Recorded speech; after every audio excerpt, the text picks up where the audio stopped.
No problem. Chris, you never heard of the Red Ring of Death?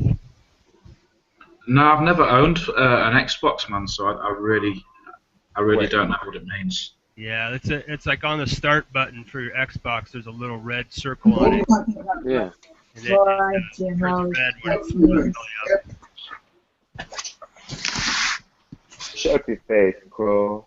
Yo, man, where's my wrench, fool? Nigga.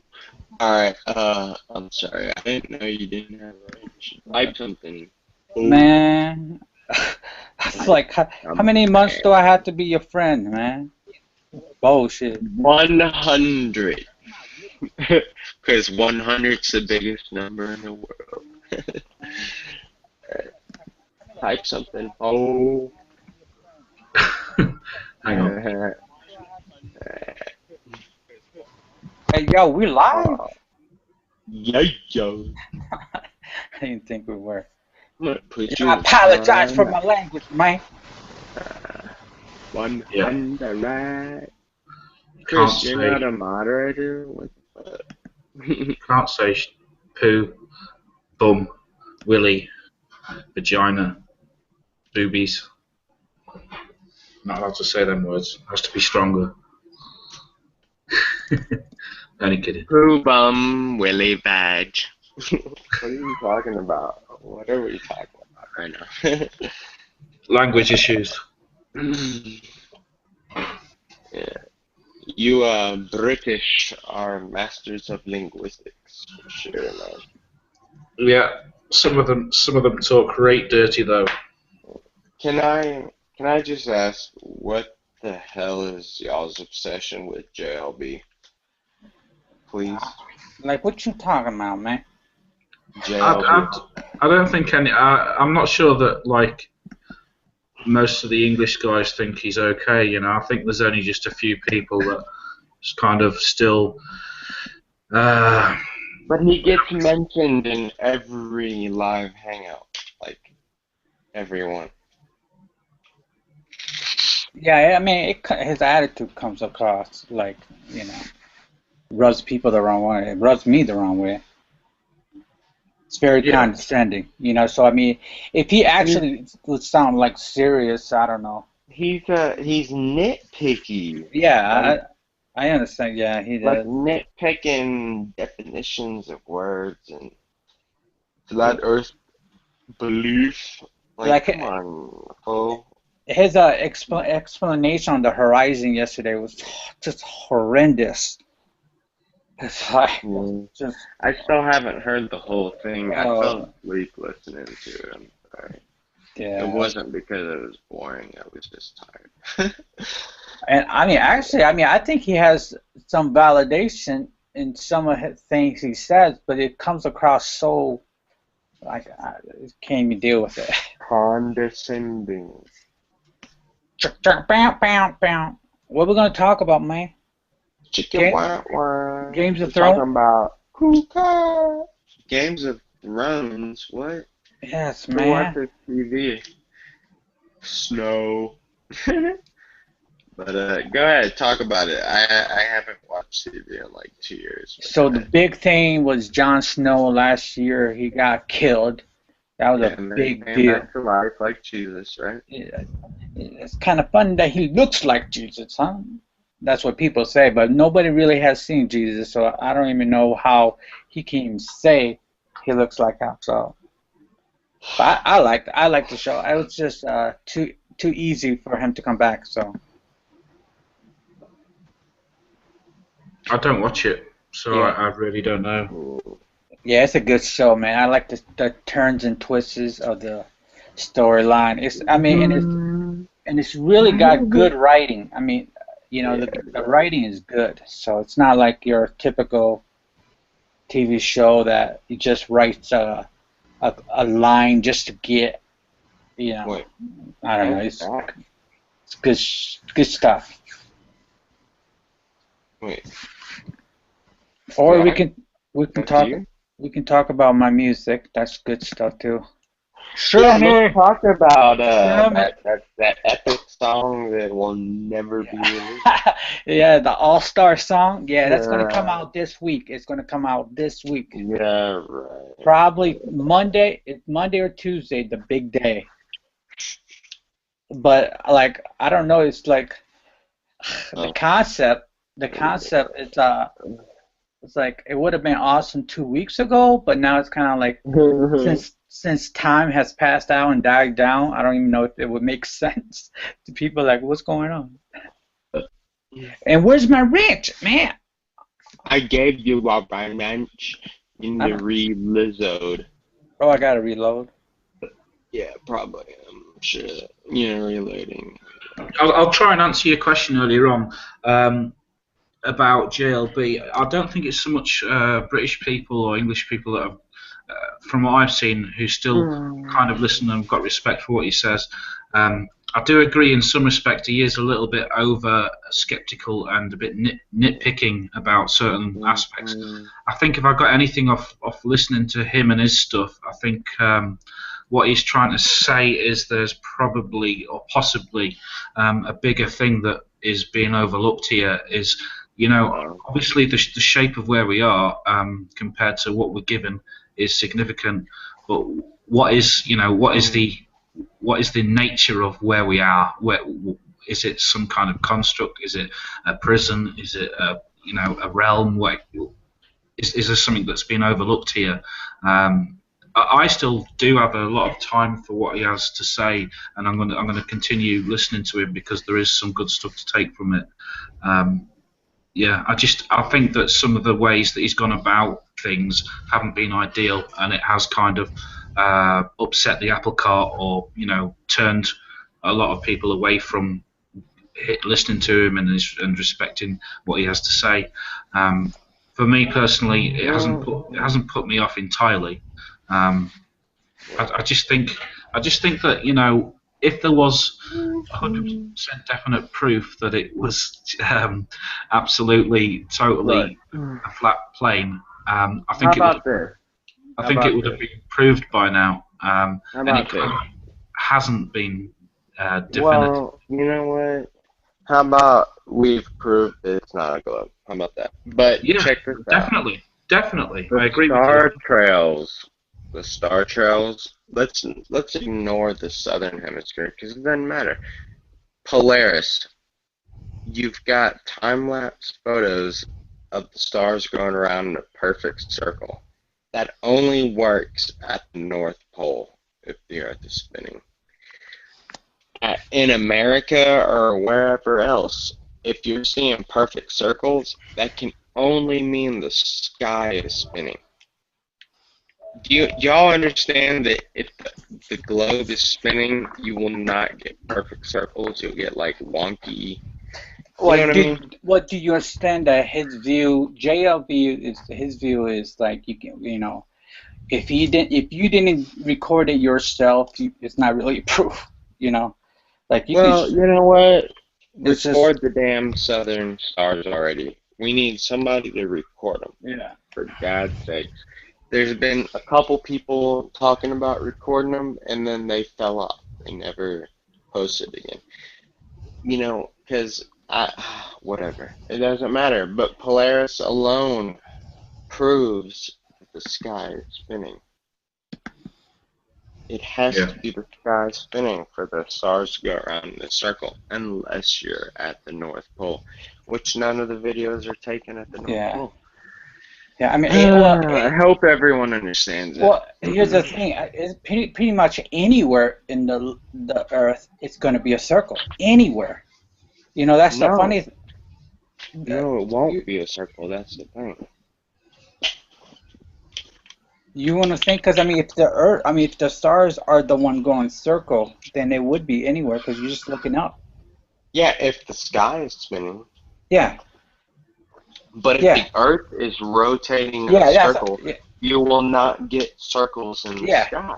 But that's what I'm saying. You'll get U shapes or lines. Yeah, but I'm saying on a plane, on a level plane, it would be circle anywhere, and that's the proof of it. Like anywhere you can See, that's what we. Like, I mean, you're right. I think we should like people in Argentina do the star trails, whatever, anywhere, and it always be a Yeah, perfect exactly. circle, and it shouldn't be. Maybe one spot or two spot, but not like The everywhere. star trails and the fact you cannot measure curve. What if it Anywhere. has It's absolutely nothing flat. to do with each other? Wait, what? What if the stars and the fucking lights in the sky have absolutely nothing to do with the ground and the earth we're at? I know. Who really knows? Maybe it's just a big fucking painted light show. scene. Maybe it has nothing to do with the ground we're on. We're still thinking in NASAtic terms. We're thinking in Wait. terms of there's a galaxy with lights and we've got to measure things by that. What if none of that even applies? Well, I mean, it's moving. doesn't. It's something's moving up there. And all it does is it proves we're not on a globe. Do we have a star? Can we prove they even exist? Whatever's shining up there is moving. I mean, it's going in circles. It ain't us. I mean, how do you know it's moving or we are? I mean, how do we know though? I'm saying there's the fact they move in circles proves we're not on a globe, and then you take a further proof of the fact that you cannot measure curve, and that shows we're flat. If the stars have any relevance at all to that, yeah, you're correct. What if it has none at all? It doesn't matter if they have any. Okay, well, let's just. I'm not saying they do. I'm just saying what. Yeah, I mean, for their purpose. I'm just saying you're judging things by the rules you've been given is all I'm trying to. No. We're disproving the NASA bullshit. Yeah, for their. I'm just saying you use them in conjunction with other proofs, like no You don't have to explain it to me. I totally. I know you understand. I'm just saying maybe the viewers don't. So. Hey, guys, all we can really do is take the information that they have given us as fact and disprove that, which can easily That's be the main thing. Yeah, you're right. That's the main thing, is that we've been lied to. That is the main thing. Absolutely, and if enough people can be convinced that here's the information they've given us, they've got the money, they've got the white coats on, this is what they told us is true. Well, exactly, and sea captains 100 years ago were telling the truth. I mean, and that video we watched yesterday, Ace, that scientist from 1931, he was telling the truth. It's a fucking conspiracy for real. They've covered it up. I mean, obviously. I mean, between Tesla and that guy Picard, I'm fucking sold on the science of it. I mean, that Picard thing is amazing. It was short but sweet, but it's still amazing. You know what I mean? The fact that, Well, they got us all spinning circles. Even in the people that think that Earth isn't round, if worrying about things like the map. We don't have a map. And what is space? Is it water? Is it this? That's really not important. Yeah, they want us to play by Marcus and Queensberry rules, and we're downtown New York. Enough people get bored. We knew that will come out. It's just. I think that's where people are losing focus. Worrying about we need to have a map. We need to figure out this. No, people just need to be woken up to the fact. Oh yeah, totally agreed. Yeah. And people are waking up out there massively. I mean, I don't know about that. I really don't know about that. I mean, there are people waking up, but it's not like what people think. Well, okay. Can I ask y'all this? Y'all think this is the great deception from the Bible? I think this leads to the great deception. I think there's much more. What else is the greater deception? Yeah, I don't think who we are, what we are. No, I mean, but the globe challenges the very first sentence of the Bible. If you disprove it, you know what I mean? All their science does about it. I think it's part of it. I think there's, it's before I knew about this, I was like, oh my God, once I became awake. But, I was in that room when JLB came in on Chris's channel a month or two ago, and I thought about some of the things he said, and I don't know what the hell he believes as far as the shape of where we live. But I do agree with him that there is much more that they know about that they're not telling us. Otherwise, I think things would have probably been shut Exactly. down He needs already. to be on the same team. Globe Lie team. Fuck the flat Earth. It's a globe lie. Well, There you go. I agree. No, he is. He kind of is in some Even the respects. concavers should be on our side. Yeah, yo, you're right. you It's should the change the globe show lie. to you should change your show to Globe Live. But Yeah. the point is where people get into the finer points of speculation. This is where people start to kind of divide off. And I agree with you, Ace. He is on the same team up until a certain point, and that point is, when we go into the realm. Well, not we, but when somebody or anyone goes into the realms of speculating what the nature of where we are is overall. I mean, for me, flat Earth now is just at best a topic header or a descriptive term for the topography overall, and that's it. That's all it is to me now, really. But yeah, it would be great. It would be better and great if we were to go back or recede to a point that we all agree upon, then work together. That's what my song's about. Work together, man. We're not gonna agree on whatever. We know they lying. Let's get at them. Yeah, whistle while you Right. That's Stop arguing, man. He's because he says, well, I believe the Earth is not. He agrees that the Earth is not spinning, so that's kind of cool. So you're half on our side, but then he's like, no, I don't want to believe this shit. Well, that's fine, but go after the other people that are telling you that it's spinning, you know? At least we can all agree that the globe is a lie. Yep. Even the concavers. I mean, even the JLBs of the world. Hey, well, at least, Flat Earth has woke people up to NASA, and that's very important because they're the ones that are coming out with all these gloom and doom forecasts about earthquakes and droughts and all this other bullshit that plays right into their method of how they work. Their relevance is downgraded quite a bit because of Flat Earth. And you know what? When I was a kid, I used to stay awake at night thinking about fucking atomic bombs and asteroids and Me all that too. bullshit. But you know what? It's not downgraded. They're still getting the funding. Yeah, in the people's eye, in the people's eye. Yeah, they got their 18 billion. They did it quick, but it might be the last 18 billion they ever get.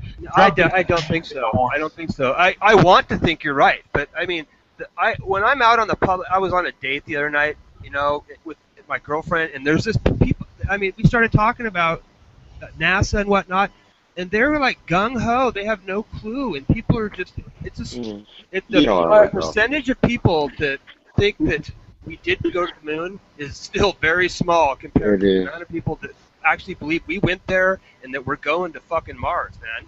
I mean, it's kind of like it's like the Pope, right?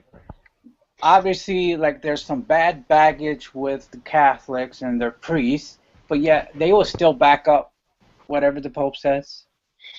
So whatever NASA says. Look at the Pope. Look at the Pope. He has never smiled in his life. Look at the frown lines. He's got horns. Pretty scary looking. I mean, come on. Yeah, people have never smiled in their life. Like over the years, they say the Pope is the Antichrist. I never believed it, but this guy's smile makes me believe it. Yeah, I was like, yo, this guy's not right. It's gonna be like Nimrod or somebody like that. That guy in Little Nicky, the brother, and he's all acting like a priest. The devil do his feet burning and shit. That's who he looks like. But yeah, it's a religion. Whatever NASA says, they're gonna believe it. Goddamn altar boy's fault for being so sexy, huh? Oh, stop, man. You turning the show into the wrong direction, man. Oh, Jesus. Jesus, save us all. I think people need to be angry. I think they need to be very mad. And unfortunately, when people are angry and mad, that's when things get done. And not mad smiling and peaceful and happy, and that doesn't seem to work. That doesn't motivate people. People are content with that. And I think look that's at how what far the hippies got. You know what I mean? It's coming along quite well, though. I've been at it a long time. I can tell you guys, it's fucking speeding up, dude. I see it everywhere. I'm on the net all the time. It's snowballing here, On the man. net. You see it on the net. That's where I see it. But go walk around your neighborhood. Go somewhere public and bring it up. When Trump is talking about our shit on national news, and he is, that's a good thing, man. I mean, 2001, nobody even knew fucking what flat Earth or any of these kind of conspiracies is. I mean, come on, it's came a long ways, man, since '93 when the word politically correct all of a sudden became part of our vocabulary. Let me tell you, man, we're gaining. Yeah, you're right. You're absolutely right about that. I mean, look, and I don't mean to sound negative. '93, the first. I don't think it's come nearly as far as it needs to go for where it starts really to snowball. Yeah, but it's going. You and I live 265 miles apart. Okay, you live up at the libtard part of the state. I live down in the conservative part. If we traded places, we would both change perspective. That's just how it works. Yeah. It's bigger than you and me. And I'm telling you, from being all over the net and talking to friends of mine all over the world, it's catching on. When the main candidate for president is talking about the JFK conspiracy, talking about putting the 9/11 conspirators in jail, talking about all these people's crimes and who's got money and whatever, things are changing. By the way, hi, I'm John. Who are you? I'm Zach, or proprietor. Nice to meet you. Nice to meet you, brother. I got a question for everybody in here. In your real life, other than people that live in the house that you currently live in, how many do you know that the globe deception is a lie? Only one person. Only my brother, and he believed it before. He knew it before I did, so it was kind of weird. Chris, how about you? I would say maybe 2 or 3. Okay, I know one. I bumped into a few people down here in Southern Oregon, I tell you, because you know, that's what we're in the most corrupt county in the fucking state. You know, we actually talk quite a bit about stuff like that. Yeah, well, I love you guys down there, man. Yeah, it's you don't want to get in trouble down here, man. It's really turned into like Dukes of Hazzard down here. There is somebody else from church too. That was even before me. So, but yeah, it's not a lot. I mean, there was one person that my parents were renting a place over the past couple of years or so, and once they'd stopped renting and they saw him, I think it was in a coffee house or something, they were chatting socially, you know, because they'd been renting off him for, you know, a couple of years. They'd built up quite a good rapport, you know, relationship. Anyway, they started talking about alternative subjects, and he is very into religion, and anyway, and I would say possibly his religious standpoints and biblical, and he also happened to be a very, very well-read person, like a lot of books and a lot of text and a lot of teachings and stuff, and he knew that it wasn't what they said it is, and it wasn't moving and all this. So, but I never met him, or I haven't met him yet, so that would be another person as well. But yeah, I know what you're saying. It could easily be I don't mean to sound negative, guys. No. I'm just being realistic. Goddamn TV. And I think that's what they want us to think, that, oh, it's really taken off and this and that. And just like 9/11, man, and where are we at 15, 16 years later? You know? This is different than 9/11. Well, you're absolutely right. You're absolutely right. 9/11, for once, was a day. It came and went. It's gone. This is ongoing. It's here in our face. The shape of where we live is not changing. This isn't even the major thing. Chemtrails is the major thing. I don't know how many you get up in Portland, but they're choking us down here in Southern Oregon with them. That's bad. The big thing, not whether or not Columbus lied or whoever lied. I mean, the big thing is that they're poisoning us. Yeah. Looking out the window right now at 20 trails across my valley. I mean, literally right out the window right now. Oh, I believe it. I can pull the camera probably out and show you guys. It's unbelievable. Matter of fact, when we're done, I'll actually just walk outside, take a quick picture of whatever's in the sky, and post it on my channel, just so people have an idea just how terrible it here on a day-to-day basis. Zach, what's your full name? There too, brother. You get it a lot up in Portland, Zach? Oh yeah, it's terrible here. I mean, sometimes there's like 3 to 4, like side by side, just going. They zip the valley shut. Here it's about 4 on each side of the valley, and it looks like the Tyrolean web off of Star Trek.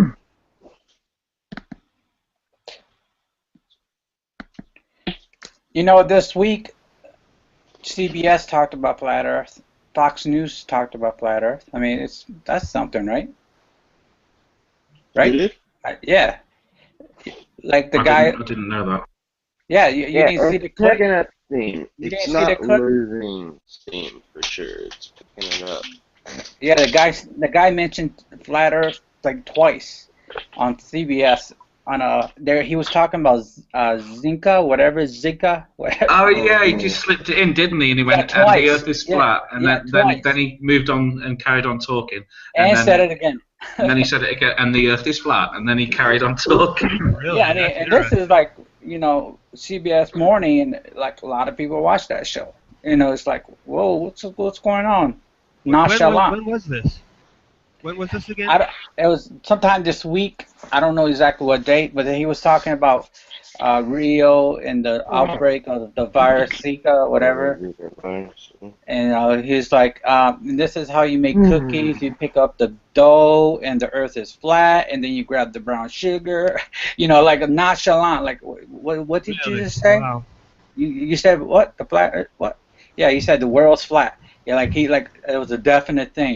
He did not stutter. He just kept his cool, and it was like nonchalant, man. He didn't. It's like, what? So it's a pretty cool video.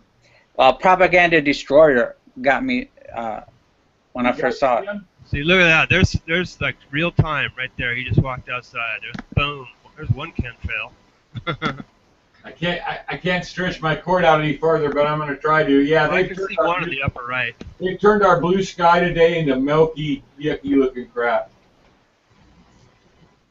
That's got to affect the plants as well as us humans. I know it. Just the people depression-wise, no sunshine, it'll turn you into a Kurt Cobain. You know what I'm saying? It's unbelievable. This is wrong. Yeah, I mean, it's a sunny day out, and that's what it looks like. It's, Your trees are moving. It might mean the Earth is moving. Where's Sherlin?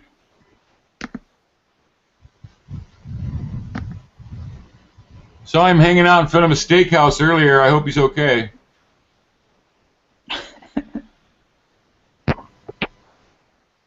Yo, Conk, you there? Yeah. Yeah, Antonio's gonna mirror the video that I put up yesterday about the August, the Picard guy. That's great. Yeah, I sent him it when he was in the middle of that chat with that guy yesterday. I wanted him to like look at it. And I don't know, did he tell you that? Did I try to get a hold of him? No, he saw my video and he said he wants to mirror it. So that's kind of cool. Cool. Yeah. Cool. So I told him that you're the one that gave it to me, so to credit you too, Oh, I appreciate that, but you know who it came from is Alicia. She couldn't get it to play, and she sent it to all of us. Yeah, that's weird because I did because that was like 2 days or something. I was like, whoa. Oh yeah, you should get a hold of him and have him give Alicia the credit because that's who deserves it. I don't need it. Thank you very much, but no, it's Alicia's. She couldn't even watch it. Over there in Scotland, they don't really let them watch all the stuff we do. Well, Lou knows. Is he still here? It took him forever to open up a vid. I sent him just a common from Braveheart vid. You know what I mean? They wouldn't even let him open it for like a day. It was unbelievable. And so that's what happened. I think, but Alicia never did get to see it. So I don't know if she ever watched it or what. But that's who sent it to us. And isn't that an awesome vid though? Yeah, that's what I mean. Yeah, it's perfect. It's perfect, and that's why I was like, man, like I told somebody else too. Oh, I appreciate the credit. Yeah, but I will take it for sure because I did spread it around. But Alicia's the one that brought it to us. I'll have to do something sweet for her. That's one of the most entertaining flat Earth pieces of film I've seen in quite a jag. You know what I mean? Here sitting here down on the ground here.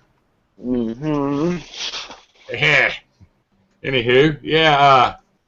I've seen quite a few in the last few days. So in other words, as well as the people waking up, so's our game. Like I said, I haven't seen no Energizer Bunny. In fact, it's looking pretty good. Some of the stuff coming out nowadays is pretty much irrefutable. And I don't see any Bill Nye standing up and coming in and tearing anybody up on any of these blogs either. It keeps going and going and going. Yeah. Hey, well, we have. You know what I'm saying, Ace? I mean, if we were all going to get totally embarrassed by the law, they would have done it, wouldn't they? Yeah, fuck the police coming straight out the underground. Yeah. Well, I'm talking about the scientists, the school teachers, or the news people, or whoever it is, the ones that ogle the fact that we don't believe them anymore. If they were going to make an example of us and show us how dumb we looked, I think it would have been 3 months ago. I'd like to believe the military won't, fuck with citizens, but I mean, just look at the police. Don't give me hope. The military's with the people, dude. Don't worry. That's not even an issue. Yeah, they're with the people. Have they been brainwashed? What have they been injected with? Trust me, there's good and bad in every bite of apple sometimes, and the bad ones will be taken care of right away the minute they try to make their other buddies move on them. That's just how Americans roll. Man, you should see, you would love the dude I work for. He's like, straight up, fuck the Illuminati, and fuck the UN, and FEMA. Like, I'm gonna get 15 of them motherfuckers before they get me with my 220 Swift. He's like, I got fucking ammo that shoots through armor and all this. It's great. Yeah, no, I'm not. Well, I was one of those guys like 30 years ago. I'm way past that now.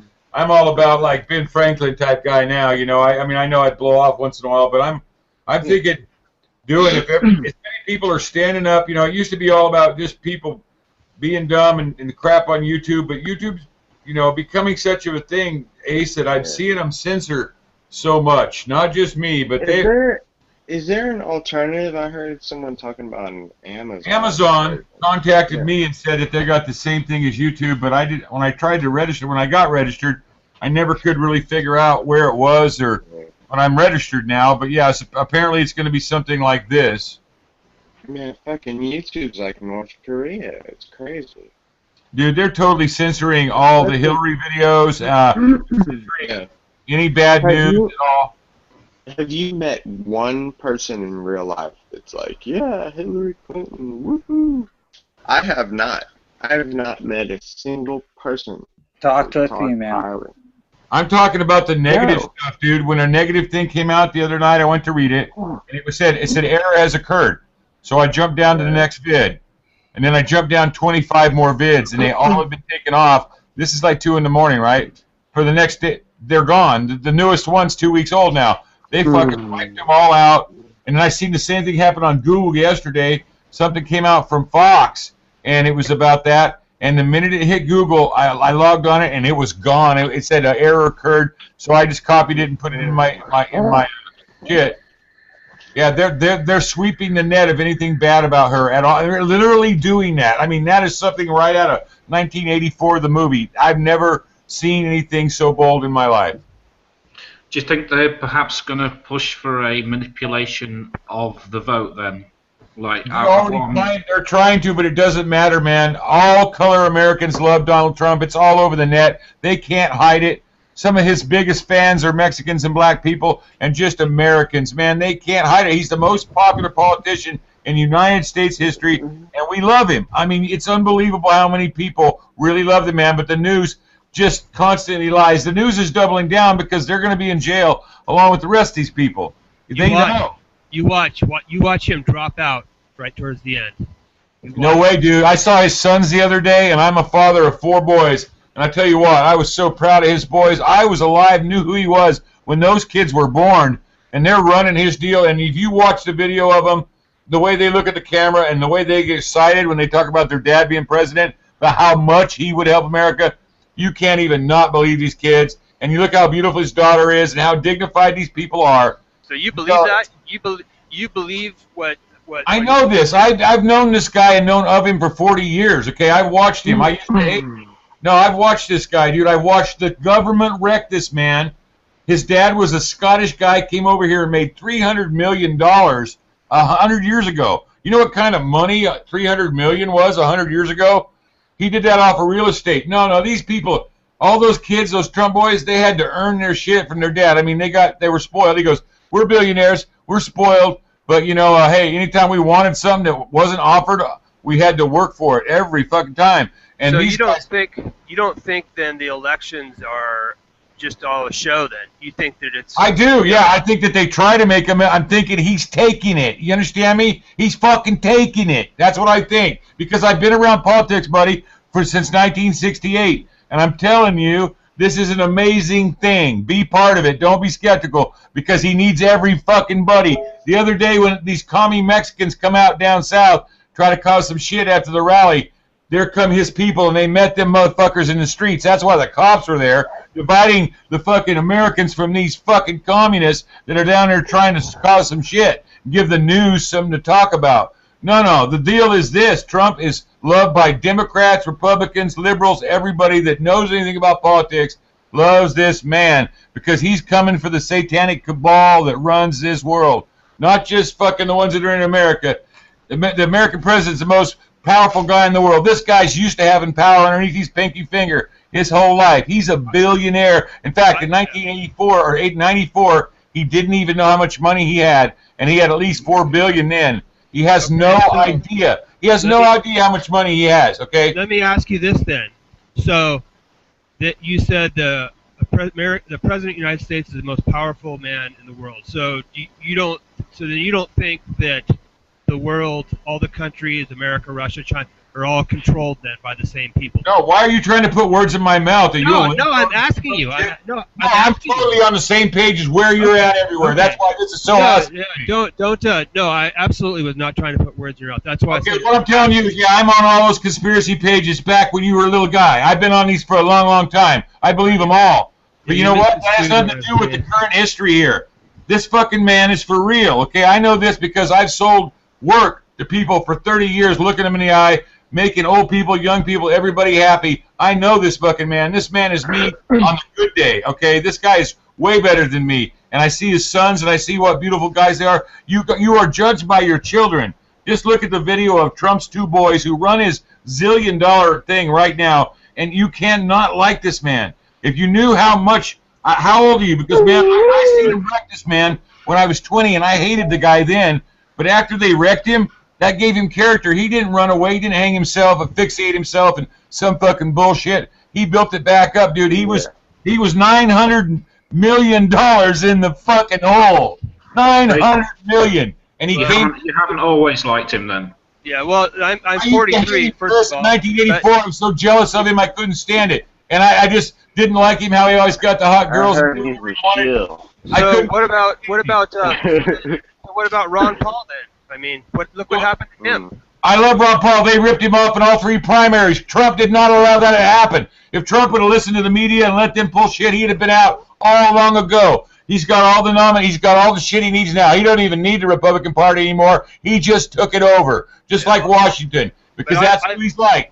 I really liked Ron Paul too, but as I went further down the rabbit hole since then, I've discovered what I believe now, that he's just a government, just an agent, just like many of the others. I definitely think Rand was, and you're probably right. I found the same shit since then, but I also saw Ron Paul in Washington in 2008, and I thought he was a very nice gentleman, and I found himself sincere. You got to know this. Yeah. There's Masons. You got to have the good guys on the inside. You ever think about that? You know, absolutists shouldn't be conspiracy theorists, because when you are, you can only think the right or left. You need to mix the Coke and Pepsi together, brother. Because I want to believe.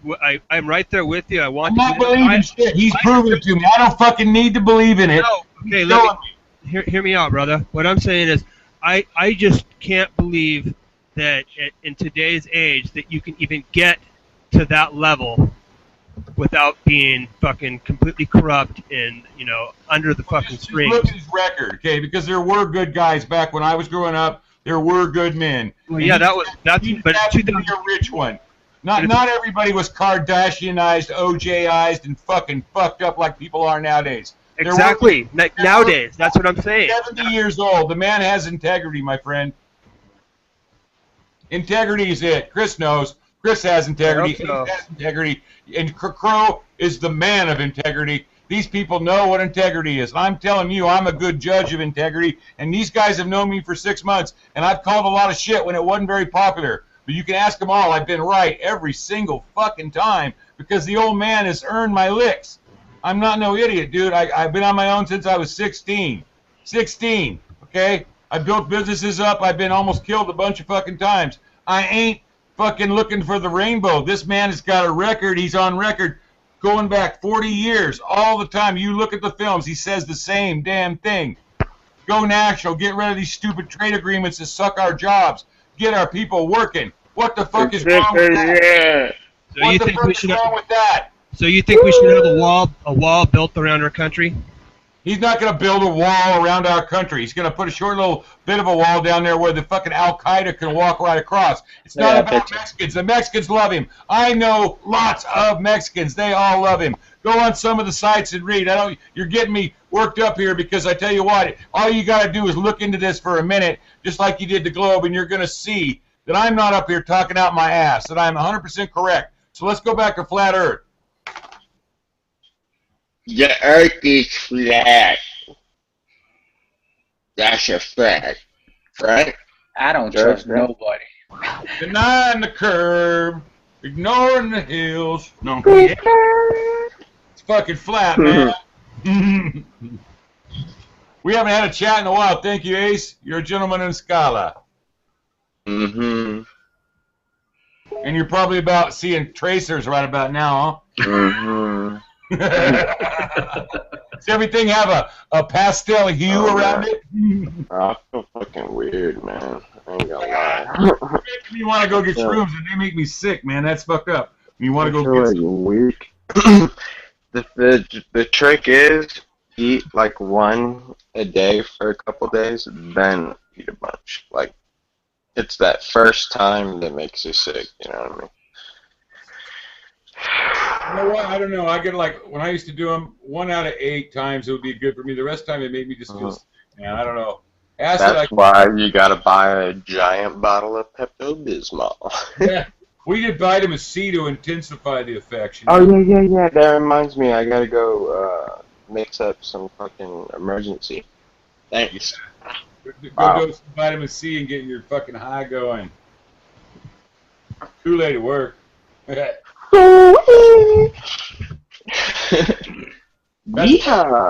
part of the Kool-Aid and the acid thing, you know what I mean? You got the Kool-Aid gives you the vitamin C, which gives you the acid fuel to kick your ass.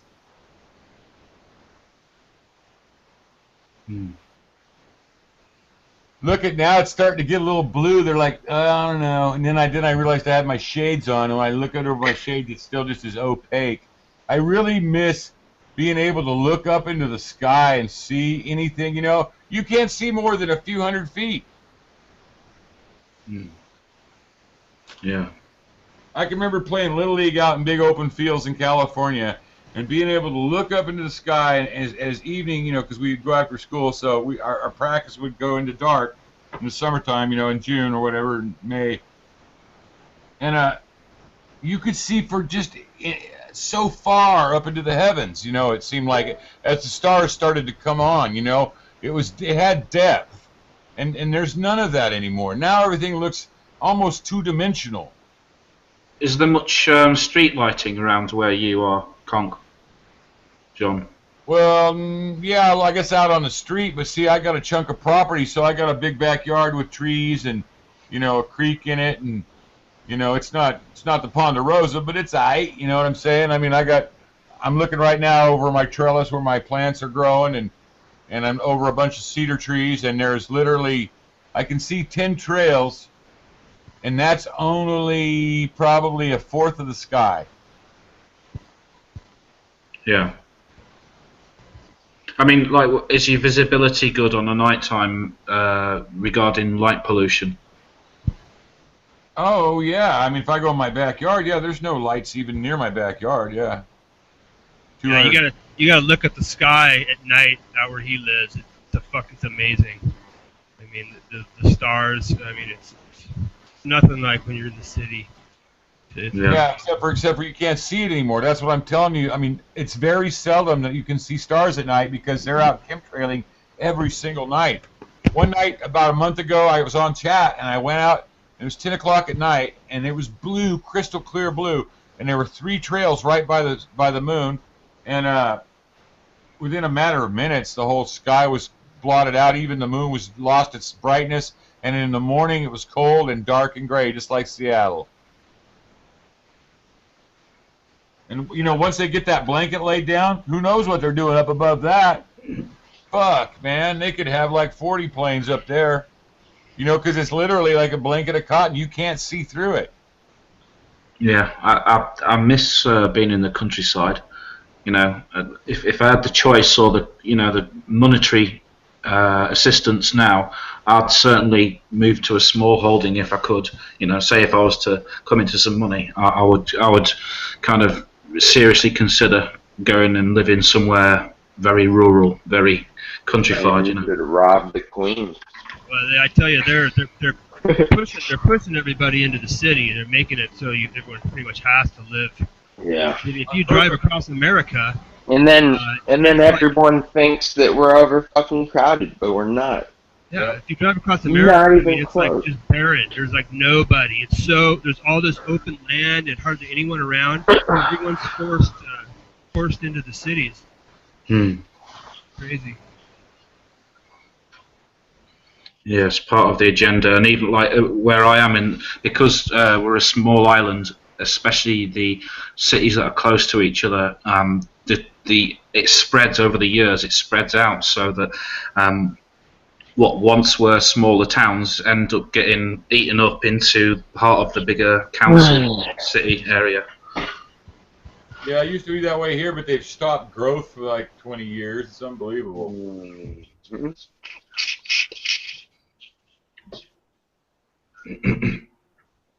Yeah, I saw somewhere in like middle America they were like literally like diverting the highways away from like small towns. So they're doing that right here in our own state, brother. So basically, it would make it so businesses would dry up because they relied on people that flowing through the towns. But it's pretty sad. You've heard of the Spotted Owl plan? That's the start of that, right there, dude. Remember when Spotted Owl screwed up all logging here in the state? Were you here then? Yeah. Oh yeah. Okay, so that's all part of that. See, the little towns that are up off of like above Roseburg and this and that, they're drying up, and then when they get to a certain point, they don't rebuild the off ramp. They just build the freeway by, and that's just how they do it. They got a plan to hurt us all in the cities. All the roads everywhere have been widened to tank with. It's fucking fucked up. Yeah. Even the country roads are like 40 foot wide now up in the fucking woods and shit. But they've got all the little spur roads that we used to go on hunting and hanging out. They've got them all blocked off with yellow fences. They don't work. But what I'm just saying, it's just like, wow. These people have really got some major plans in their heads. Yeah, it's scary when you look at it like that, isn't it? Well, there's a lot of evidence. It's not an opinion or a belief. There's a lot of evidence to that effect. Agenda 21 is it, Yeah, it is. Yeah. I think as well. Obviously, why they're building all these big places that are gonna be stocked up with supplies for. Well, I think they say it's for like potential disasters, natural disasters, etc. But if you really look at the numbers and how often natural disasters are and how many people it affects, I think it's a bit overkill. So what are all these? I'm talking mainly about the alleged or reality of FEMA camps. Yeah, well, good luck on that. That's what Trump's about, is stopping all that bullshit from happening. He knows what's going on, and I think the American people are behind him. I'm going to be optimistic. I've heard of this negative shit for too many years on YouTube. I'm tired of it. It's just as easy to die happy as it is to die wringing your fucking hands, and I'm just not going to be negative no more. Yeah, I know all the shit in Denver airport, supposedly this witch's coven of a fucking thing that leads to the whole deal, and I'm sure it's all true, but, fuck that. You can change things just like you built them. You can tear them down, man. Yeah. I ain't done fighting until I'm done breathing. That's all I'm saying, because that's just where I come from. They didn't have anti-heroes when I was a little kid growing up. There was either heroes and the losers were the bad guys. How old are you, brother? 54. I'm not too far behind you.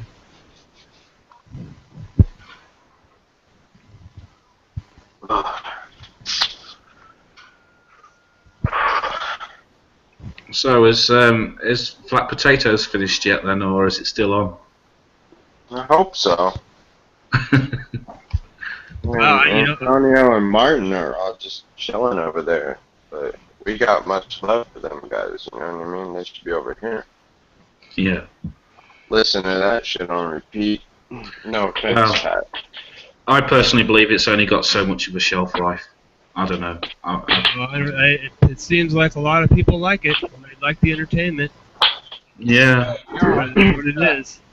I think it might be here to stay unless that Energizer Bunny shows up.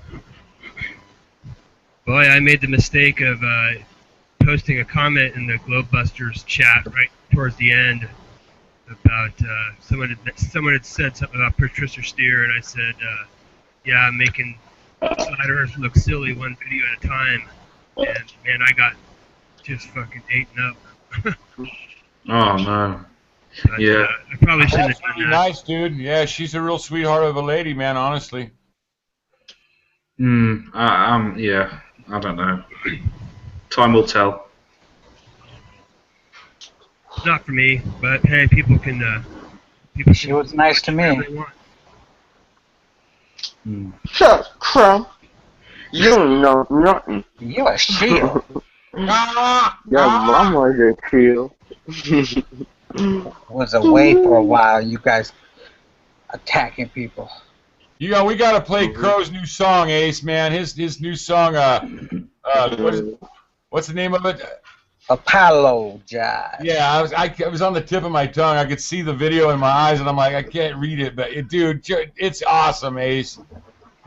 You know, it'd be even better if he released that #1 hit This week, man, it's gonna be amazing. All-star. live. All-star. We'll see. We'll see. Yeah, I even got a nice intro for it. What's this, man? I haven't heard about this. What's Yeah, up? it's like 7 minutes long right now. Yeah, it's no joke. It's the longest song I Liney help got. you with it? What? Did Liney help you do it? Steve, Liney. Oh no, no, that was another song he helped me with. Yeah. Yeah, this one, but he is in it. He calls. Call. Cool. Is that the call of a crow then, is it? I guess Yeah. it's the worst call ever. But yeah, it should be done by Tuesday. Killer. By Tuesday. Ace.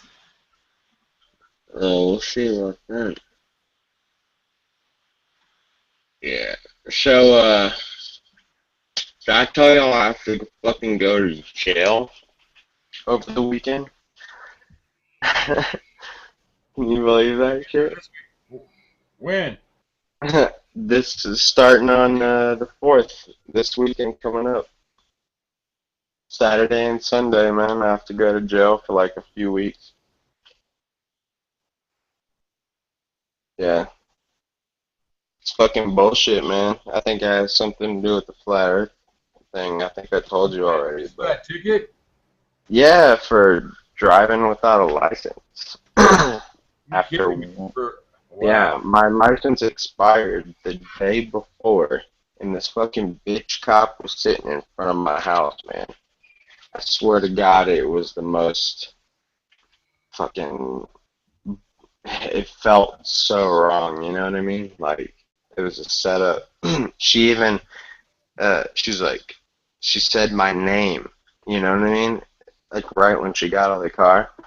I was like, yeah. Oh, she I knew pulled you you well. over. Yeah, as soon as I turned the corner, the lights went on. She pulled me over head on. Like, you know what I mean? Like, she was facing me. And all my neighbors saw this shit, and I got arrested. Wow. And I fucking, I took some goddamn stupid plea. You know, that, you can go to jail for 30 fucking days for that bullshit, man. Yeah, 30 days minimum. So I took some plea, man. They weren't trying to budge at all. So I did a weekend, a few weeks, weekend jail bullshit, man. Yeah, man. I've You're never a been in jail criminal. before. I know. It's crazy. You're like a rap star. I know. I'm like Rick Ross. Every day I'm hustling. Ricky Rose. Speaking of, you know that guy was a jail guard. He Yeah. talks about being a criminal and drugs Yes. and all that. He was a fucking prison guard before he had his rap career. He's a shield. I know. Straight Get up, it? Get it? Shield. Shield. Oh, man. Yeah, the real Rick Ross got out of prison and he had to fucking give it up. Hmm? There's a real guy named Rick Ross that he based his shit on. He's a drug dealer dude that was a CIA Oh, and all that shit. He just got out of jail, see, and he's turned like he's like one of us now. You know what I mean? He's got like he's trying to be like. Ricky Rose. So anyway, that's the deal. Oh, that's crazy. Yeah, yeah. He was selling coke and he found out he was doing it for the CIA. Yeah, man, the CIA. Y'all heard about the plane that crashed in Mexico City? And there was supposed to be 11 U.S. delegates on board. All there was the one pilot. And it crashed because it was overweight, full of cocaine. It was a CIA plane in Mexico City. Of course, it didn't make U.S. news, but it made Mexico When was news. this? 2 years ago. Holy crap! Yeah.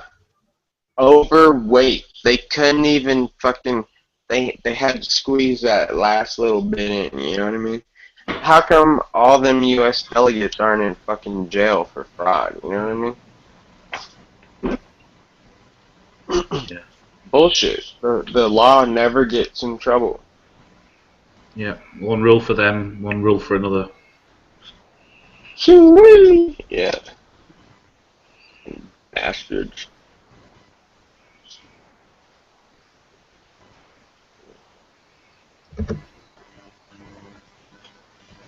Like AR.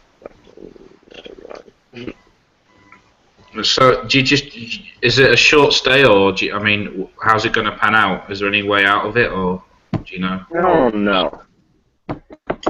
No, man, it's like 4 weeks of going to jail. Yeah, it's crazy, man.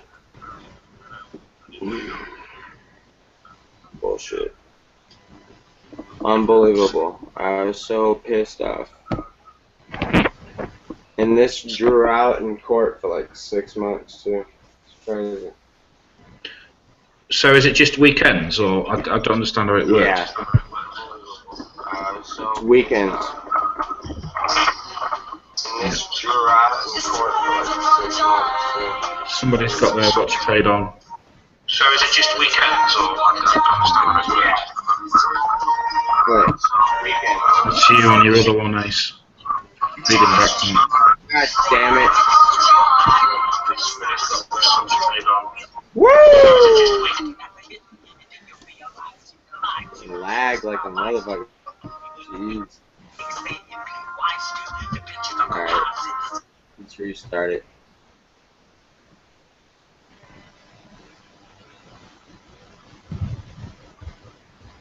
So what do you like? You go turn yourself in like Friday afternoon, or how's that work? Saturday at 8 a.m. and I get out Sunday at 5 p.m. Yeah, it's crazy, huh?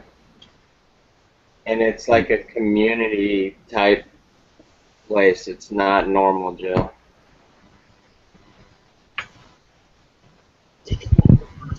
That sucks.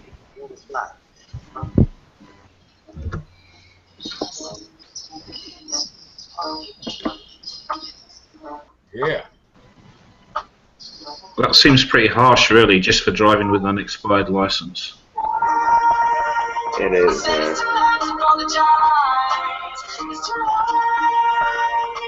Ace, you're playing music. We can hear it. Yeah, it's Crow's video. Oh. Unpresented, right?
Very easily from biting somebody, and the world is flat, right? The world is flat, right? The world is flat, right? Zika will be the first of many viruses over the years because the world is flat. It's because the world is flat. It's because the world is flat. It's because the world is flat. Awesome. Wow.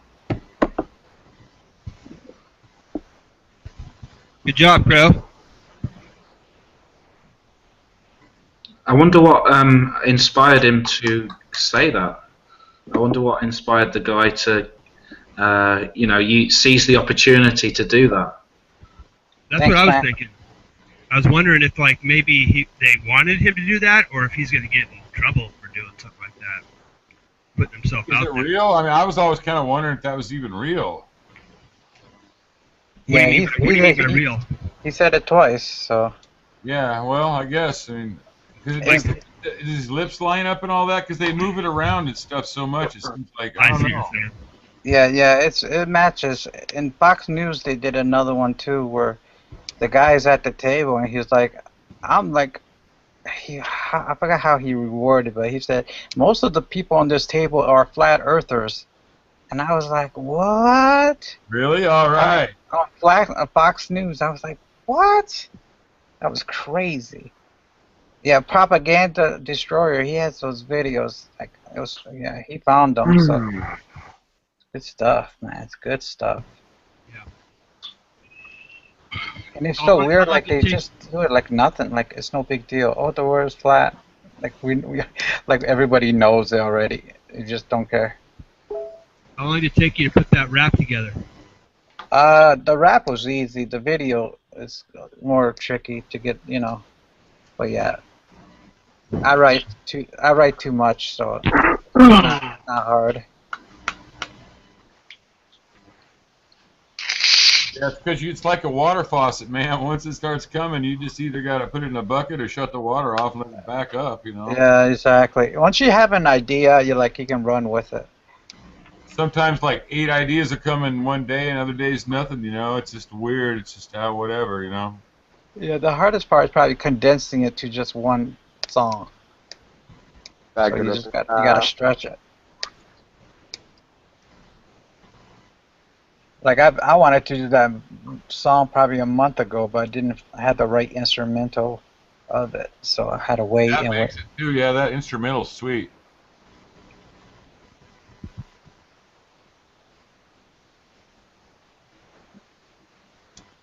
Yeah, anyone that does stuff like that, man, I'm always stoked because, I mean, you can't do nothing but good.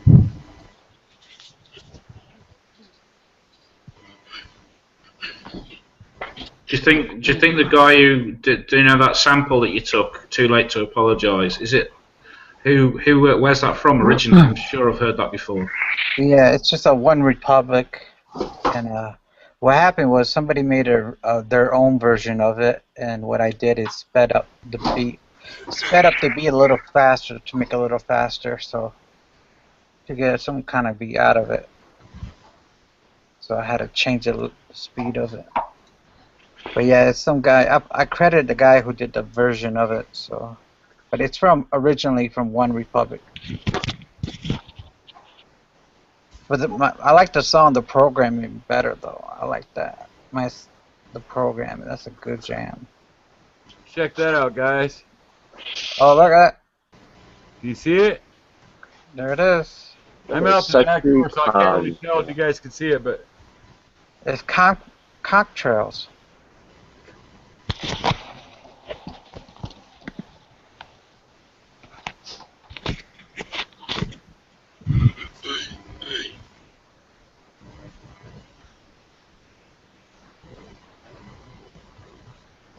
yeah, every time the blue sky pokes its ugly head out, I guess, you know, they just got to spray it shut, man. Just like primering a freaking car. So I'm curious, maybe, you know, whether it's 1, 2, 3, 4 of you and me, what's your guys' opinion? What do you think chemtrails, what do you think they're for? What are they, you know, what are they trying to do? Multi-purpose. Hide something, poison us, fucking, you know, destroy something? Well, definitely, in my opinion, it is to kind of get some chemicals into the ground, the water, and into our atmosphere, possibly to fall down onto us for us to inhale. Transhumanism. For sure. Yeah, that's what I'm kind of thinking. Do something to our minds. You know, fuck with our heads. Maybe shorten their lifespan. But lithium makes people calm.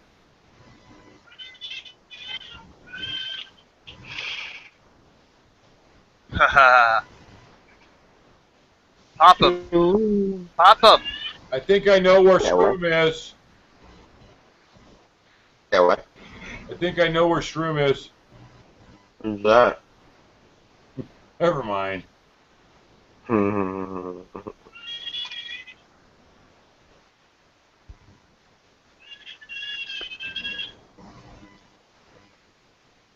There's some baby screaming outside my window. I thought it was a cat. Oh, Daddy! Daddy! Feed me! Somebody shut that baby up.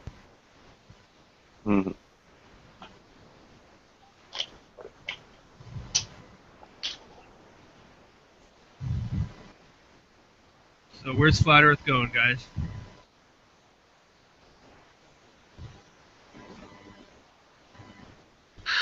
I don't know. Yeah, at the moment, I don't think it's making as much progression as, you know, people say it is. Again, it's in the news though. I mean, like twice in the show, it's there. It's just not, people are not, you know, like waking up to it, you know. So they're talking about it. I mean, like the guy said it twice. Flat, the world's flat, and they're talking about Rio Olympics. So it's like brand new. You know, it's not like a video 4 years ago. They're talking about it. It's just, I guess people are not like they don't. I guess they hear it, but they don't register. Like, did he just say something like the world's flat? You know, it's not. I guess it's, and it's sooner or later they gotta go drastic and say, okay, we need to leak something out. Well, can't people believe that we went to the moon and believe that the Earth is not a ball? I mean, is that not really? Yeah, I can't. Well, then that kind of tells you something. And the majority of the people, I'm talking, what, 95%, think that we went to the moon. They believe NASA. So I don't think. I don't know. I think you can put stuff on TV all you want, And believe me, I think it's great. I think they need to keep doing it, but I think it's just, I mean, hell, man, how many times in the suggestion box did you see flat Earth videos before you even clicked on one? For me, it was months. Had to be super poor. I was laid off work before I had a bunch of time on my hand before I even clicked on one. So, it's just, it needs to go public. It needs to get off the fucking internet. I think that's where they want us. They want us on the internet. They want us on YouTube, not doing shit. And we need to mobilize and come together in groups in public places, and that's what it's going to take. And I don't even see anything like that. You saw those stupid mixers or whatever they had. There was like 20 people there. I mean, yeah, I think they priced a lot of people out of that as well. Will, especially one of them, I think they priced a lot of people out of the ability to be able to go to something like that. Yeah, well, what does that tell you? What does that tell you? That should tell you something right there. If they're priced out of truth, I mean, that means there's agendas. There's an agenda there.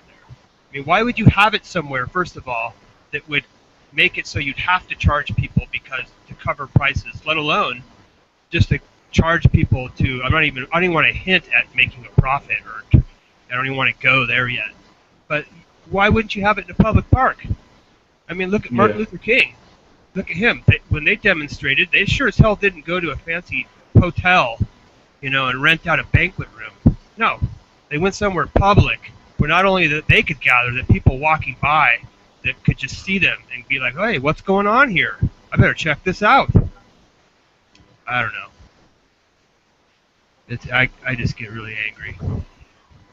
Makes me mad.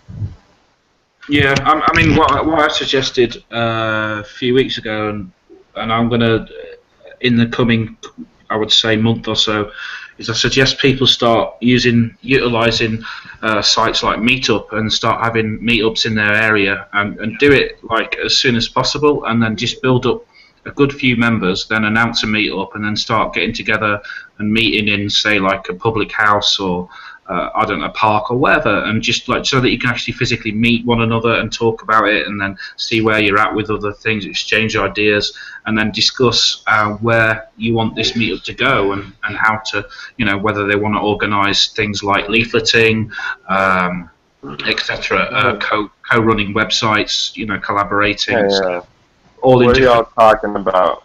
Money. We're just talking about you. What happened? Just talking about the idea of people meeting up who are of the same opinions. But what happened with the money thing? I don't know what that's all about. Oh, I don't know. We were just talking about there's a couple mixers they had. That Seattle mixer, and I know there's one in Houston, and we were just talking about like where they had it, and some people couldn't go because it cost them, they were priced out. They couldn't afford to pay to go to where it was, or the cover charge. You had to pay a cover charge to get in there? Well, yeah, you had to. I think. I mean, I don't know for a fact, but I think you had to buy a seat, and they rented a banquet room. Yeah. And I just said, why would they do that? That kind of for stuff sure. to think about. And what you're saying about the meetup, Chris, I think that's a great idea, but once again, you're going to attract people that already know about flat Earth. Yeah. So those are the people who are going to go. I'm talking about, I had mentioned it before, and I keep people shut me down, and I'm going to do it anyway. It's Craigslist. I don't give a fuck if someone sees it and says, look at this dumb thing. It's there, and it's free. Yeah, go ahead and show up and heckle.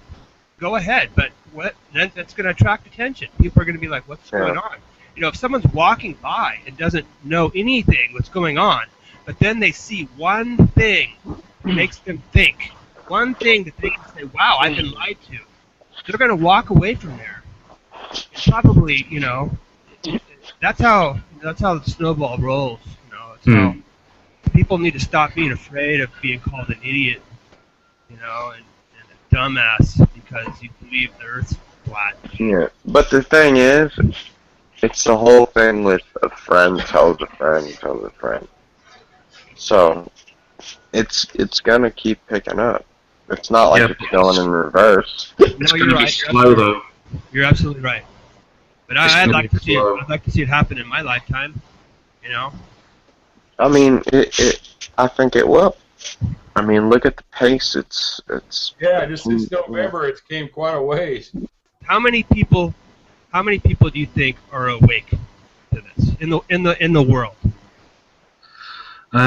It's difficult to gauge. 100,000. Right now, I'm counting the grains of sand on the beach. As soon as I'm done, I'll answer that. No, I think it's more than 100,000. I just people are not as vocal. You know, they just keep them to themselves and just work their butt off. You know. I think less than 100,000. Yeah. I mean, look at all the channels. Look at all the channels on YouTube. Okay, what's the biggest one? Okay, and now think how many of those people are on that channel that subscribe to that channel are also subscribed to the other channels. Okay, the biggest one I've seen is actually Scrawny to Brawny, and he's got like 56,000. And he's not even, his main agenda is not even flat Earth. But we're looking at 40,000, 43,000. Where's that, Eric Bay? Let's keep in mind that these numbers are definitely skewed. Exactly. They're bigger than what they actually are. You've got 5 to 6 million flat Earth videos. There should be 1 million subs to Eric. Period. I mean, if you're making a flat Earth video, you've heard of Eric. You know what I mean? And you should be subbed to him. I mean, the numbers don't add up.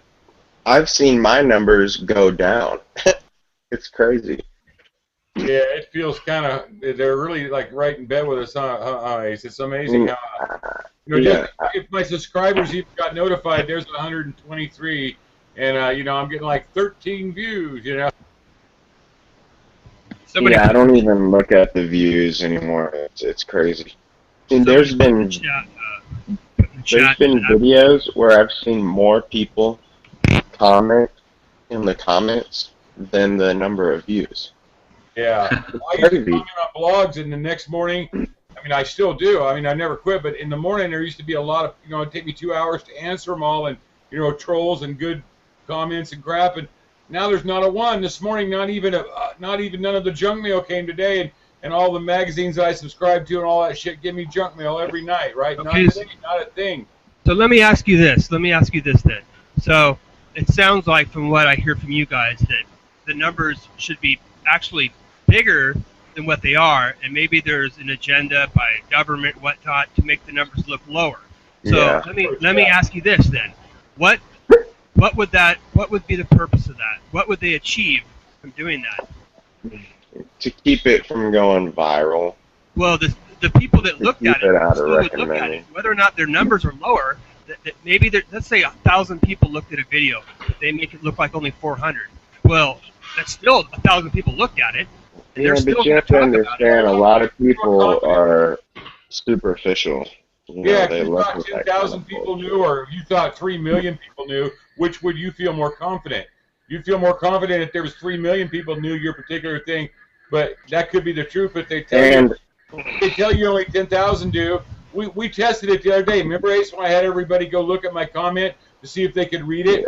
5 minutes later, and nobody could find it. So when you say confident, it out of the YouTube recommended list. Okay, all right, that makes sense to me. I can see that. So when you say confident, you mean, okay, I look at this video and I see 300,000 people look at it, so I would be more confident to maybe vocalize and speak my opinion, opposed to like, oh, I only see 100 people look at it. I don't want to say anything because people might think I'm stupid. I believe it goes all kinds of ways. I can understand that. Big views are probably bullshit too. The people that get the giant, like some housewife in California says, "Oh, I found out the Earth was flat last night," and then there's 3,000 views that first day. I have a funny feeling that's bullshit.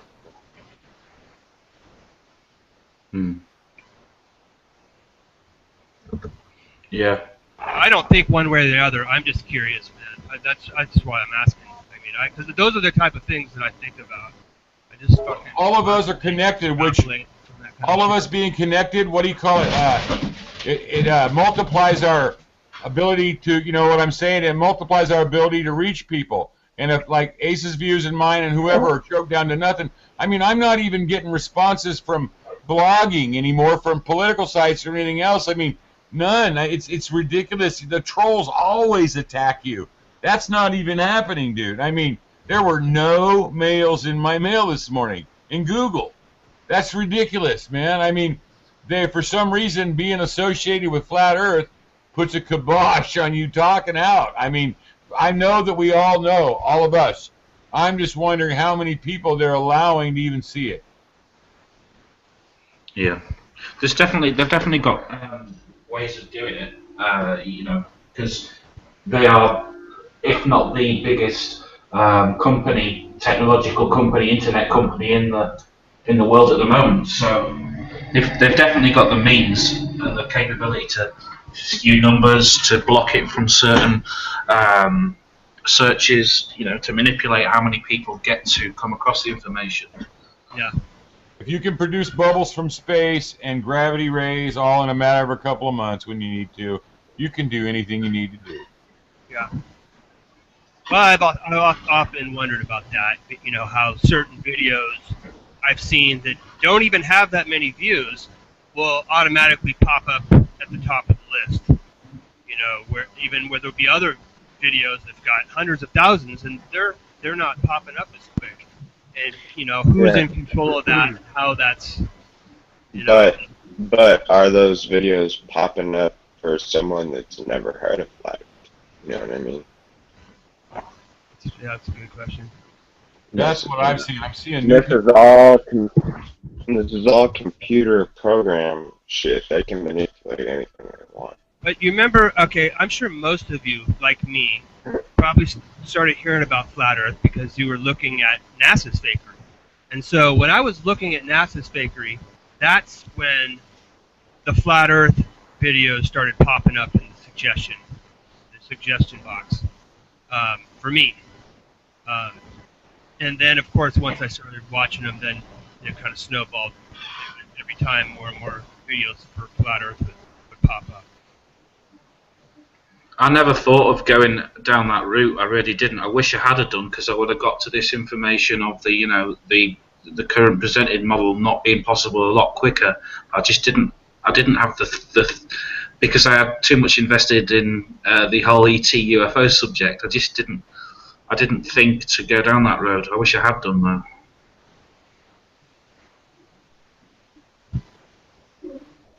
Yeah, I don't know. For some reason, I just viewed Matt Boland whenever back in 2012, and that was the first thing that made me do it. I didn't, you know, I had seen the thing about the fake Apollo thing like back in 2007 or 8 or whatever, and I just put it away and never looked at it again, you know. But when I saw Boland, you know, talking about, you know, that's before he was Powerland, but when Powerland, and when I saw Powerland, you know, talking about having drawn these pictures. Right away, my head snapped back to 1991 when I got a Time Life magazine about the Hubble telescope and seen all these bizarre pictures and went, wow, these look like they're fake. I just thought they looked like color pencil and bullshit. And I remember thinking that when I was in my 20s, you know, and then here I was flashing back to that. And that's what made me watch. So right off the bat, my first video with him, whatever one it was of his, I remember this. There was 2,800 views at the top of his shit. That's how long ago it was, and you know, and I just believed him. You know, he just seemed believable. And then when he talked about seeing his artwork in the NASA scapes, it just made total sense because everything they do is herd mentality. It's all got to be a group of people holding hands together. You know, it can't just be one artist. It's got to be 100 of them thrown together in a big, you know, collage or whatever you want to call it. You know, what's those things that the Romans did with all the little pieces of you know, art, you know, one of those, a mosaic. Yeah, you know, that's how they do their stuff, and it makes total sense. You know, everything he said was logical. Then I put it together with memories and then stories from my childhood about shit, and I just went, wow. You know, then it was like a waking up time, you know what I mean? And then I started to notice how flat everything was. You know how it goes, guys. I mean, we all did the whole fucking 6 weeks up, or it wasn't really, it was like 2 weeks for me, just checking shit out all the time, you know, but I got over that trick. Matt was the first one I saw, and I was like, wait, what the fuck? And then I saw Eric, and that sealed the deal for me. And this was over a year ago. And back then, there was only Matt and Eric putting out videos. So, every day I'd be looking for new Flat Earth videos, and there wouldn't even be any.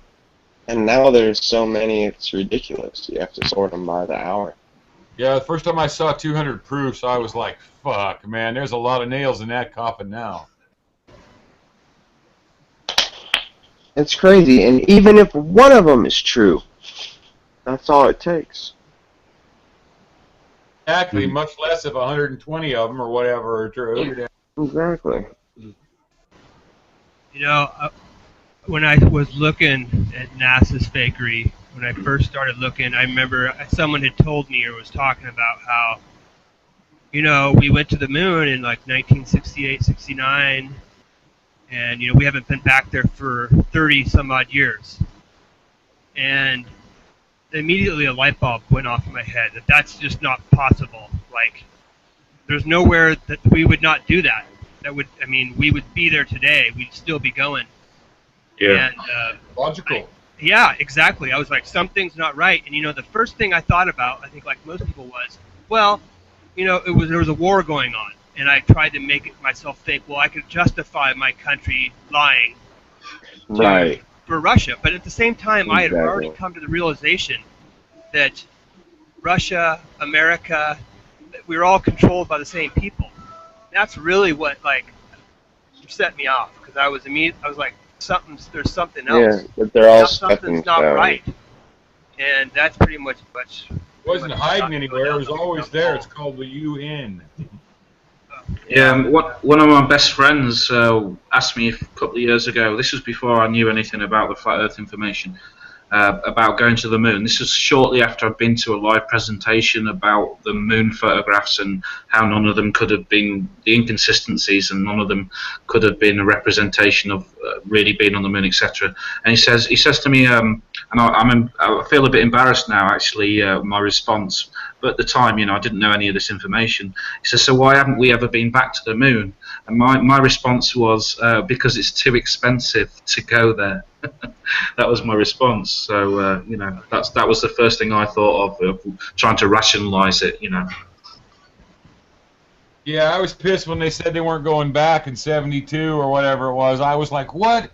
At that point, I was really angry because I already thought something fishy on the day they landed because it just seemed too much like Leave It to Beaver and Gilligan and all the other shit I'd watched, and it's only 7, but man, I didn't put it together that it was fake yet, but I thought that the films were fake. I told my dad I thought they filmed the films in Hollywood to, just to cover their ass or whatever, and my dad, he thought I was full of it.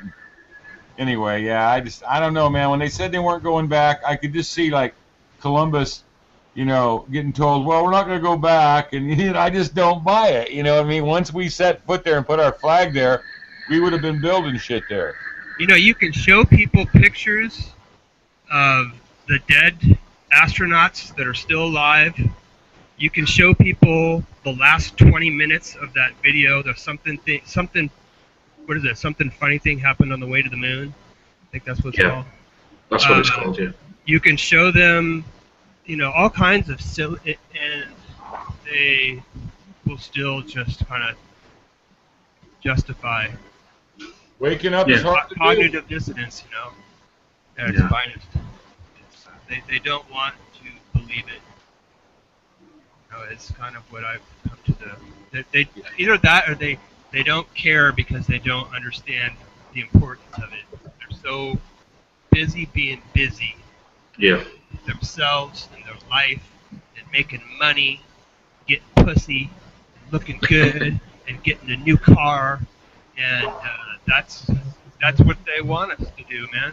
I said it earlier. It took me getting laid off to be able to have time to look at Flat Earth, and that's what they want. They want you to be everyone being too busy, And like I think I had mentioned to Chris a couple of months ago, the majority of the people in the Flat Earth movement are either self-employed, in school, or unemployed. And it's not because they're stupid, and that's because they have the time to stop and think.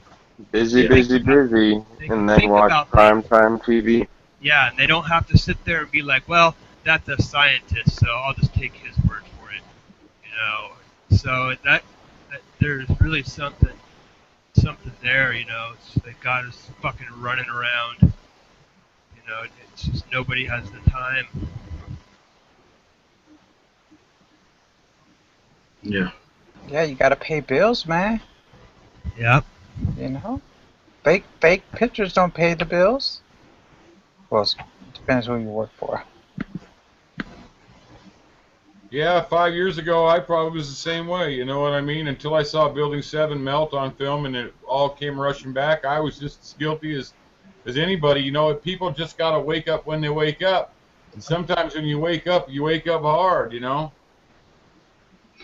I do think, though, that with the Flat Earth Informational, people that have been drawn into exploring it properly or giving it a decent amount of attention it deserves to look at, I think it seems to be a little bit different from the limited experience I have in other conspiracies within. What I'm saying is it seems to have breached different boundaries of class, heritage, country, culture, religion, etc. I do find that very positive attribute to the general amount of people that are, you know, seriously looking into it or involved or participating or following, however you want to term it. I agree. You know, and there's optimism at the end of this one. You know, most of the conspiracies that we investigate, Chris, it's already happened and it's over with, and there's no way of changing it or being part of it. And, you know, this part, we're part of it now. We're forever. Our fucking faces are attached, good or bad. We're all attached to this one. You know what I mean? It ain't like the Kennedy or the Apollo or nothing. Or, you know, it might end up being part of the Apollo, but the bottom line is we're all part of that. So that makes it different for not just us, but our viewers and everybody. You know, it's kind of a cool thing at times. You know, it can get to be a pain, but you know what I mean, right? Yeah, looking back in the future to see how this all pans out, and, you know, to reflect back on this. I agree. Yeah, I'm looking forward to being able to do that. Exactly. You know, there's still a chance that the good guys will win. Oh yeah, definitely. There always is. Yeah, as long as there are good people like your good self and everybody else here, Zach, Crow, Ace, everyone. You know, anybody who's involved. There's always, yeah, all of us.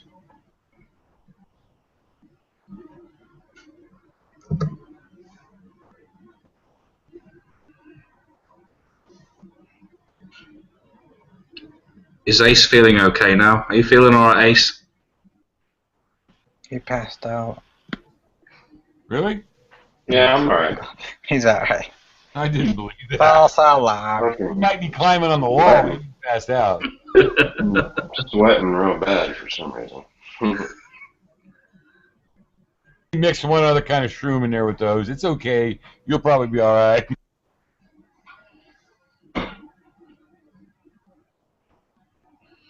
Dude, when I was a kid, this guy down in Orville, you know, or one of those lakes they were talking about on that video the other day, it was all drying up water video, you know. But anyway, this guy went out and picked some mushrooms by the lake, and he was leery of them. He'd been eating mushrooms his whole life, but he was leery that day, so he cooks them up and give them to his cat. Well, you know, later that night, the cat was fine, so the guy got up and the cat was fine and just cooks a bunch of mushrooms up and makes an omelet and cheese and stuff, and eats the omelet and goes to give the cat the rest of the omelet, and the cat was dead. Oh no. Yeah, so this guy freaks out, drives to the hospital, and he dies. I mean, he got poisoned. These were some badass mushrooms, but apparently, you know, the cat had delayed, you know, cats or dogs, they have a stronger resistance for a minute or something like that, but it's a true story. Yeah, there are bad mushrooms. Yeah. Marty McFly.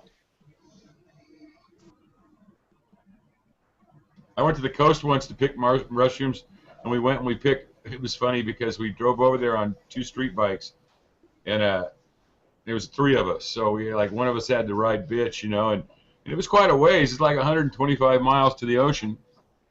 But we get over there, and there's just zillions of these mushrooms that we've all, you know, we're like 20. We're already mouth watering. All we're going to make, and we're going to get so high. And And so we go over there with garbage bags and everything else to get a good amount of these shrooms.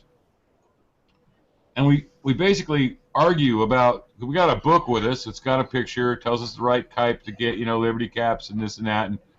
And we were arguing about the one that was, these two that had issues of, and we ended up going with this one kind, and we bring back 40 pounds of worthless mushrooms. You know what I mean? And we threw away all these good ones laying up by the road, but I never did get to try those kind. But the only kind I've ever had is cubensis, the kind are, grown like by people that grow mushrooms.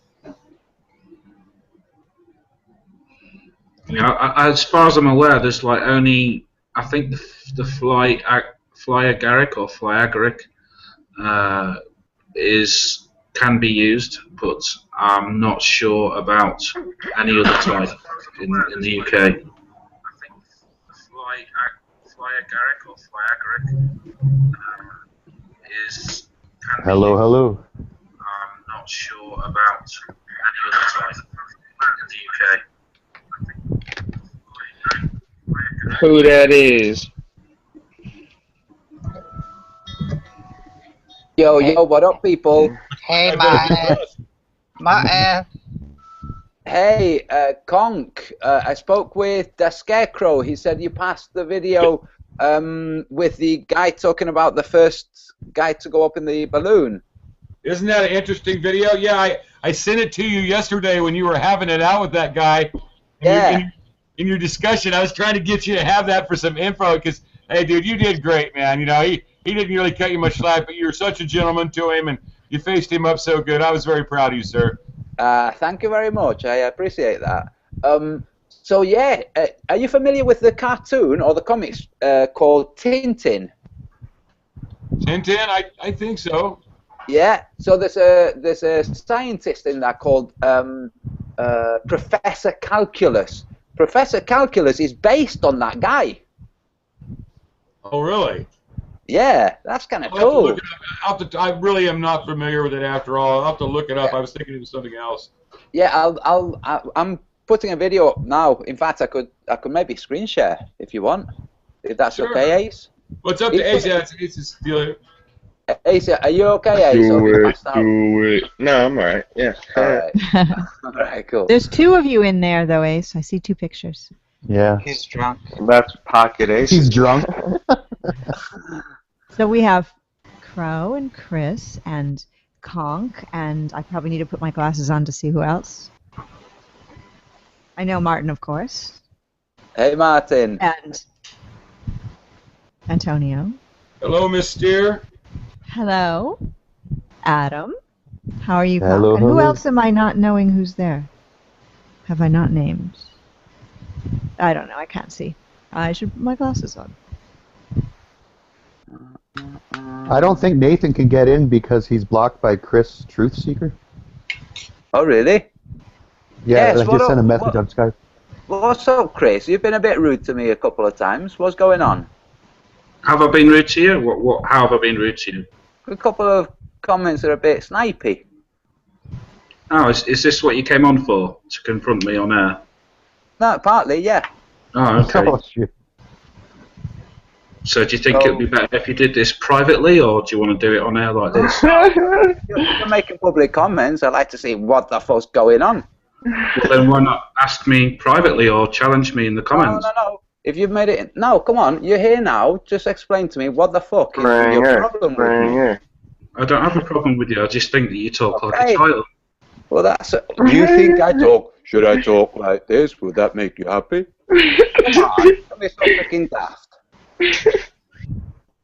Well, I just think it's a bit weird, that's all. That's alright. You can think it's weird. Well, don't you think it's weird talking like a toddler when most of your audience are, grown adults? Talking like a toddler? That's what you sound like to me, yeah. That's the point I was making. Okay, should I describe what you sound like to me? If you so wish, yeah. No, not really. It would just be a bit silly. Guys. But, you got to think. Downtown England, man. This is Ace's chat. Come on, guys. Really? Yeah. Yeah. So what exactly have you come here for? Have you come here to, you know, No. 1 second, confront Chris. me I haven't on. come here. I haven't come here because of you. I've come here because Ace invited me. Okay, and you happen to be here, and I'm not going to sit here and pretending all nice if you've been making snidey comments. Okay, so you think It's not really snidey, Antonio, is it? Really? I mean, you talk in a childish voice. Yeah, that is true. It's not really snidey. You know, if I was being snidey, it would be more sinister than that, and it isn't. It's just it's an observation that I've shared with you. It depends how you look at it, really. You know, and I don't think you should turn Ace's hangout into. You bring all your friends with you into some sort of confrontation with me. It's not a confrontation. I'm just saying, dude, what's up? You've explained. It don't matter. It's all good. If you want to know, Antonio, you could have contacted me privately. So I don't see the point in what you're trying to do. No. Don't try and use that. Okay, I'm not using anything at all. I'm just kind of observing your confrontation here, so there's no need for it, man. You know, just be professional, and if you've got anything that you want to talk to me about privately, that's fine.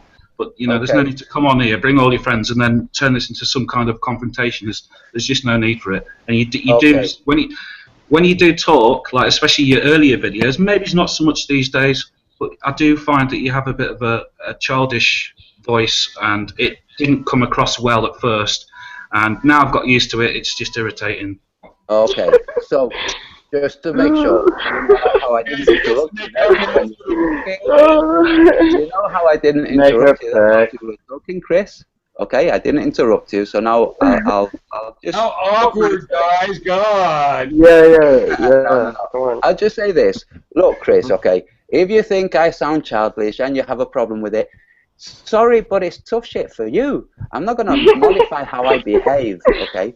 Now, if you make public comments, I'm going to come to somewhere public and talk to you. I'm not going to respond to you back and forth in comments because that would create even more animosity. Christopher Lambert sounds like that too, man. Give him a break, man. Yeah, we don't need more. I think we can all agree the globe is a lie. Yeah, we don't need more divisiveness. That's true. You know? Yeah. And that's it. So, I'm turning into a Glober, guys. I'm sorry. So I'm looking for y'all better now? I think the least of our concern is how somebody sounds, Yeah. So the least of our concern. I like your voice, Antonio.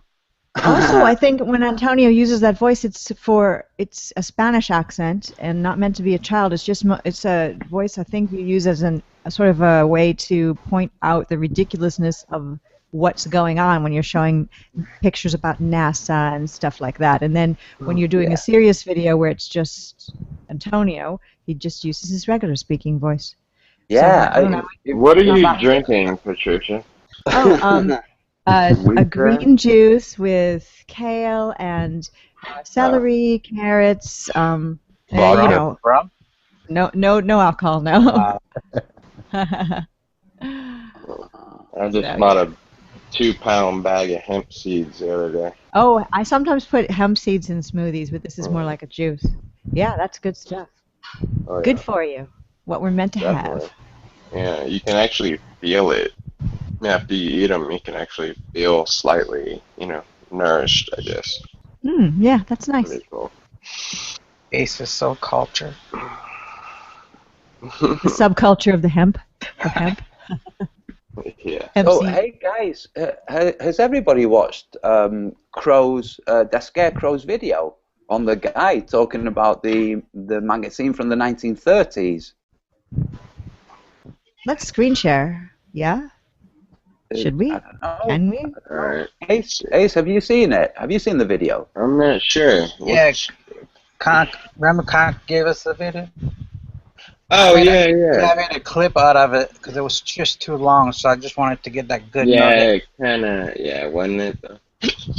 Yeah, so let me screen share this. I'll turn the volume down so it doesn't... Do it. I made y'all moderators. So. Right, cool, thank you.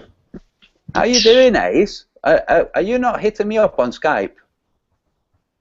Man, I don't even get on Skype, I'm sorry. I have it, but... Oh, hell. Let me load it up real quick. Okay, so I'm going to try to screen share. Conk, that icon that you have that's moving is crazy. Yeah. Some things are accidental. That there is from the first night I chatted. I was trying to lay up a picture of myself, and it didn't work. So I lay up another one. It didn't work. I lay up another one. It didn't work. I lay up another one. It didn't work. Number 5, it still didn't work. So I go to chat with no icon, and my computer crashed. And when I fired it back up, there was the icon moving just like that. Wow. Pretty cool. That was 6 months ago, and believe me, I walk around it like it's a campfire because I want to keep it. You know what I mean? Yeah, it's cool. I changed the background and everything today, but I'm really careful not to mess that up. Yeah, it's cool. I should try that. He loaded a bunch of pictures at once. 5 of them, yeah. Instead of just one picture, he grouped them all and loaded them. Yeah. Cool. So am I sharing, guys? guys? Yes, you are. They were taking it different times of the day. Oh, and hi, Martin. Sharing? Can you hear me? Martin can't hear me. Martin can't speak. I think he's stoned out of his head. No. I think he's talking, but his microphone's not on. So. All right. Hey, guys, am I screen sharing? Yes. Am I presenting to everyone? Tintin, the real Yeah, you're presenting. Yeah. Cool. I just presented her. It should work. Yeah, this is only short, but this is the guy. This is based on the scientist that video had. The guy in the green coat. Let's see, it really is the same guy. The basis for it. That's him. Oh yeah. Wow. Yeah, sure. Let's just have Patricia, you got yours in your email too, right? Yes. I thought that was important. The minute I saw that, I wanted to get it out to everybody that really cared. That I. That was freaking awesome. It was such an awesome find. Mm-hmm. Well, Alicia Brittany gets the credit. She sent it to me from Scotland because she couldn't get it to play, and she sent it to all of us, and I picked up on it. And so it's not even me. Alicia found it totally, and it's just, I love it because I checked it out on Google afterwards. The guy's legit, man. And not only that, his son set the deepest in the ocean record, and his grandson's got the only round-the-world balloon trip. Wow. Yeah. Wow. His grandson went around the world in like 2001 or whatever, got the longest or the only one around the world. I bet that guy knows it's flat. Yeah. I think he's been bought off, guys. I think his whole family was. Think about it. Yeah. So how cool is that? This guy that goes up in the balloon says it looked flat with a rim. Like, whoa. That sounds like the flat Earth. Did you see the video on Google on the real tape at Google? It shows the whole tape and it shows the scientist unloading all the experiments, and the thing was packed full of 2 men and wall-to-wall experiments, and they said they all had all these achievements, and it shows them unloading them literally on the camera. It's legit, and it's like the first. If you put in his name, it'll be the first black and white one you come to on the net on Google. And it's really worth looking at because it tells you even more. What did you guys think of them bottling blue air up there?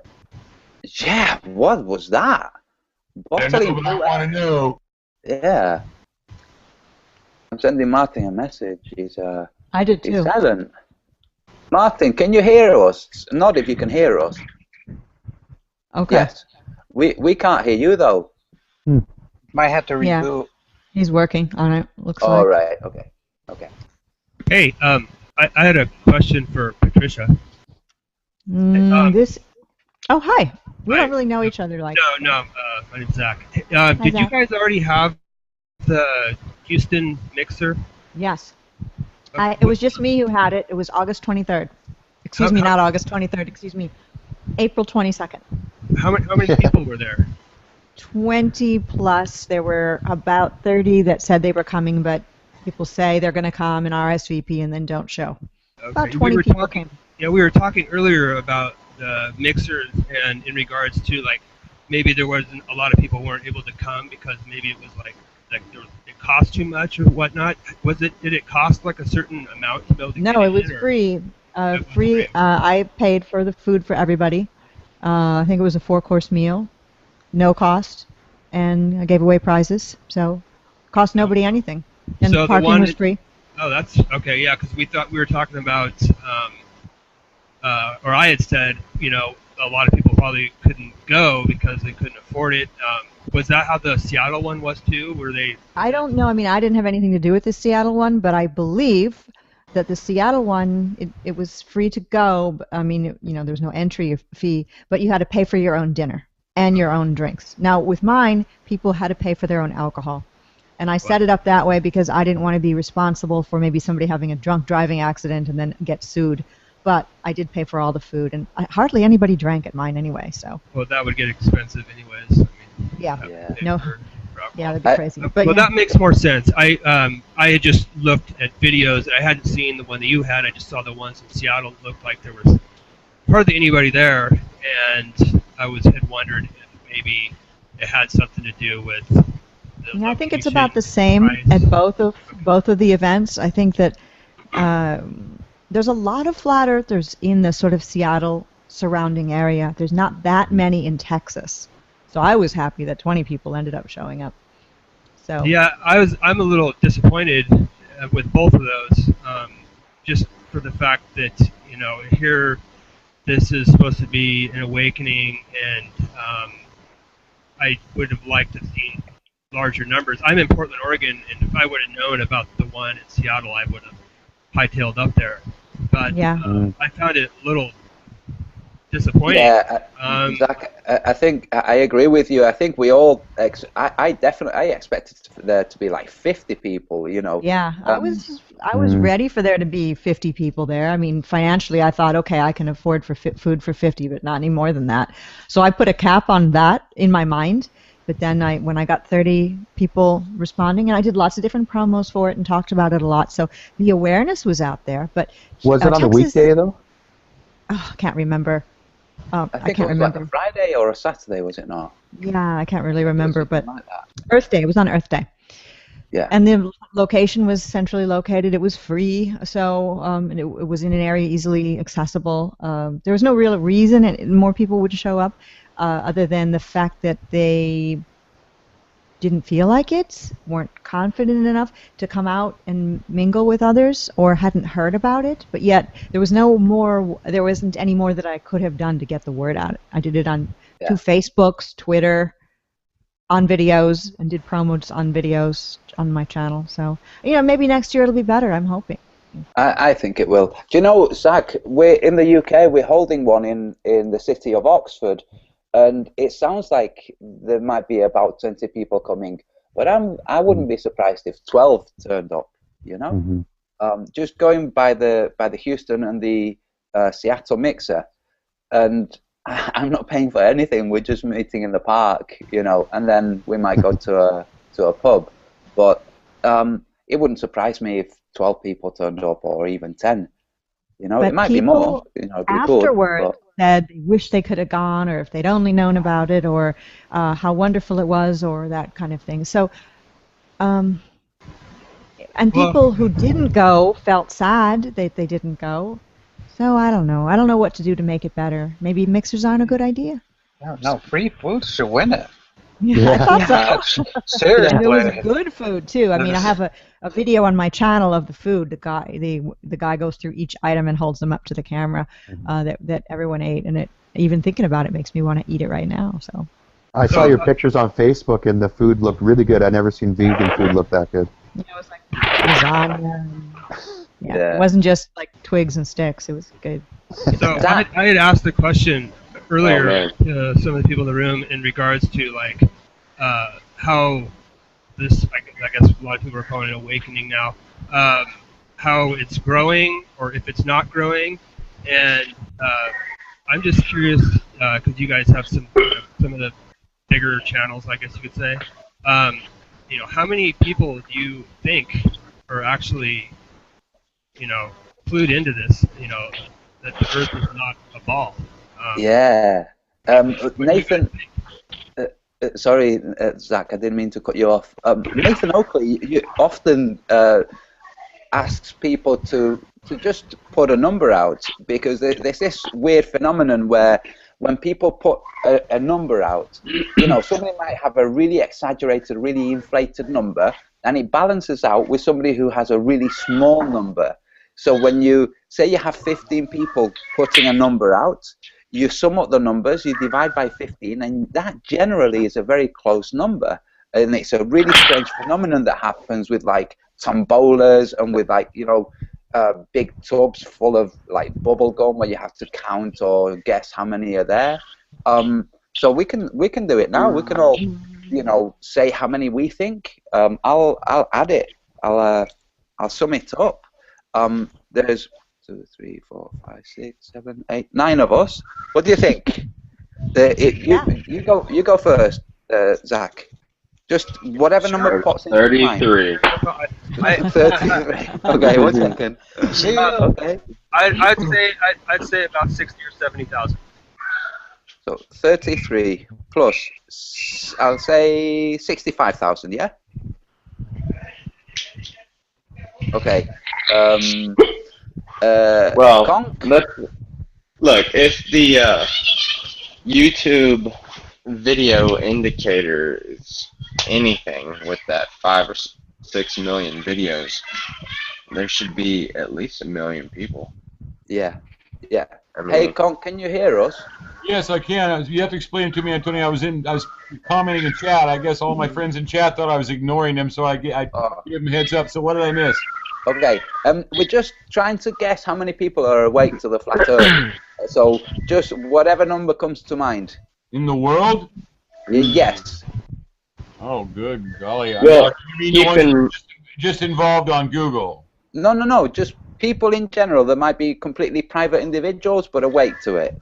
Well, you do know that most of the world believes that anyway, right? It's just Western society that doesn't believe it, you know. I mean. Okay, so we'll say for Western society then. I guess I should have made that more clear. As far as people that, because if you go to places in China. I'm not trying to be a sticky in the mud. I just don't want to sound like Flynn Diddlehopper either, you know. If you go to the Middle East, they've always believed that. I guess I should have said people that believed that we lived on a ball and now have. There you go. Woke up to it. So you mean people on Google, in other words. Okay, so the people on Google that know about Flat Earth, us, our community, I'm going to say in real, we'd all like it to be 25,000, but in reality, it's probably 150 or 200 people. Okay, I think we're in a cave, you know, honestly. Okay. I don't think that many people know, honestly. Okay, so your number's 200. Zach, what's your number? I said I went with 65,000. 65,000. Adam? Well, where I'm from, actually, I had an idea. Where I'm from, there's a lot of old order Mennonites, and I know some of them. And I was. Sorry, Adam. Just close your eyes. Oh, number. Okay. I'm trying to include people that I don't normally include. No. Don't try to use logic with it, you know, because it no logic. Okay. No. Okay. First number that appears. Okay, let's just say 150,000. Keep your eyes closed. They're closed. Okay. Speaking of, I got a badass recipe for black bean salsa. Oh my god, it'll make you think. That's not on topic, man. That's not on topic. I know. Oh god. Okay, Patricia. I don't know. 50,000. Oh wow. 50,000. That's it, huh? Okay, that Crow. Crazy. What's up? What's up?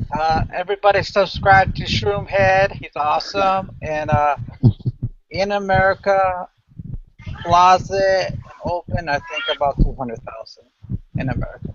Wow. I just don't think people are more open. They just keep it to themselves. Okay. Yeah. There's a lot of religious people that do believe it. Yeah. Chris? 23,000, maybe it's 32. I'll go for 32,000. Okay.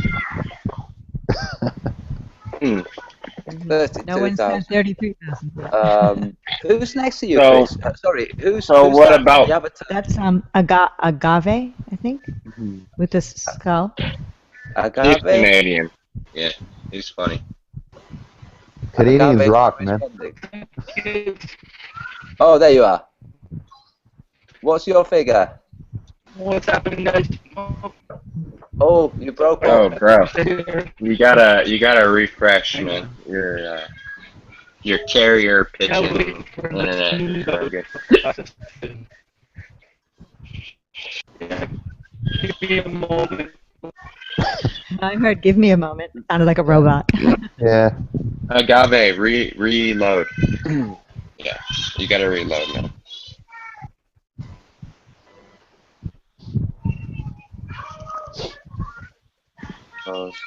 Whatever Agave's number is. I think you said 23, didn't you? But what do y'all? Okay, so y'all said 23,000. 23. What about people with more subs than that? yeah. What's your logic Well, on that? I've put 1 million down.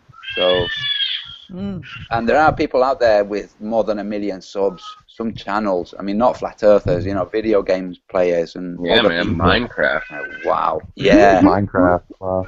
Ain't that stupid? Yeah. I'm completely idiotic. Oh man, our youth these days. Well, we can play Minecraft and just talk about flat Earth. I don't know. Yeah. Hey, I thought about making a new channel. It's a gaming channel, and we just slip it in there, you know. Okay, guys. The number. I've got the number. I've just divided it by 8 instead of 9 because we couldn't get Agave's number. The number, according to this magical thing, is 622,383. 622,383. And that's. I don't think it's anywhere near that. No. The reason why we were talking about this is because, you know, I constantly hear about, excuse me, about how this is taking off, and here's things in the news, and let's compare it to last year, though. It really is taking off if you think about it. Yeah, you know, absolutely, it is definitely big.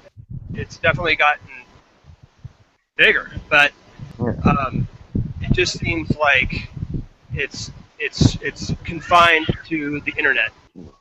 Nothing is being done in real life. You guys took the initiative and had these mixers. That's the only things I've ever heard of as far as people coming together publicly and doing something. And that's really what it's going to take. You know, you look at Martin Luther King and how people gather together in public places. You know, if you gather together inside of a motel or a hotel or a restaurant, you're not going to attract people that are just walking by. You're going to get people that are already part of that group.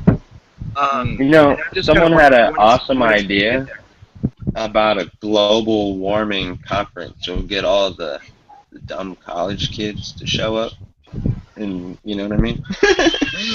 And you talk about global warming and start showing pictures of the globe. Oh my goodness, these kids are so loud next door. Anyways, you start showing the pictures of the globe, you know, with the different continent sizes. Yeah. You know, just see if it rings any bells. Yeah. So, Zach, what you're saying, there were like two big different sides to the civil rights movement, which was the public, which was Martin Luther King, the gatherings, the leafleting, the court trials, all of that. And then there was the quiet side, and the quiet side was the lawyers, the people putting in the paperwork, the people who were attracting no attention whatsoever. The thing that actually changed the law were the lawyers, the people who were just saying, dude, this judge just said no, I'm not having that, I'm taking it further. And those guys, year after year after year. And in the meantime, the attention was on Martin Luther King, on the Million Man March, which was really good because everybody was focused on that. And in the meantime, there were, and I'm not saying that lawyers are great, I'm just saying that there were lots of lay solicitors, lay lawyers, you know, who are not actually classically trained in it, but who read their freaking books and say, hey, according to this law, we have the right to do this thing, and just demanding that right be heard, you know. Yeah, so there were like these two sides to it. The lawyers and all that, that's good. That is nothing for Flat Earth. It's all about people understanding that we've been lied to. Yes. People need to be angry and mad because that's what gets things done. People, when they're happy and just like la-di-da, nothing's going to happen. People need to come together in large groups, and that's what's going to wake people up. And when people wake up, that's when everything else will come out. We don't need to know about maps. We don't need to know if space is water. That will all come out. That will take care of itself if there's enough people on board. So what do you imagine? I'm imagining. Okay, imagine that instead of it being a Million Man March versus solicitors, imagine it's a Million Man March type situation with like something like Ace just suggested, you know, global warming summit or something, and instead of lawyers, a group separate, not controlled, not directed, not angry with the mob, just quietly going to academics and saying, you need to address this, going to scientists and saying, you need to address this, quietly. Because I think it's got to be a multifaceted thing. If it's just if it's just a throng, all they will do is just call it a mental illness. They will classify it as a mental illness and round people up and inject them and all kinds of shit. So we have to think kind of strategically and in a multi-pronged assault. You know, much harder to. I agree. Stop. Well, sure, that doesn't hurt. You're absolutely right. I mean, of course. Yeah, I totally get you. Yeah, the anger is like, yeah, I've went through that. People need to be angry. They need to realize that they've been lied to, that their parents have been lied to, that their family members have died not knowing the truth, that their money is being stolen from them. That's, I mean, I'm not saying that that's a great thing, but that's what motivates people to take action. People being happy-go-lucky and wanting entertainment, that's not going to motivate people. That's not going to make people, it's not going to get the numbers to grow, and people are not going to gather in public. They'll tune in online and watch stuff, but that's not going to do anything. That's what they want us to do. They want us to stay on the computer. They might want to. I'm pretty sure they'd rather we weren't on the computers discussing anything at all, you know. But yeah, anger as a motivation, yeah, totally bona fide. But then there are the other side of the coin. There are the people who are driven by anger, and then people who are driven by curiosity or altruism or peace. You know, the hippie movement was actually killed on purpose by the state. It wasn't the drugs. It wasn't the Vietnam War. It was the state that killed the hippie movement. And they what pushed the hippie flower movement, but they pushed peace and happiness. And don't get me wrong, when I say anger, I'm not talking about the kind of anger where you go out and hurt someone or it affects your job or your daily life. I'm just talking about the kind where you're like, damn, I want to do something. I want to be part of a group. I want to get something done. I want people to wake up. But that might get it. That might get it going. The anger kind of gets it going, but it's the love that makes it last. I think everybody does what they can do, as Pat says, and you know, you do your best at what you can do. You know, that's it. And if anybody worries about what you're doing, that means they're not doing what they should be doing. That's true. One of the hardest things, we're all spread out. I mean, I can understand if we're all in the same city. Yeah, let's get together and bust balls, but we're not. You know, if we just keep doing what we're doing, it's going to slowly have an impact. This has only been going on for a year or two. Hey guys, sorry, Crow. I'm just going to piggyback on what you just said. Do you remember when the war started with the whole, you know, let's go and fight the Muslims over there? When that mentality started, there was also in the US and the UK the cells. You know, there are Muslim jihadist cells hiding in all kinds of places, and they could all be activated. And this was put out as a meme to make people afraid. But if you think of what you just said, we're all spread out. If I reach out to 10 people around me, and everybody does that, we're all spread out. So suddenly, we all actually act as a cell, which is why they have the term preset. You know, they already have the terrorist cell set up. They don't have to say, you know, jihadist. They can just say, we found a terrorist cell, and, you know, it's flat earthers or whatever. But it's not going to happen. They're not going to call us terrorists, because if we're peaceful, this is the main thing. If we're peaceful, they can't actually go through with it in the courts. They can say, what has this person actually done? Nothing. He spoke to his neighbours, or he spoke in the local market. Oh, okay, That's it. You know, the minute we agitate, then they've got freaking all kinds of laws to do with agitating, with bringing for peace and all of those things. Of course, I mean being peaceful. I don't mean you No, going I'm out doing getting you. anything, I get violent or like, you know, No, or anyone gets hurt or anything's broken or ruined. Yeah, Zach, I'm agreeing with you. I'm agreeing with you that those who are motivated by anger, yes, absolutely, be motivated by it. Those who are motivated by injustice, be motivated by it. Whatever it is that motivates you, let it drive you. You know, some people are motivated by acts of kindness, so let that motivate them. Whatever it is that motivates you, let it motivate you.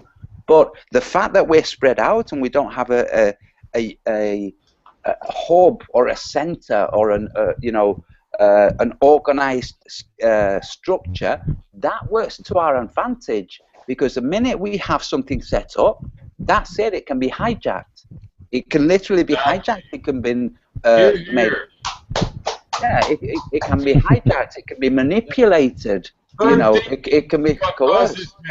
Herd think, you know, if you want to be a herd animal, by God, go be one. But we're all individualists. That's what our panel has in common. That Welshman right there smoking on camera. Yay, Conk, cowboy hat down there at the end. We're all individualists, okay? We're not herd thinking. Just because we talk about what we do individually does not make us a herd. Yeah, and Zach, I'm not criticizing your point. I'm agreeing with you. I'm saying, dude, you're right. Let those that are motivated by anger use that anger, because I'm sure lots of freaking people that are motivated by anger achieve things merely because of the anger. You know. So are you not angry? Are you not angry that you've been lied to? And do you know? If I tell you my position, I'm livid. Which is why I use humor, because if I don't use humor, I get bitter, and if I get bitter, it's bad for you. It's bad for your health. I agree. You can't produce anything if you're sad and hand-wringing and bitter. What can you do that way? You can't even paint a wall good that way. Yeah, I feel more compassion. I was angry at first, but not anymore. I mean, it's the way of the world. I mean, you gotta plot, plan, and strategize. Yeah. You can't just overreact just because we're angry. Does this is a huge deal. Sorry. Does anybody in here think that in our lifetime we will see a change as far as like everyone knowing that we've been lied to? Yes. And this is not legit, and the world is actually not a spinning ball. Yes. Obama talked about it 3 times already. We're making a difference. Yeah. It already is making a difference. If you think about it, Daddy, I want an Oompa Loompa now. I mean, I know we all want it ASAP, but it's going quick. Y'all gotta realize it. It really is. I mean, last year there were no videos to even watch. I mean, last give it year, one more year. I mean, this is in its infancy. You know, people expect us to have a map and all that. Last year there was no crow. I mean, just think that. That's it. That's it. And we have no idea what will be here next year. This is some of the stuff that actually makes me hopeful. We have no idea. I never could have thought that there'd be a dude making freaking music and putting videos together. It just wasn't something that I would have thought. Yeah. So, do you know, one of the people I really like as an effective human being was Bob Marley, okay? Because I love his music and he was a cool dude. And he did a lot of educating about hemp and about peace and about resolution. And so they freaking offed him. But my point is, in lots of his talks, he spoke about being a farmer, because he grew up on a farm. His parents had farms. They grew stuff, you know. And he said, you have to learn how to have patience, because you can't plant the seed and demand that it's producing the fruit now. It takes time, and nature takes time. You can't do the actions of an adult when you're a child.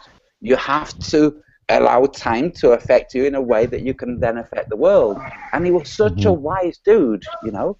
So it's like, right now, this is just the whole flat Earth thing is just peeking out of the surface of the soil. We have no idea how big that tree is going to be, you know. Do you think but that's it? Do you think it's possible for your question for this awakening to happen and for the world to come to this realization without in our lifetime, without there being violence and the government taking action to stop us? Yes, in fact, I think that the way it would work is because it didn't have violence. That's what I really think. It will work because there was no violence involved. You know, people weren't threatened by it. We have to think of the academics, for instance, and the doctors, all these people who are wrapped up in the lie, who believe the lie.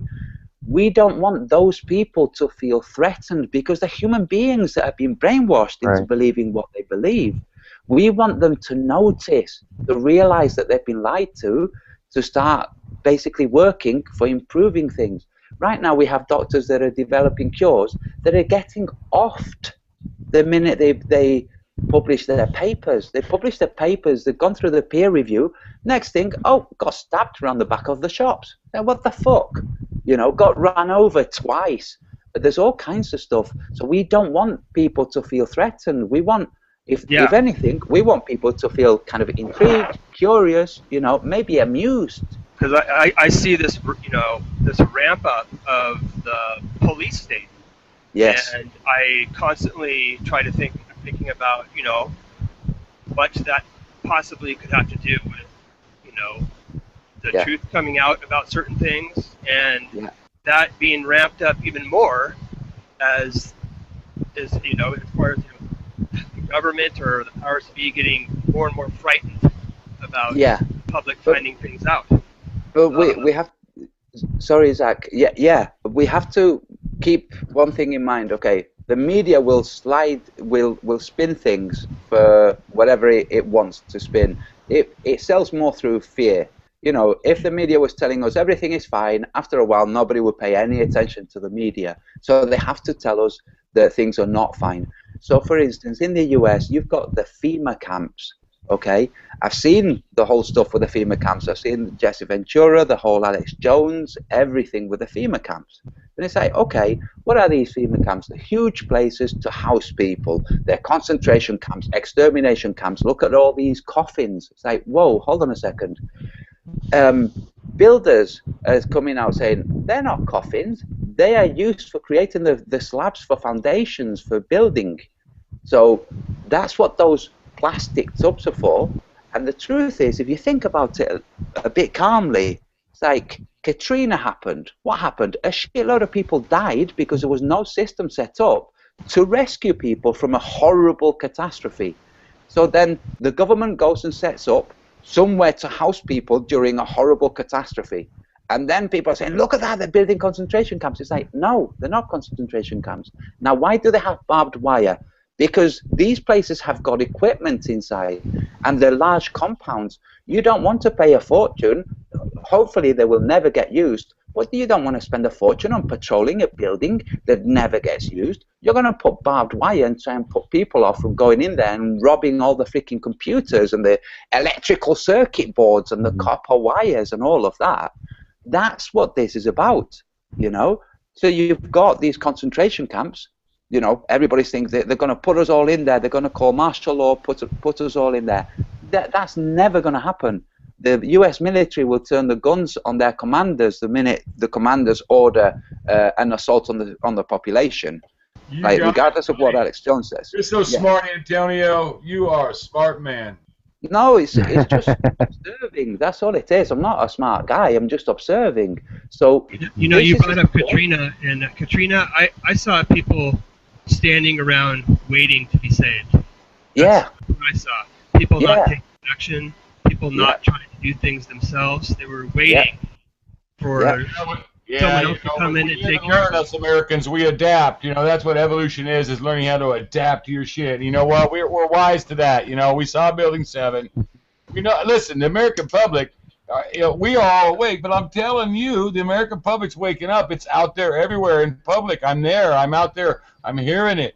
People are waking up, not just about flat Earth. I mean, if you put your whole world into flat Earth, I'm sorry, because it's this one little chink in a great big armor, and that armor's beginning to have cracks in it, man. I'm telling you, when nurses all over the place start, like, you know, questioning the doctors they're working for and talking about 9/11 and all kinds of stuff, things are changing.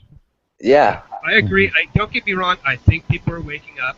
I'm very critical. But you're a glass half empty kind of guy. I already got that point. No, but I'm not we're related now. We never have these nice people stop in and see us. We just don't want to be negative all night, if you know what I mean, Vern. No, I get you, Zach. You're not actually being negative. You're trying to point. You're trying to highlight something which is true. This is my one opportunity to ask you and people like Patricia things that I probably won't get a chance to. So I'm just not. You know, I was there in that Katrina. opportunity. Yeah, I was in New Patricia- Orleans during Patricia Katrina. I lived there at the time, and I didn't even evacuate. I had the means to evacuate, a car and money to go to a hotel and stay, but I decided not to. I had several cats and just was too much of a hassle. And my mother said to me on the telephone that they were opening up the Superdome as a shelter of last resort if you decided to stay in the city, and she encouraged I would go there. And I said, no, thank you, I don't want to be with a bunch of strangers. So I stayed in my place, and everything was fine. Lots of rain, lots of wind, kind of scary, power out. The next day, went outside, and things looked like a storm had blown through and trees were down, but I didn't see any flooding. I walked around the city. I did see some looting going on.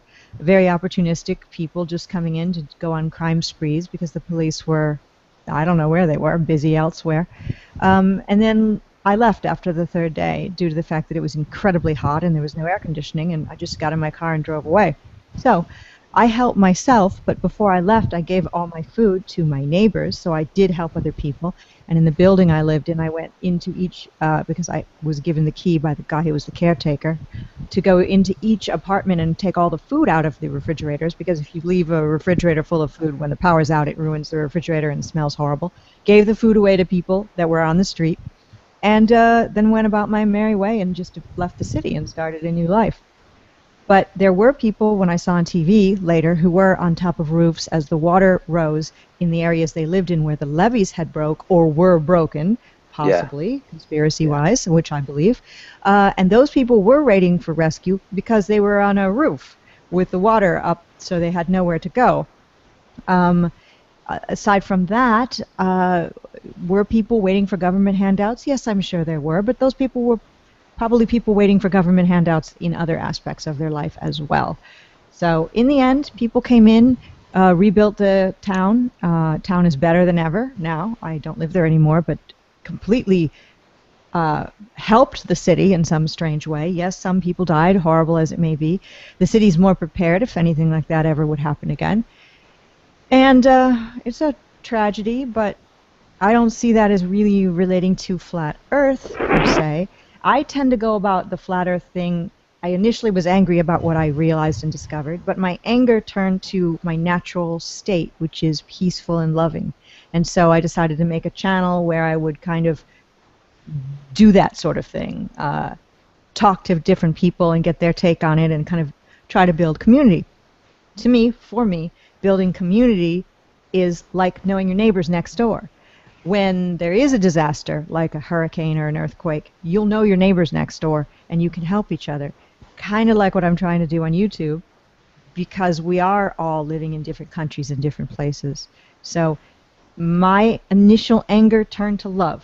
Somebody else's initial anger will turn to a protest. Somebody else's initial anger will turn to making music, like Crow, or doing whatever it is everyone does. I think it's all valid, and we need all of it. Just like in a community, which we kind of are in, we all need to do different things. We all have different jobs, you know, in our lives. And I think it's all good. Anger's good. It's all good. Yeah. For sure. And if they throw us all in the camp together, we all got our duties already. It's going to be easy. Yes. Yeah. But Zach, what you were saying, which was, do we think that we'll see it in our lifetime? Yes, this is the thing. You know what I was saying about the seed growing? We're seeing it now. But because it's going to take time, you know, it will feel like no big deal. If we could, you know, when people go into a coma and they wake up 18 years later, imagine you go into the coma and you wake up 18 years later. It's going to feel like tomorrow, okay? But every fucker's talking about the flat Earth. It's like, what the hell is this? It's going to take time, and whilst we're going through that time, because we have the tedium of day-to-day life, it feels like nothing extraordinary is happening. But just in the last 2 years, it's gone from no flat Earth videos on YouTube to freaking hangouts talking about the flat Earth and the videos on YouTube. It's happening already. Yeah, I think it's great. I think it's totally great.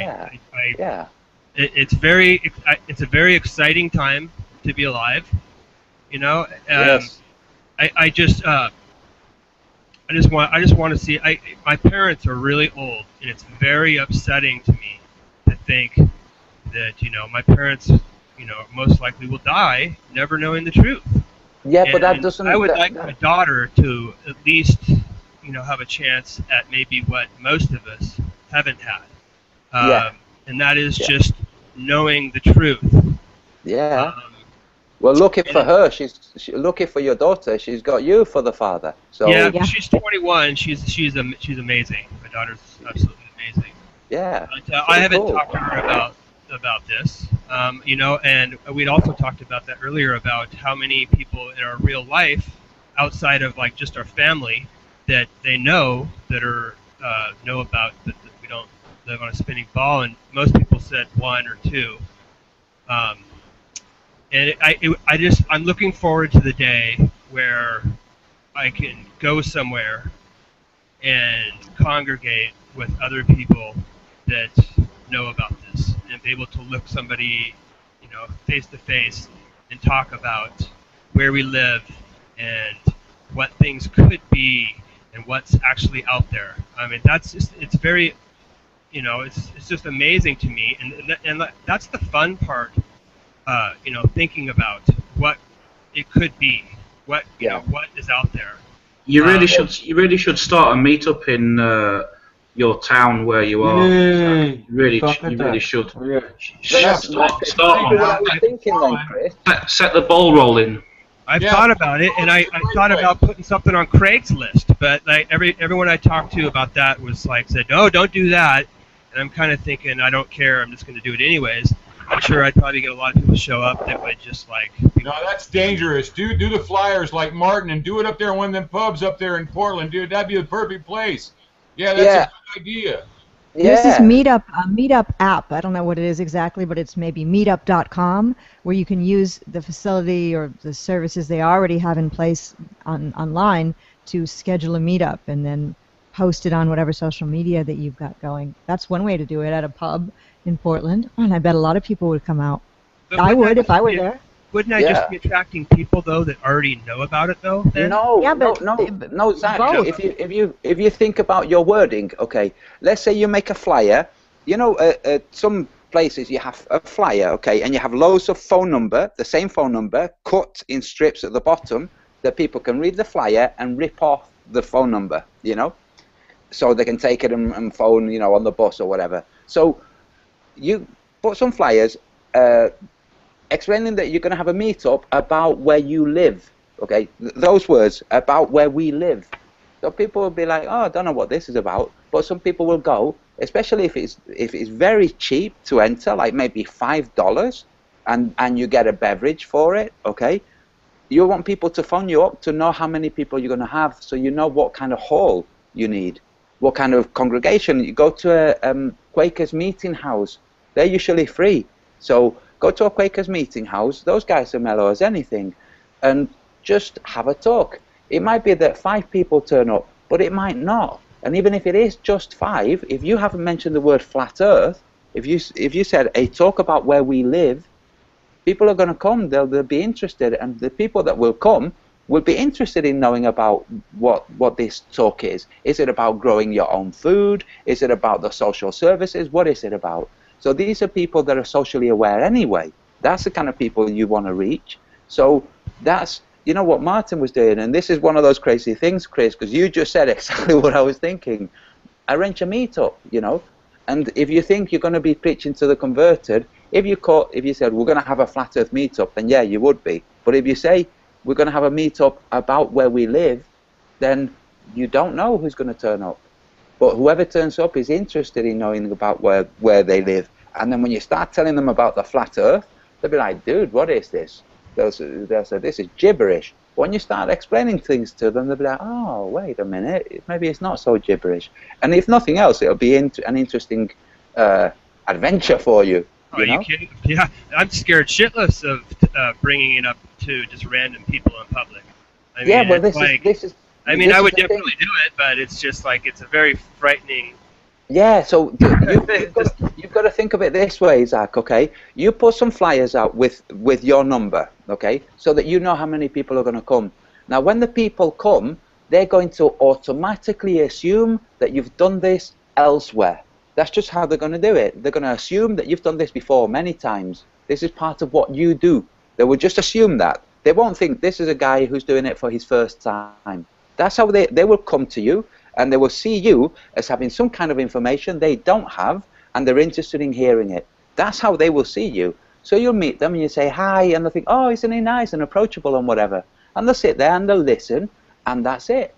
That's how it will play out. If you're thinking of each individual person that turns up and you meeting them, like in a shop or the market or a street corner, then yeah, that's overwhelming. But don't see it that way. See it as people turning up to listen to a speaker that they don't know, who they're assuming is on a speaking tour. Because there are people who do speaking tours, you know?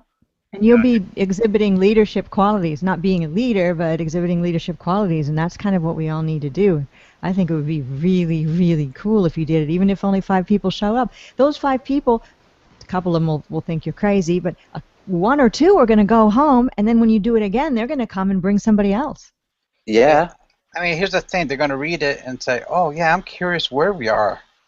So they're already interested. So they're not, they don't know about the flat earth, but they're interested where you're going with this. So they're there to listen.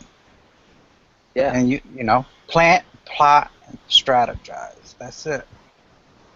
Because everybody I talk to, even my friends, if I have the opportunity, the moment I say hi, I saw my best friend 2 weeks ago, I had to put it on the table. Like, dude, you know me since 5th grade, So you just have to.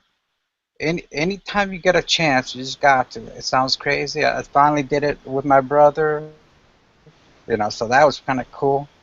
And he already knew all that stuff before me, so that was even cooler. And that's why I say some of these people already know, but they just keep it to themselves. Yeah. They really do. That's another thing. For every person making comments, we don't know how many people listening not making comments. There might be 5 or 30 per person that makes a comment. In law, in the whole political world, every letter that a politician receives from somebody in their kind of district counts for 13,000 people. So when they receive an opinion regarding a thing, the statisticians have said, look, for every letter that arrives, that person is voicing the concern of 13,000 people who haven't bothered writing. That's the actual figure. One letter equals the voice of 13,000. This is why when they have petitions and you need 100,000, this is how. The reason it's 100,000 is because each one of those numbers counts for thousands of numbers. So that's how it works. Now, and this is just to put your mind at ease. Are you familiar with the painter called Bob Ross? Happy Little Trees? Yes. Okay. So when he was starting, he was dirt poor. He was holding a painting workshop. He's hoping to have maybe 10, 20 people in there to make some money. Only one person turned up, okay? So this woman turned up. She wasn't very well. She turned up with the husband, okay? And the husband, said, okay, so enjoy. I'll be in the canteen. And Bob Ross did the whole thing just for her, He helped her do a painting. And this was just one person. Now, she's arrived. She sees that there's loads of space. And she's thinking that he's going to cancel it because there's only one person. Because he was a good dude, he did the actual session for her, okay? Now, the husband comes back. He doesn't know any of this, but the husband comes back and they're millionaires, and they offered him a contract for 50% of what he earned. They were offering him $2 million, But at the time, he was completely dirt poor, and he thought, no, I don't want to do this. I don't want to have a boss. So he said no. But these people still helped him anyway. So what I'm saying to you is, even if one person turns up, give them your time. Exactly the same as you would if it was 10. Beautiful story. But you know, if you look at YouTube videos, let's say a YouTube video, just a flat Earth video, has 20,000 views. If I look on my channel and see a video that got 20,000 views, I know I don't have 20,000 subscribers. So how is that happening? There's a lot of non-subscribers that are watching our videos, and those are the silent people out there that you could potentially reach when you do a meetup.com sort of thing in Portland. There's going to be people that are interested that they don't have YouTube channels. They don't even follow YouTube really that much, but they know something's wrong. They feel something's wrong. So the wording is really important in the flyers that you make or whatever it is that you make on meetup.com. Just touch on the dissatisfaction that people may have about what they feel about the world. Do you feel something's not quite right? And that might get those new people in, those non-subscribers to our ideas. Yeah, and also because you've got platforms like this, come to platforms like this and put your ideas out. Say, listen guys, I wrote a flyer. I'm thinking of wording this. What do you think, Crow? What do you think, Chris? What do you think, Martin? You know? So the more minds, the better. And apart from anything else, it's fun and it's interesting, and you get the goodwill of the people that are engaging with you, urging you, you know, and kind of helping you along. So I'm in. Thanks. Yeah. Oh, thanks, you're back. Martin. Yes. I'm in. 100% So Zach, brother. yeah. Zach, I bet now you're thinking, shit, I'm going to have to do this, aren't I? Well, I've been thinking about it for quite some time. It's, you know, I don't think I'm the right Yes, person. can hear you, Martin. Everybody else, Really? I mean, someone's got to Yes. do it. Yeah, somebody's got to do it. Yeah, and even if you only get a small turnout, like I only had 20 people at my thing, I wasn't going to cancel it. I just like the show must go on. I got 20 people. You know, one contacted me today, and he wants to arrange a local meet, and we'll hire a hall or something here. And I said I'd promote it. That's about 20 people in my own town, and they say that they all got friends or are interested in flat Earth. So you were saying earlier, will anybody else be interested? Bloody yeah. Could fill a hall. Yes. Also, You know, there's something else. dazzle Okay? them with our excellence. And Yeah, do Patricia it. and Martin, everybody, in fact. You know, you have your view counts on your video. So if I go and view your video, Martin, you get one more view count because I've gone to view it. But if I come back to it later to show a mate and watch your video, it doesn't go up again because my IP has already registered its view count. I can show your video 5 different times and it will only count as 1. Okay? Really? So we have no idea how many people are actually watching our content because I'm only really their curious first what's visit. going on with mine. It's bonkers. It really is. So we only know when it goes up by 1 count, that's on the IP address, you know, your computer's IP address. So you can watch a video 50 times, but it won't go up by a 50 count. It will go up once. So, and the truth is, if I watch a video with Martin and then I'm showing it to my pal, I'm going to say, oh, dude, watch this video. I'm going to go on it. It's not going to show another count. So when that guy then goes separately and watches it, it will show up another count. That guy might show it to 5 people, but it will still be just the 1 count. So the actual count on your videos is not a good way of measuring because we have no idea. We really have no idea. It's only counting the 1 visit from the IP address. Okay. Well, it isn't making any sense. Not to me. I'm trying to make sense of it, but... They also mess numbers. around with view counts. Yeah, they also, you know this, Martin. They mess around with view counts. They stall them. They How about the hold them. juggling of comments? Considering And they remove subscribers. I wrote a comment.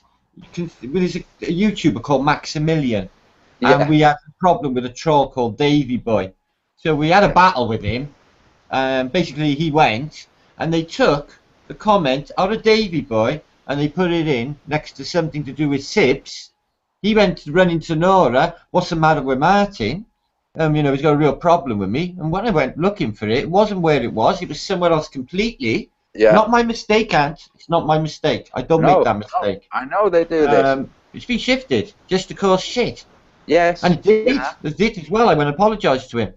You know, through email. I did it. had a video that I made about Dan Pratt. Okay, I was going to air it, but then in the end I didn't. So I shared it privately with just 2 or 3 people, and only those 2 or 3 people could watch it. Okay, by the time I was watching it with the other 2 people, it had 19 views. Okay, this is YouTube staff watching it from different IP addresses. Okay.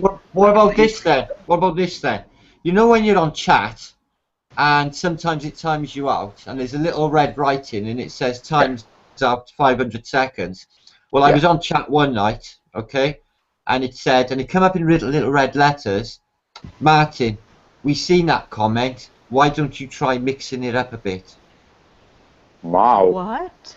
I swear to God Almighty, in red letters, Google or YouTube, in their writing, little red writing in chat, I believe it. blew me a fucking way by saying, Can I just Martin, we've seen that comment. I don't know what comment it was. Yeah. Yeah. Then, Sometimes I don't know what they mean by mixing it up a bit. Sometimes I when wound you up by calling my last hangout, mixing it up, trying to call them Martin, out. Sometimes when you write the same thing in a live chat, a YouTube live chat comment section, say if you write, "Oh, that was great," and then you type, "That was great," a little red message will come up and say, "You've already sent that. Why don't you try mixing it up a bit?" It's I've basically, had that before. If you try it now, like go to the live chat of this hangout, type in like, "Hello everyone, full stop," and then type in exactly the same thing, "Hello everyone, full stop." It'll come up and it'll say, "Oops, why don't you try mixing it up again?" Basically, it's to stop you spamming the same thing over and over again in a live chat. It'll only show up on your screen too. Everyone else in the chat, I don't think, can see it. It'll just. Oh right. It's just the conversation that was going on at the time as well. It was significant. So I thought. Yeah. There's something else. Think like that, you know. I would think like that. Martin, and in fact everybody, there's something else to bear in mind. You need to keep your eye on the channels that you subscribe to, because YouTube will unsubscribe you from people. They are doing it. I've been contacted by about 5 people in the last week. Rick Woods, another one. They've unsubbed me. They unsubbed me from Caveman, and I haven't unsubbed from anyone. I thought, where's Caveman? I have no videos. And when I went through my sub list, he wasn't on there. I wouldn't have unsubbed from him. It just wouldn't have happened. Yeah. So what happens is when somebody unsubs from you, if you're not aware that YouTube is unsubbing people without their consent, you just assume that they're falling out with you, and you don't want to say to them, "Hey, why have you fallen out with me?" You just feel a bit down. Yeah. So it's important that we voice this, because when people see their subscribers dropping, they'll just assume that people are unsubscribing like on purpose, and they don't know how many times or what portion, or if any, are doing it on purpose, because all of them could be unsubscribed by YouTube. They unsubscribed me from Flat Earth and Other Hot Potatoes, from David Weiss, from Martin. Really? Yeah, from Geo at different times. I go, I'm thinking, I'm not seeing anything from Martin for a while. I write Martin Licky, I click, and it says subscribe. I think, what the fuck? I subscribe freaking Geo, because I've seen nothing from him for a while. So no, he's been busy. With it. Yeah. So, but they do this. They mess around with people. You know, they will take away subscribers. So, you know, why they do this? Is it just a psychological ploy? Is it just for shits and giggles? Who knows? But they do shit. Yeah, they do this. So, and it's important to know this. And Martin, people that have regular platforms like you and me and Patricia, it's important that we voice this, that we say this to people, because there will be people out there that have maybe 12 subscribers, and they'll go to their page and they'll have 10, and they will assume that 2 have purposefully unsubscribed. People don't go out of their way to unsubscribe from people unless they don't something really offensive. From anyone. I don't think ever. So it's important that people know this, because otherwise, I mean, psychologically, it is pretty damaging, you know, especially for people with low self-esteem. So it's important that we voice this. Yeah, for sure. I agree, 100%. Yeah. Okay. Yeah, Crow. I've had to subscribe to. I've had to subscribe to Crow 3 times, you know. Sometimes you like a video too. I've noticed. I don't mean you. I mean all of us like a video and it doesn't take the like. Has that ever happened to anyone? Yeah. You hit the thumbs up and you go back later to watch the rest of the video and you don't have a thumbs up. Yeah, educate yourself. The other day it happened to me. Yeah, in fact, I'm going to YouTube right now to make sure that I'm still with the Scarecrow. Because 3 different times it's unsubscribed me from him.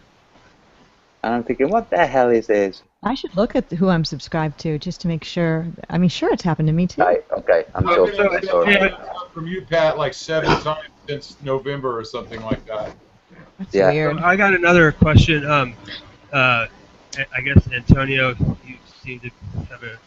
Do you guys think it's important for us to have a map? I do for Not other people. I do for other people, not for us. I don't think it's important for us, but I do think it's important for people that are more left brain thinking, more trapped in the globe, not so close to the surface of the flat Earth. For those people, yeah. But for I understand that. no. That makes sense. I think it's kind of a runaround. You know, people. It's not so much now, but a couple of months ago there was this big concern about map this or that, and I think it was just kind of another way to almost kind of create a little bit to make people crazy. Maps make you crazy. And I wouldn't know that. creating division, and I think I said it earlier before you guys were on that it's irrelevant, and those kinds of things will just come naturally if enough people were to get on board. It would force the hand. But I was just kind of curious what you guys thought. Reach out to your subs. I bet there's a lot of people in universities in the sub lists. I look at my sub lists and I study them sometimes and think, Christ, what, you work in that university? Harvard? Have I got Harvard people? I got professors. I got all sorts of subs. You wouldn't believe it. And I think, hang on a minute. If I could just reach out to them and ask them to do something unselfish, you know, just a little bit for humanity and the future, please. See how it goes. Yeah, I think everybody should. That's right. Weird. I think everybody should. I think everybody should make sure they're subscribed to me because that'd be awesome. Yeah. So, you know, just check. I see you all day on bloody mail anyway. I'm never going to miss you, am I? Come on, Martin. Every day I open my mail and you're there and Conk's there. I love it. I love it. Hey Martin, what's going on with your Skype? Fucking don't know, mate. This is berserk. Honest to God, I haven't got a clue. So been perfect for weeks, but tonight. So have you removed it and reinstalled it? I don't know what happens. So go back, just remove it, like uninstall it and reinstall it. What now? Firefox, not now. At some other point, like when you're not busy, just remove Skype altogether because you've had problems and bugs, and some of the bugs, some of the removals, some of the bugs might have been latched. I can't find you on it. I tried to find Ben. You give me his new mail. I can't find that. It's driving me nuts. I can't get in contact with any of you. I haven't spoken to Geo in about a week. Yeah, so you know how you had the problems with all the Trojans and all that? Yeah? So some of them will have hooks in code lines in other programs like Skype. So when you remove everything, it will remove that and the hook and the code line from Skype, okay? So you try to use Skype and it doesn't function. So when you remove it altogether and you reinstall it, that's it, it's fresh. It's not got any code missing. Well, I'll do it again. That's the second time though. I'll try it again. Yeah. All right. Cool. Yeah.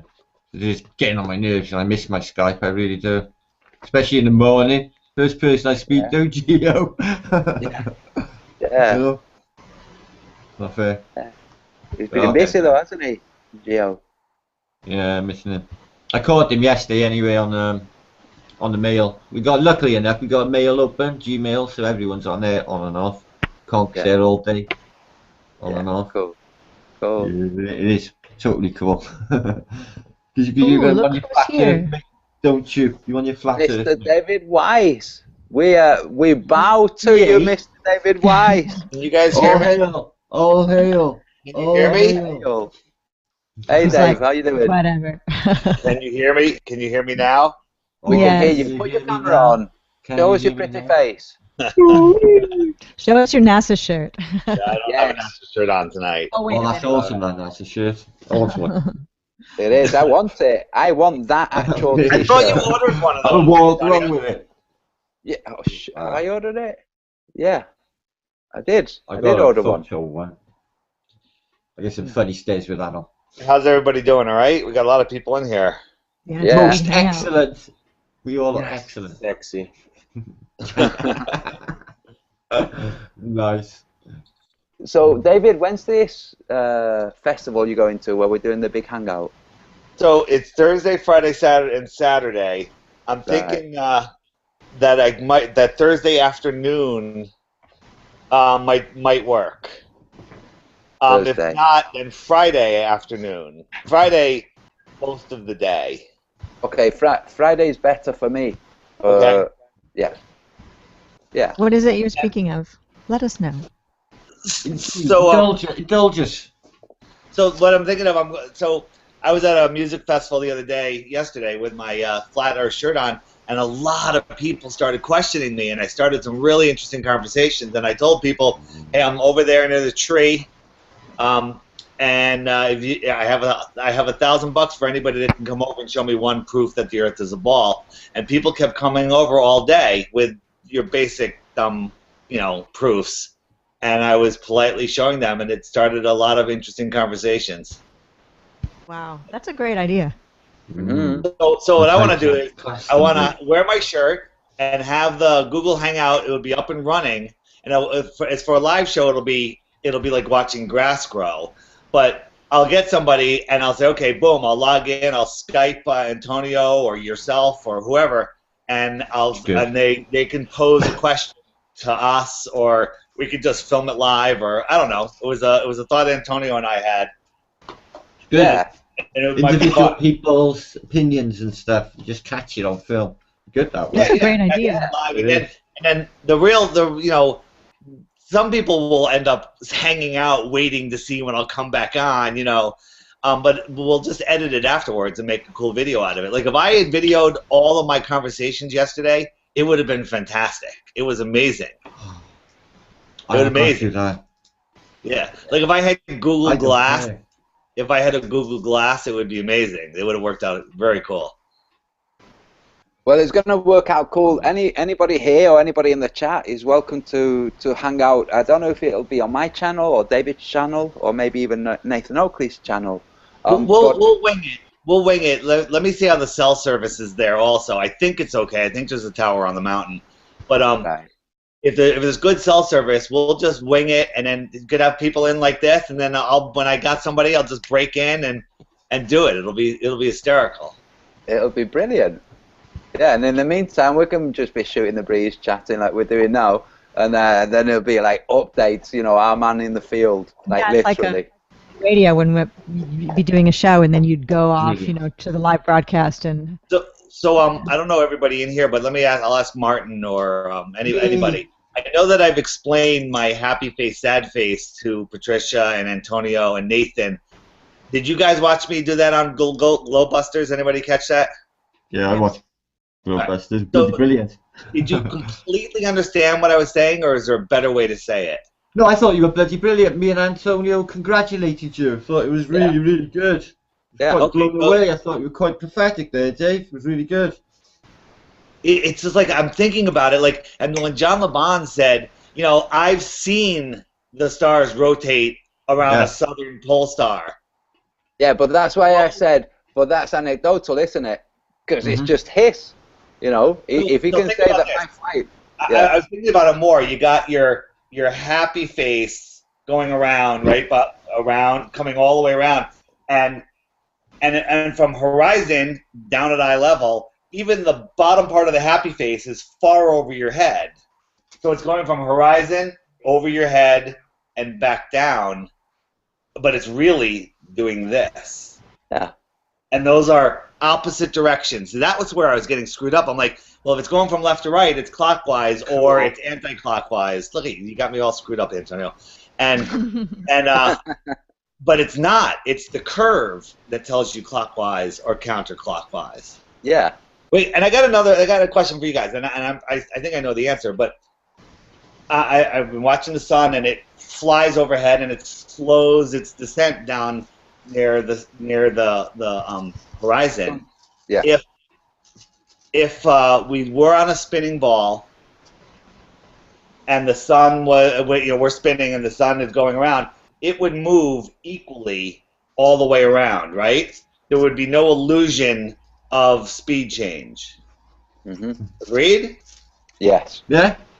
Well, if there was any illusion, it would be very small. Okay. So because, and I'm gonna catch this like on a clear day. I'm gonna measure it. I'm gonna mark out the suns. I know it's easy to show this, but that'll prove that it's not even a geocentric system. You froze.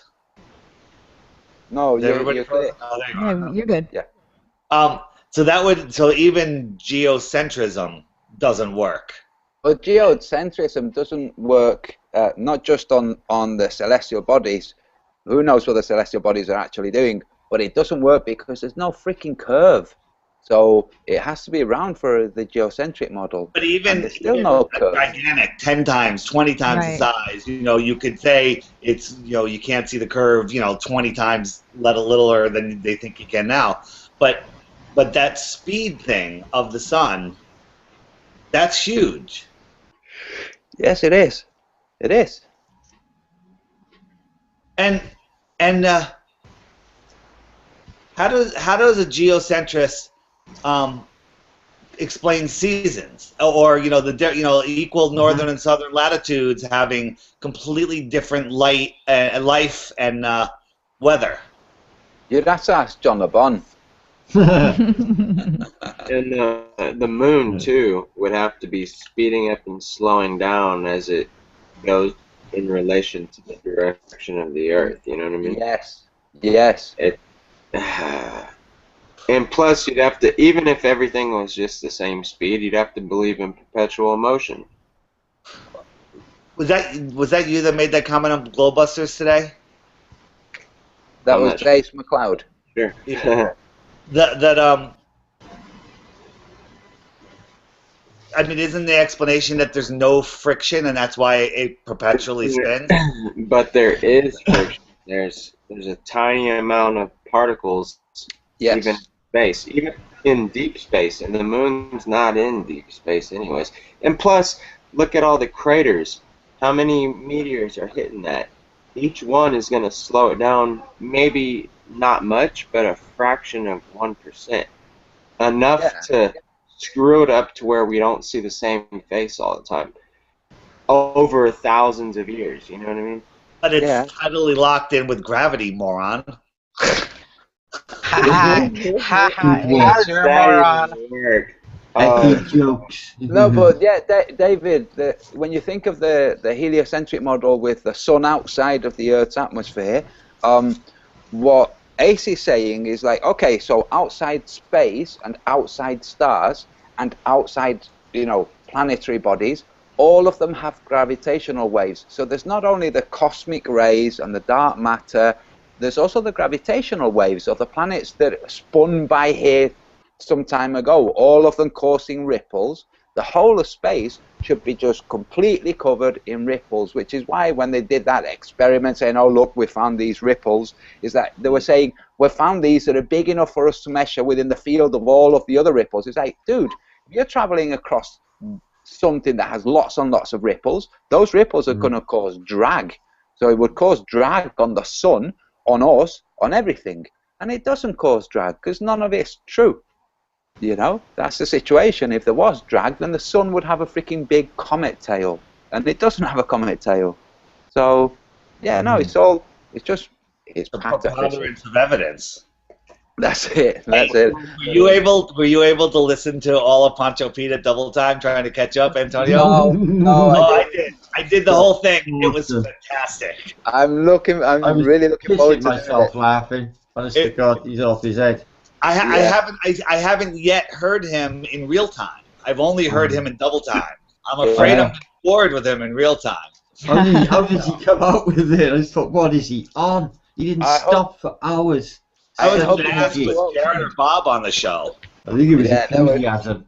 Yeah, that's a good ab workout. Listening to that guy. His kid.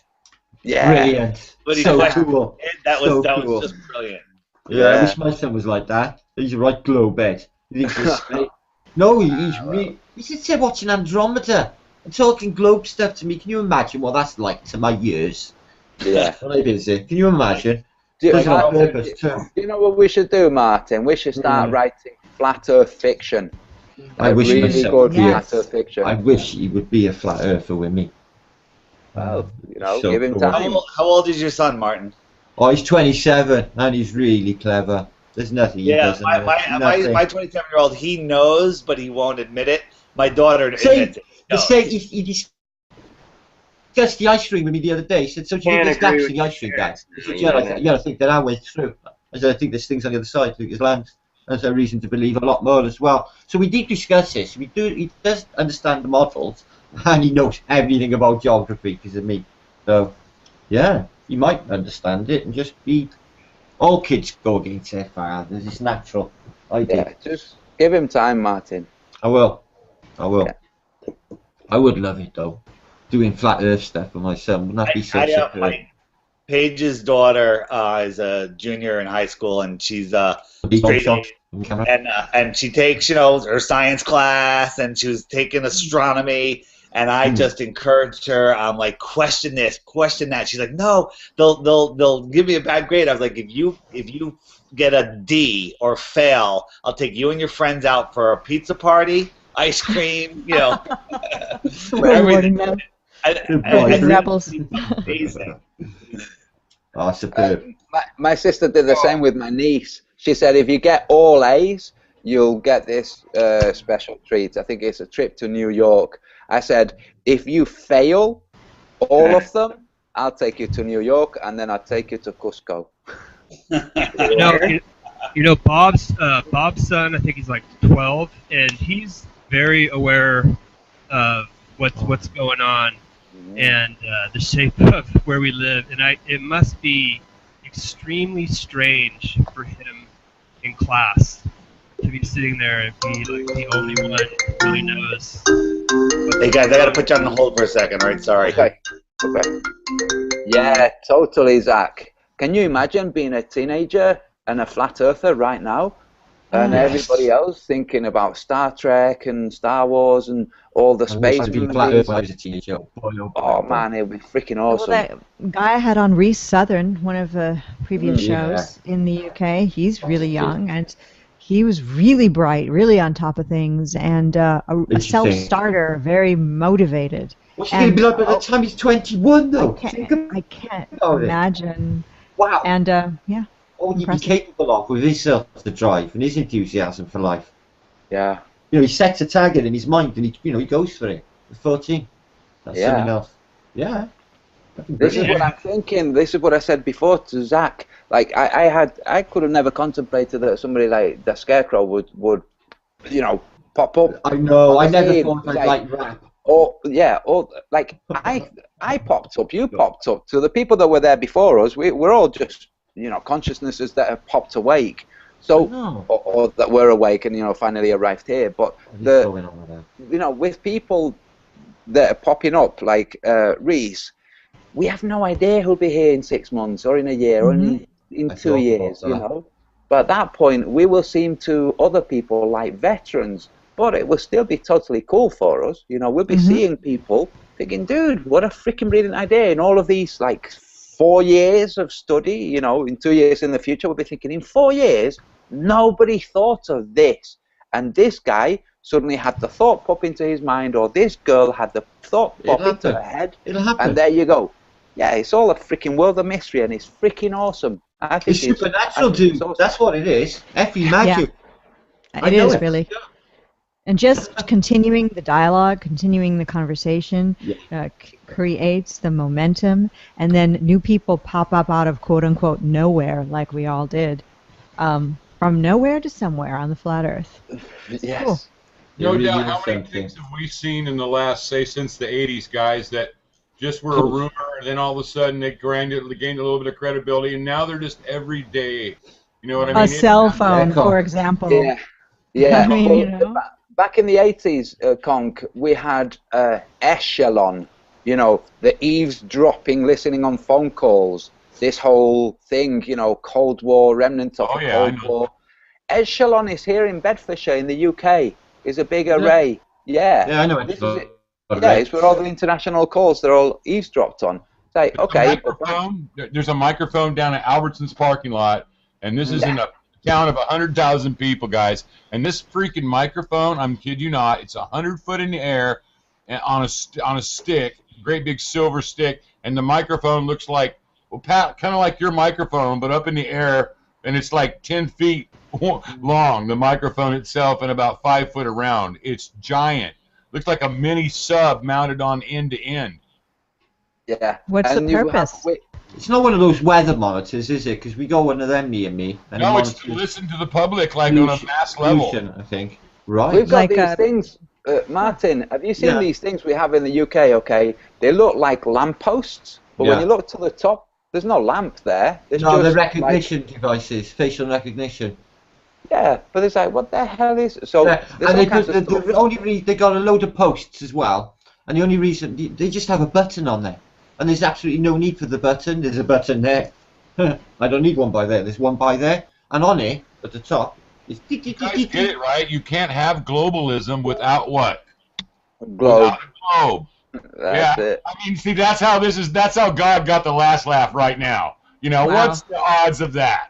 You know, what is the odds of that shit? I know, Conk. I look at the globe and I think, oh my God, I like it for the fact that I don't like it. If you know. We're not only going to do away with your politics, we're going to do away with the whole premise of it. You know what I'm saying? I mean, we're hitting at the heart here. We're cutting the head off the snake. Do you know, it will come to a point, I was going to say it will come to pass, it will come to a point where people in the future will look back at the whole stage that we're in now, that we've been in for the past 500 years. Without doubt. You know, morphing. It's been morphing the whole 500 years. We had kings ruling everything 500 years ago, and the church, and back and forth, and eventually it'll get to some other system. We'll look back. Your awakening is undeniable, Lance. We know it's true.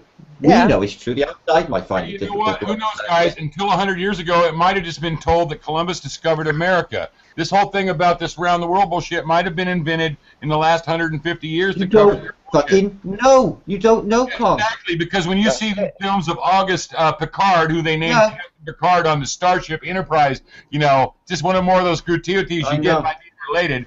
You know what I'm saying? You know, it's almost like his kinfolk never had to worry again if he kept his mouth shut. I don't know, but it's kind of funny. You know, I mean, that is pretty not. Look at that thing he went up. That's right out of Jules Verne, guys.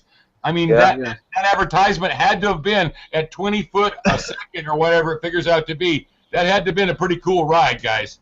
Mm-hmm. Yeah. And just thinking, not knowing whether you're going to make it back. You know, is it going to be a one-way journey and then you're going to pop up, you know, dead? Did you guys view where the scientists unloaded the capsule and all that on the Alps? No. Okay, so it's black and white. It shows the whole thing. They're getting him out. Him and his buddy they're going into town to eat breakfast, and scientists are unloading the capsule. And I mean, it is some clear film. They must have had some Nikon cameras or something because it's some nice black and white. And you ought to look at it. Just put his name in and look at it. It doesn't take long, and it tells another version, you know, another little side of the story too. I mean, he came back and said the world was flat, just like Tesla did. Now that's pretty two good strikes against him there to cover up two of the smartest people. This guy hung out with Einstein. This guy Picard. You know, I mean, this is part of the cover-up. You don't name the Starship Enterprise Captain Admiral. You know what I'm saying? This is a cover-up. It's mockery. Yes. Yeah. Oh, you cool you are, Conk. I love it. I really do. Let's enjoy this moment of silence. I was looking at chat. Antonio. Yeah, I'm looking at chat. What? Who's that? What about chat? That's I forgot we were even on the show. Don't forget, Antonio. No. Okay. Don't forget, buddy. And we're live as well. Tell me what it is.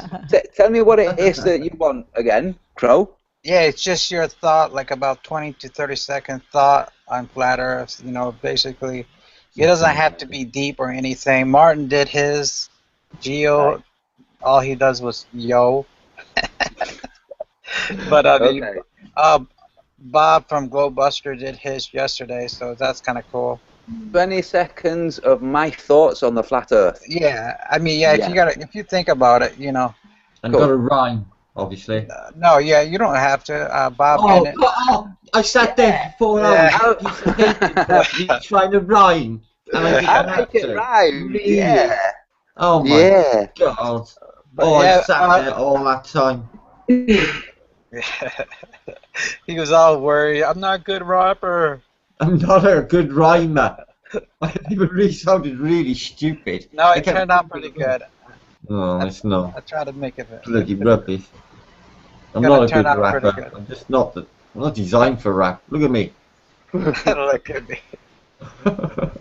Hey, dude, have you seen Snoop Dogg? Not lately. You don't come wrong. He's like a white version of Snoop Dogg, dude. Yeah, there you go. Really chill and mellow. Yep. Snoop. A big smoker. Hey, Snoop Martin. Oh, man. Who's the guy that films the moon live? Is that CD? And Crow. Yeah. Yeah. Well, seen CD that. does It's like good. he films it and just does a lot like a hangout filming the moon. Yeah. Yeah, I play music. When I come across that when it's live, I cannot turn it off. I just watch it and I stare at it and I'm just like waiting for a wave, just looking for something. It's just fascinating to me. Don't forget to blink though. You know, it's important. To blink? Yeah. Only blink one eye at a time. I don't miss anything. Yeah, that's my trick. Yeah. When you're looking at that moon TV, I mean, I think he uses a Nikon. I mean, it's so ridiculously clear and looks so close up. It's like to me, it looks like you would literally see if there had been something landed on there. You would see anything left behind. It's amazing. It's mesmerizing. Now, when you're looking at it, it looks like it's underwater, right? Yeah. But I have issue with that because when I use my P900 down when I was down on the islands doing my flat Earth research, the sacrifices we have to make, I was zooming about 1.5 miles down the beach at actually Paige, and when I zoomed all the way in, it looked like she was underwater. Yeah. Just from the atmosphere in between. So I'm not saying that I'm seeing water. I'm just saying when you look at the moon, it looks like it's underwater. But that could just be all the water in between, in our atmosphere. I don't think it proves anything. It's just interesting. Yeah. So you know the story of the fish who said to the other fish, "The water's nice today, isn't it?" And the second fish said, "What the hell is water?"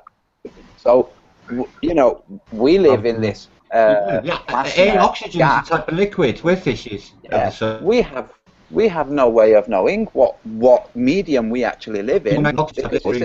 It's a medium we live in. We're the same as fish, but not in the water. Just one atom away from water. It's liquid. That's all it is. One atom away. Yeah. From oxygen. So that's all it is.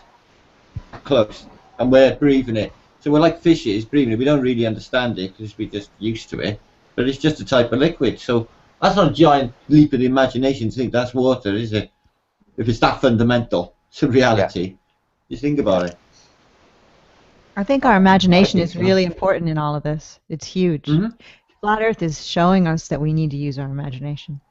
It's part of the awakening in general. Well, somebody said today that, the last show I think it was, that they just said that they thought it was grinding to a halt and it was getting stagnant. Yeah, Jordan Rains, I saw that comment. I got angry and I was like, no, there's so much to realise, just breaking back the layers. We haven't even tapped, the true nature of consciousness or reality yet and what we really are. Are you saying that, Jordan was saying that Flat Earth has peaked and it's not getting any more popular? Is that what you just said? He was saying it was stagnant. Stagnant. So I was thinking about that thing because, once all of us here, we've discovered the flat Earth however long ago, and we cannot get it out of our head. It's not something that we don't think about every single day. So and I've noticed since then, you know, it's gotten so much easier to address people about it. I even had a guy looked at my shirt, a war veteran that was handing out these veteran remembrance things at this thing, and he looked at me and he goes, "The world is flat," like that. Cool. And so, but at the festival, there's probably 20 people I've had good conversations with that took in the information, that have more than just a seed planted in their head. I cannot imagine them dropping it. Maybe 5% of them will just like, I can't deal with this, and not look into it. But you know, I mean, maybe 5 of the 20. So it's growing. But you know, but then I look at Globebusters. Globebusters is like one of the leading shows. Patricia's Your Show is one of the leading shows. Yeah. Live, it only has 300. It only has 300 live viewers. Those are the same viewers that are watching. You know, maybe there's 20 or 50 new people. You know, yeah. There's new people in chat all the time, though, isn't there? Every time I see new names, every day, almost. Yeah. Okay, well that's good. I haven't looked at that. So there are new names, but I would think that, you know, there should be 1,000 or 10,000 watching. Yeah, you're right. No, he's right. He is right. How do you know it's not the hiding the figures? No, chat would be berserk, wouldn't it? Well, it's kind of what Zach was saying, that we need to do something to get more momentum going. And what is that thing? So there were 300 people watching, David. But right now, and what is it? An hour, 2 hours after it finished, it's had 1,334 views. So that's all those. The majority of that 1,000 are people that weren't watching it live. Right. Like I didn't watch Patricia's show live because I had to go out. Hey, how did that ever work out? Did you figure it all out? I had to bail when you were having technical problems. Oh, with Stars or Souls. There's something wrong with his microphone that was like. I was gonna write in the chat, but luckily I had to go. I was gonna write in the chat. I'm like, 100 shows, unprofessional, unsubbed, and I was gonna leave. You know, the only people who write unsubbed are people I've never heard of before who were never subbed. They use that as a way to like, dig it in. They'll write unsubbed. And I'm like, I never ever seen you before and you've never subscribed to me before. I will now block you. Also, we all comment in chats. We all comment on videos. What do you think the percentage of people that watch stuff that don't comment? I think it's like 95. A lot. Yeah, a lot, yeah, it is. So you can't count the number of people in chat. I mean, if you look, there was 300 people watching Globebusters. They all, except a couple of trolls, must like it. But there was only 100 ratings. Yeah. You know, so people don't even thumb up or thumb down anonymously. True. Or they do, and the thumb doesn't register it. Because I've been on videos before where I've liked something and it just hasn't highlighted, and I've refreshed, and it's just not worked. I'm going to look at, you know, the video I did with Stars or Souls, I ended it, I don't know, whatever, 2 hours ago? Something like that. And it only has 792 views, which is very low for my videos. Yeah, it is. Holiday weekend. And I'm not saying it's because of some YouTube thing. That's just the way it is. It had a lot of technical difficulties. He was eating pretzels the whole time. And he was eating pretzels the whole time. But hey, what am I going to do about that? I thought he was relaxed and cool and just being himself. That's exactly how he used to always be when I would do stuff with him. Paige thought it was hysterical. She goes, "Why is this guy eating pretzels?" He would be eating. It's rude, you know, to eat. I had the polite police, a woman that trolls the comments, and she said, "Do you mind not eating? Watch the posting, please." I find it really, really offensive. So actually, she's a polite police, but she wasn't polite. It was really weird. Yeah. I think people need to just understand that anybody who makes videos, it's their channel and they can do whatever they want to do, and just don't criticize them for doing what they do, because that's not what it's all about. But then again, I'm being the police right now by saying people shouldn't criticize others about how they do their videos. So I guess it's okay to criticize too. I don't care. I got the models of a saint. I don't really care. I'm gonna go to Patricia's video right now and complain. Yes, you better. Yeah. This video has too much pretzel on it. Unsub. Unsub. Oh, and I checked, Crow. I'm still subscribed to you. So. Yeah, but I have been unsubscribed from people before. So I don't know why. I know I didn't do it. I used to think it's because I sometimes use my iPhone and maybe I'm scrolling and my scrolling with my finger causes it to click the unsub, but it just doesn't seem likely. I'd be working mine out. I average about 100 a month. It's not. They crawl up slowly, and just short of 1,000. Just coming Well, up that's to it how now. it is. Having Having subscribers is just the way it is. It's cool. It is cool to watch your subscribers slowly build, but it's just the way the flat Earth is slowly building. You don't really notice your subscribers building. It's like 1 and then 2, but that's the way flat Earth is. It may feel like what Jordan is saying is true, that it's stagnated, but in reality, it's building one person at a time. It may not even make videos or subscribe to videos. The second week we'd know. Did any of us think that we'd be, here all this time later? I mean, and still into it. I mean, it's just just growing. I've seen a lot of fads in 15 years on the net. Man, I don't stop thinking about it for 1 second, day or night. And when I'm dreaming, I'm dreaming about the flat earthers. I swear to God. Go away. I mean, the flat Earth is like no other. I mean, if you want to call it conspiracy, if you can, it's like like 9/11. That was on a certain day. That came and went. Flat Earth, it's here. It's happening. It's all around us. It's an insult. It's an insult, is what it is, and that's why we cannot handle this. As if we are the serfs. We thought the Magna Carta meant something. It meant we were owned. Man, this is an insult. We all know it, but you got to kind of like spit out the sticks and keep moving forward, Otherwise, if you dwell in the bad, you won't move ahead. Agreed.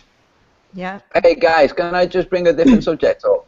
How cool is it when other people, so you have a video and people start slagging you off and other people start defending you? Especially when people slagging you off are just talking shit, like literally, talking about stuff that's not relevant. And other people are coming in saying, what the hell are you talking about? And you have these long running battles. You can read their running battles. And it's always, it's freaking, I just think it's freaking brilliant. Yeah, it's nice. It's getting in fist fights every time you left a concert, did you? You just gotta look up like Mick Jagger and walk fast through the airport, like Pat does. Have dignity, rise above it. You know what I mean? I mean, obviously we're all here. We all got that in common that we all just want to rise above the drama. I mean, pretty much. I mean, don't you think that's what we? Besides the fact we all kind of do our own drummer thing, we don't really let other people influence us. Which is, I just love every one of you guys. Honestly, I mean, you've all just, at the very least, even if I didn't have the pleasure to know you all. If I didn't have the pleasure to know you all, which I do, just watching your vids, if I was one of your fans, I would love you guys because, I mean, really, you've put a good spin on a really bad insult and a bad thing, and I'm really proud to be associated with every one of you. Oh, God love you, John. You're beautiful, man. You are. Lovely. So chuffed to know you. Can't believe it. So lucky. Know all of you, really. Except Ace. Yeah. Wake him up. Somebody wake the man up. Hey, it is really great that we all woke up, or whatever you want to call it, and we're all connected. We never would have had the pleasure of each other's virtual company if it were not for Flat Earth, most likely. It's that instant that when I've seen people I recognised. I had it with you, Patricia. I had it with Antonio. Yeah. And I had it with both. I thought, how the hell do I know you? Other sites now, not just Flat Earth. I'm seeing you people around on different sites, and that's cool because things that aren't related by Flat Earth. I saw Martin on one, I saw Pat, I saw you on some, and that's neat. That means that the world isn't that big a place. That's true. I don't feel far away when I hear, say, Jazz Sinclair when he's talking to me. I feel like through spooky action in the distance, he's actually not that far away. When he's talking to me, he feels like he's really close spiritually. I feel him really energetically connected. It's really strange. But it's nice. It is beautiful. Mm-hmm. Yeah, people only understood. All right, I'm going to take this note, leaving on a high note with what you just said, Martin and Conk, to say goodbye. I'm going to leave now. God bless. Thank you, Ace. Love you, Patricia. Where you go, Patricia? I'm just going to go do stuff in my house. My cats are destroying things over. I got to make them stop. You're not going out, are you? No. Do you? Oh, do you want anything while I'm out, David? Pick me up Like a Pint of quad milk. latte, 2 of them. Okay, I will. All right. Goodbye. Thank you, Ace, and thanks all. Bye, See you Patricia. later. God bless, Lo. Yeah, thanks for Bye, Pat. So cool. Know what I often think about is, look at how much we've looked into this and know, but we're the crazy ones, according to 99% of the population. We're absolutely. I thought it today. I know. We're absolutely insane. But I saw the greatest meme the other day, and basically, and this is what I say to people. This is what I actually said to people at the concert when they were talking about flat Earth. I said, to believe that we live on a spinning ball, all it takes to believe we live on a spinning ball is a bag of potato chips, a couch, and a TV. I said, but to understand where we truly live, it takes effort, critical thought, time, a couple of things, whatever I said. But that's really the fucking deep. truth. It fucking is. It fucking is. You got to do some real soul searching. Hold on, Ace, you keep talking. I never could hear what you're saying. No, I said I've been more entertained in the last year by all this flat Earth stuff than the last 10 years of TV. Sure. Well, I've never focused on anything so long in my entire life. Every day, all day. Like I'm kite surfing, and I'm just fucking looking at the clouds, at the sun, at the horizon. That's all I'm thinking about out there. People are commenting on that picture that of me at the concert. Like the duality. You have your back, facing the other way that all the sheeple are facing. It's the symbolism. They're like going crazy over it. Cool. Yeah. Oh, Did you guys see that picture? Yeah. I want to. Share it. I'll pull it up. Here it comes. Oh, cool.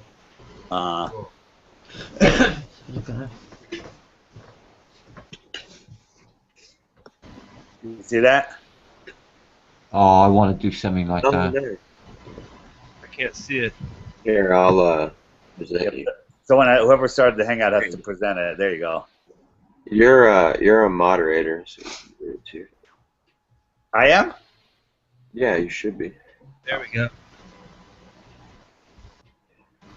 So that's my T-shirt.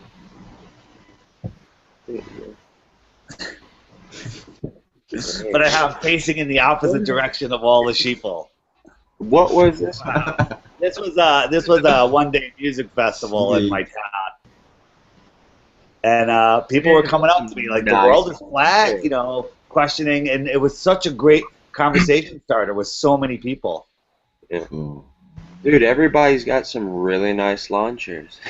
What state do you live in? I live in Connecticut. That's right. You told me we were on Geo's show together one day a couple months ago. But yeah, I remember that. It's beautiful there. It looks like where I live. New England. I live in Oregon. Not quite like Oregon, but there was a nice day. Did you just say Oregon?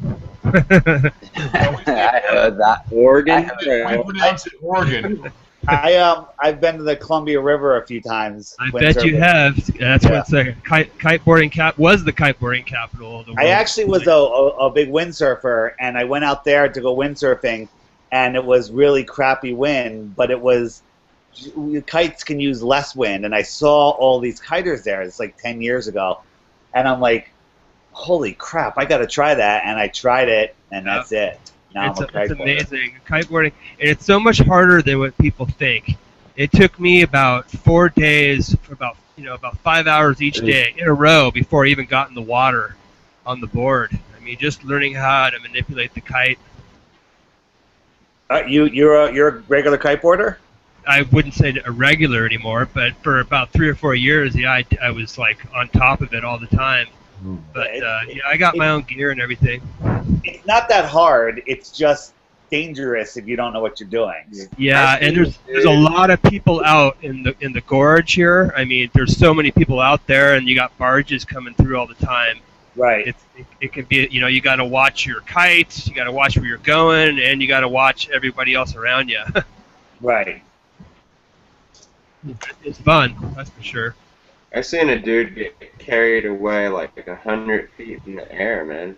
Yeah. I mean, there's always there's one video out there. The guy gets carried like super high. That's fake, but it does happen. People do get carried up across the street and slammed into buildings. Yeah, my brother's really good, man. He'll get up in the air and he does all like the flips and stuff and like, or spins, I should say. I don't do all that. I'm pretty good. I don't do flips or anything, but I'll go up and flip upside down and whatever. But it's fun, too fun. Yeah, once you get all your own gear, then it's cheap. You know, the gear's a little expensive, but yeah. once you have everything, hey, you're good to go. Yeah. I want to fly. I tried earlier, it didn't happen. Tried to do a neon off Matrix. Like that. Didn't take off. Give it a chance. I'm trying to walk through walls as well. That's possible. Don't fucking knock it. Have you been reading Men Who Stare at Ghosts? Of course, I love that fucking film. I love anything to do with remote viewing. Ingo died. Oh, yeah. God, what a fucking legend that man. Oh, Ringo Swan. I wish I could have seen him. Classic remote viewer he was. Yeah, you What know, he could do. Oh boy. General Stubblebine, the guy who came out. Yeah, this is the guy who was head of military intelligence at some point. You know, analyzing satellite images and whatnot. And he said, he lives in Mexico. His wife is the woman who exposed the Codex Alimentarius. Oh yeah. That's his wife. This guy's like, dude, this was an inside job. You know, about 9/11. Yeah. Yeah, but that's the guy who ran the whole study. General Stubblebine is the guy who was played by the George Clooney character. Yeah, that's the guy who ran the whole research. Yeah, I know. Is General Stubblebine the guy that talks about 9/11, saying that, you know, the planes, he doesn't, you know, the planes can't do this and planes can't do that. Yeah, Yes. Yes, and he's asking questions. Haven't heard from him in fucking years. What happened? No, he and his wife live in Mexico. She's the woman you've heard of the Codex Alimentarius, David? Oh yeah. Yeah, she's the woman that did the freaking talks that exposed it, that brought it to the attention of the public. That's his wife. Nice. Yeah. So it switched me on when I looked into it. I'm thinking, wow, these things are darker than I thought. And you see that? What? Yes. Yes. Yes. There will be a painting there soon. All right. So I want to make sure. Hey, so, Dave. guys, listen. I grab. Sorry, Crow. Just to let me finish this. I grab a tub of freaking Pringles. I look on the back. It says protein less than 0.03%. Codex Alimentarius. In brackets, Codex Alimentarius. Why?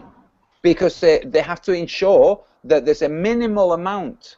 Now, the way it's worded, it sounds like they have to have at least the minimum, and that's not what they mean. They mean it must not be more than the minimum.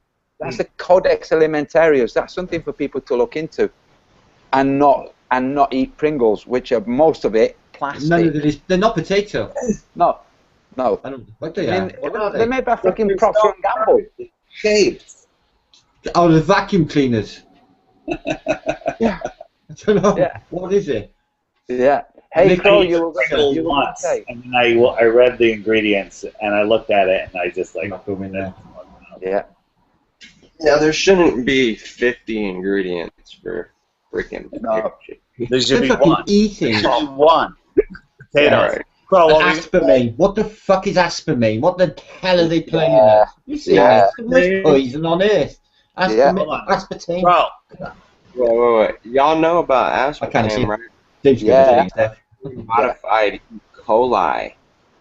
Shit. Yeah. So It's the poop from E. coli. Yeah.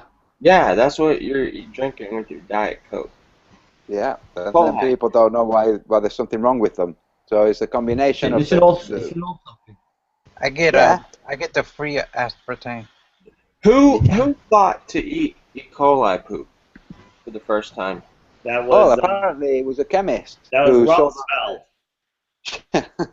Yeah, you know how aspartame was not approved by the FDA. Yeah. And Rumsfeld No, I know all about it. Don't worry about that. Yeah. Yeah. And Rumsfeld got on the case. That guy, I tell you what, you know, if somebody wrote a real, true biography of that guy and they made it into a film, people wouldn't believe it. People wouldn't believe the stuff that guy has done. It's just, He's wow. sinister dude. I got pictures of him shaking hands with best friends with Saddam Hussein. Well, you know, his best mate, he's still in a hotel with, not playing cards. Yeah. He's not fucking dead. That wasn't him. That skinny guy that they had in a box. That was not Saddam Hussein. Am I the only one who spotted it wasn't him? Well, No, his wife complained when she went to see him. Who the fuck is that? Her husband. And that guy they hung, or pretended to hang, we're all insulting, and he's in the long trench coat that's hiding the thing that's holding him up the harness so he don't really die. You know, they don't hang people in a fucking trench coat. This is not, you know. Yeah. And the whole scenario was just so dramatic and bullshit. But anyway, to execute a prisoner of war is an illegal act anyway. If they're your prisoner, what do you need to kill them? You've caught them. What? Yeah. Don't believe it. Same as Bin Laden. No photos over the side of the battleship. Gone. Yeah. Bye. Oh, wait. Deleted from history. Never. Yeah. Also, Benazir Bhutto talking about it live on TV, saying that the person who had warned her that she was going to be assassinated was the person who also told her that the second in command of Al-Qaeda was the person that killed Osama bin Laden years earlier. So that's why she believes this report that she's going to be assassinated. Shortly after, lo and behold, she gets assassinated. Right. She was on television. She talked about it, obviously, before she was assassinated. Live English TV. It was then censored. It went out live, and then on the archive that anybody can look on the BBC, that little portion's not there. But luckily, people have uploaded it onto YouTube. She's there, plain as day, saying the person who murdered Osama bin Laden, blah, blah, blah, blah, blah, blah, blah, blah, blah. Like, all right. Way before the Navy SEALs captured bin Laden and killed him. Yeah, it's a weird world we live in. Right, what about the Welsh SCS guy who came forward and said he was involved in the assassination of the lady died in the tunnel? When they went in there and she wasn't really dead and they plugged her because she was in a bulletproof car that couldn't get mashed on a post. So they went in, plugged her. He said he was involved in it and he came forward, done a little newspaper conference, and he's gone as well. He's dead. Gone. Yeah. The same with the report on the 7/7 bombings. The guy who did the study brought the report out, didn't submit it, because once he submitted it, it becomes property of somebody else and they can shelve it. And he said this to them, to the J12 or whatever this subdivision of Cobra Command. What is this? It's like freaking Action Man. Cobra Command, the secret security thing. He takes his report, he reads it to them, he tells them he's not submitting it so it won't be shelved. He goes that same day to the media, explains everything to the media. You try to find his name or his report or anything stating any of this, and unless you happen to actually have seen it live, you've got no chance. It's down the memory hole. It's gone. You won't find it. If you ever find anything, it will be somebody talking about it. That's it. Gone. It's like 1984 when they just erase history the day later. It changes. Everyone's just like, yeah, okay, we'll just move on. Forget about that. It never happened. Yeah. Wow. Hey guys, I gotta take off. Thanks for having me, guys, and everybody have a real good weekend. Enjoy your thanks, Zach. Thanks, Zach. You too, man. Brother. Nice to meet you, brother. Come back again. Talk to you guys later. See you later. Love, Zach. Good luck. God bless, bro. Hey, I hope it does the meetup. You know, the talking to people thing that we were discussing earlier. I really hope it does that. Yeah, what's happening in Oxford then, Ant? Because I don't know what that place is. It looks beautiful. I got a book over there. The buildings are stunning. You should see the stone. Yeah, Wow. Oxford is freaking cool. The old part of Oxford is absolutely stunning. I can't wait to and see it's that. tiny. It's Oxford Centre. It's tiny. The No, I university, don't think it everything. is. Yeah, it is. I used to live there. It's freaking tiny. You'll see. In half an hour, you can walk. What time is it over there, guys? Right Fucking now? morning. No, it's not. It's early. 20 to 4. That's early for me. 4 in the morning? Yeah. I'm gonna have to go. Yeah, 4 in the morning it is. half 3. 20 to I would 4. have been I'm gonna have to 6 drop. yesterday. I'm gonna have God to love drop, you, guys. See you later. Get your Skype sorted. Yeah. Don't forget I'm going to Antonio. murder it. No, tomorrow. Don't worry. Yeah. Don't forget Antonio. I'm gonna do it Just my right now. finger. No. 30 seconds. That's it. Brilliant. See you later. I'll Right, email it Antonio. to you, Crow. Thank you. See you later. Later, dude. Hey, Cheers. Dave. Yeah. I was wondering, like, do you have any more ideas that you would think will further the movement? That T-shirt's great. I mean, it's a great talking. It's a great way to start conversations. You know, waking up one person, you wake up one person and they're gonna wake up more people. And you know, I'm just trying to think of a way to reach a lot more people. Like I was on Sirius Satellite Radio on the Opie and Anthony channel. I did 2 interviews there, and my website got how many hits? It got like 20,000 hits. Oh, So that's awesome. that was huge. And then so I'm looking on getting on some other shows. Like going on a Flat Earth show is good, but you got to get on a non-Flat Earth show. Yeah. Because even if they have a smaller audience, which hopefully they have a bigger audience, they're all new people, you know? Because all the people that are into Flat Earth are only watching Flat Earth shows. And when's the last time you guys watched something that wasn't Flat Earth? Nothing. I only Flat Earth for about a year. Nothing else. Yeah, so it's pretty obsessive. So, you know, anywhere you can get on any type in front of a group of people that are not Flat Earthers, that's how it's going to spread. And I think it's spreading now. I really think it's spreading. There's just a lot of people that are behind the scenes. People are afraid to speak up. You know, when people like, I don't want to be on the list. I'm like, you're already friends with me on Facebook. You're on the list. That's my answer. Guilt by association. That's right. Yeah. Yeah, because only out of 100 people that did view your website might convert. You know, I think when somebody makes it to my website and they go stay there for just a little bit, there's no erasing that. Yeah. You know, they come back again and again, and then they will tell other people. Yeah, and because once you wake up to the shit, unless you're a complete idiot, you know, with very low intelligence, or just, you know, very psychopathic in your, you know, or what's the word I'm looking for when you're just what's the when you're into yourself? Stoic, introverted. Introvert. It's not introvert. When you're the word will come to me. Self-centered. That's what it means. It means self-centered. Yeah. I know. That you know. Those people aren't going to convert that easily, but somebody that's just like, you know, I look at us all like Neo before he figured out what was going on in the Matrix, you know?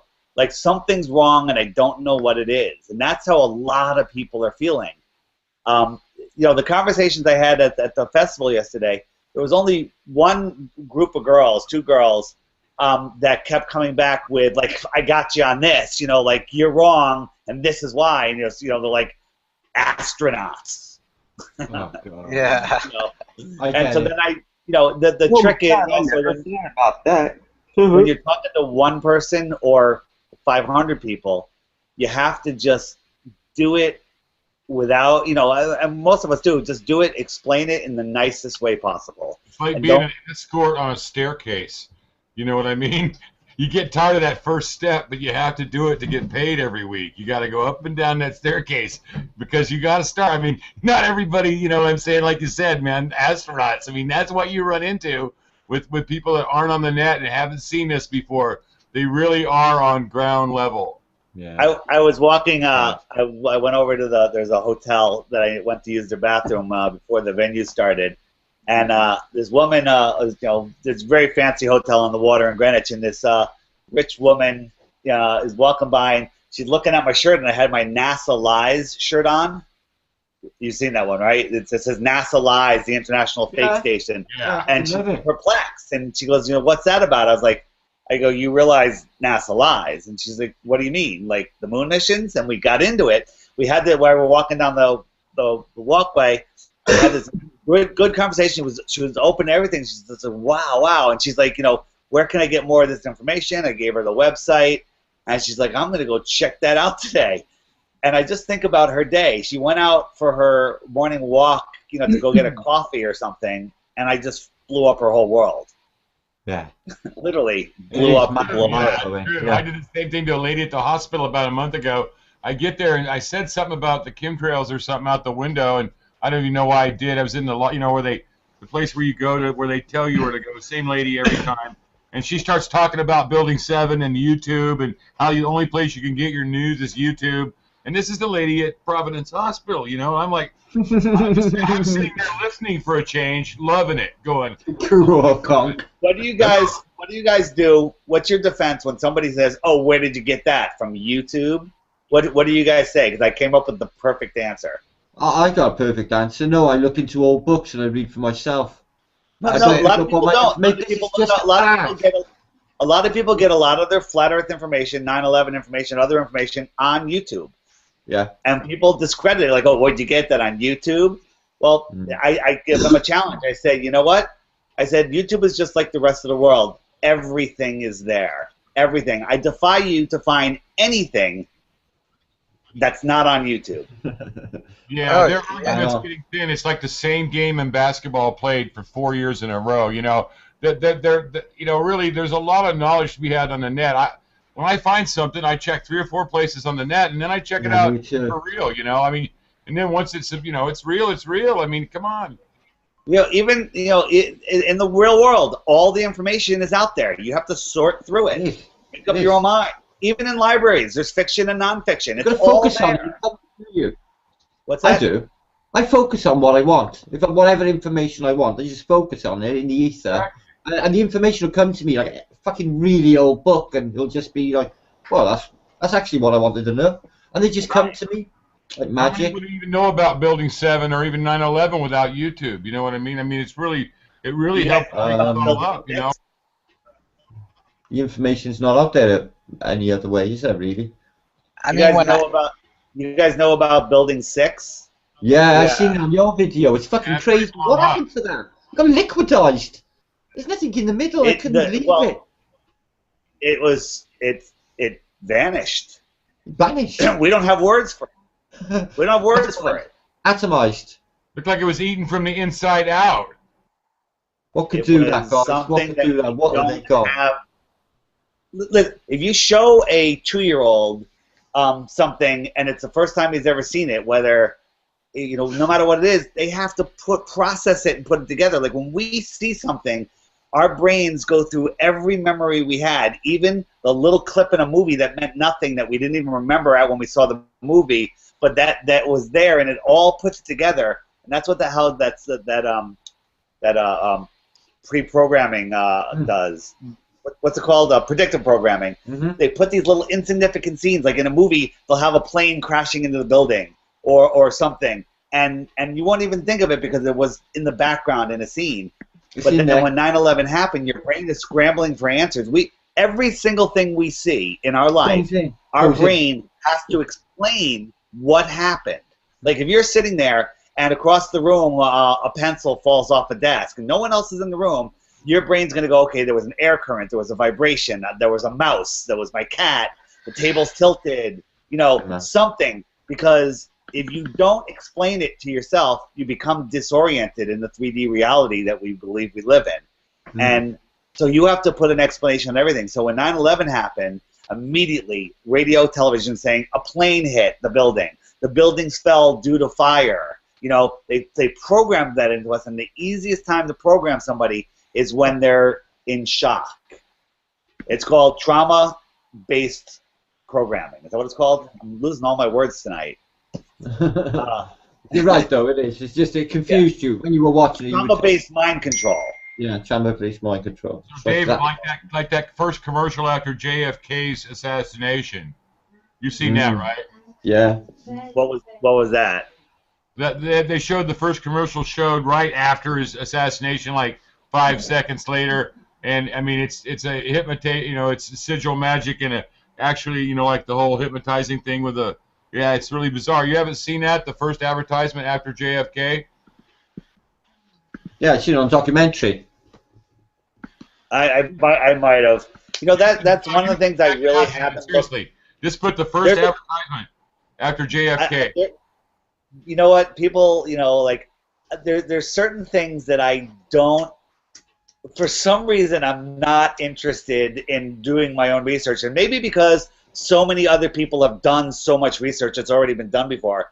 JFK, Columbine, for some reason, I cannot get my interest in there. Not that it's not interesting, it's just like, it's not my bailiwick. And it shows us how they brainwash you and how they must have done it on 9/11, because in the morning, David, I was going to work in my truck, 7:30 in the morning when I heard it. First thing I thought was they did it. Them bastards finally got their way. They brought terrorism to our country. Okay, now I went up on this job I was on for some big moguls, and it was a giant TV screen, a great big giant one. I mean, I'm talking 12 by 12 or some ridiculous thing. It was the biggest TV I'd ever seen. And we watched Fox TV all day of the building hitting, blah, blah, blah, blah, blah, blah.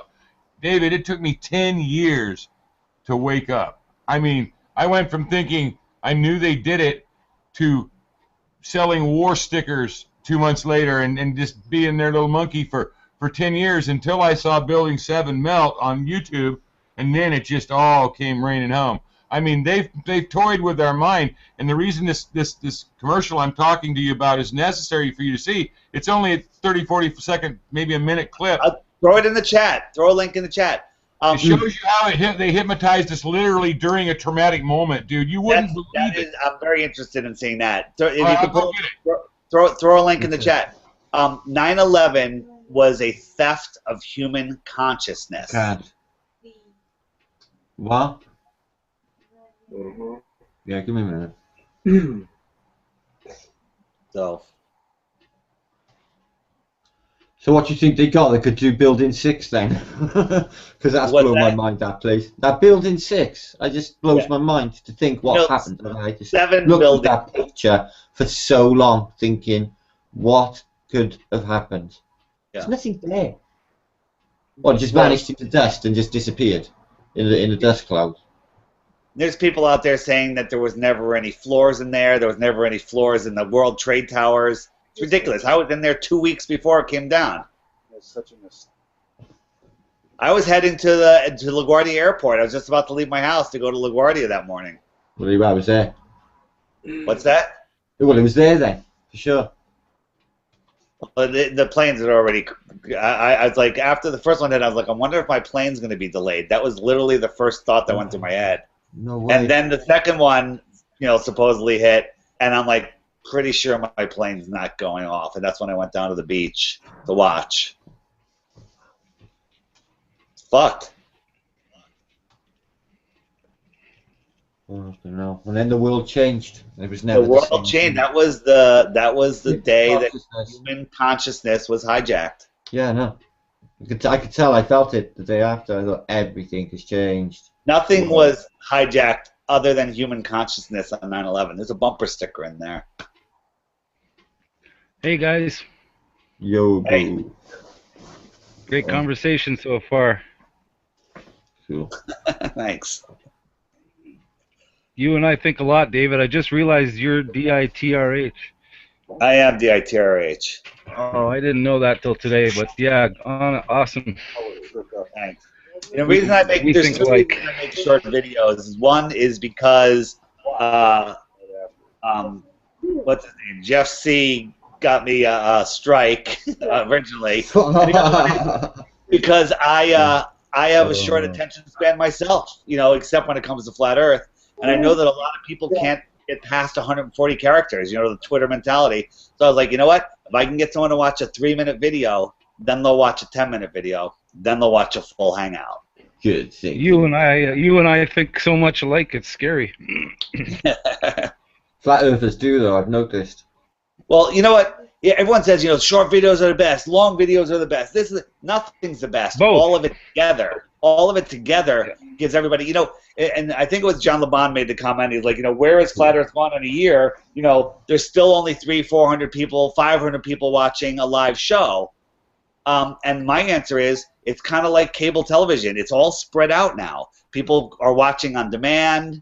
People are watching different shows at different times. There's 6 million Flat Earth videos out there, Yeah.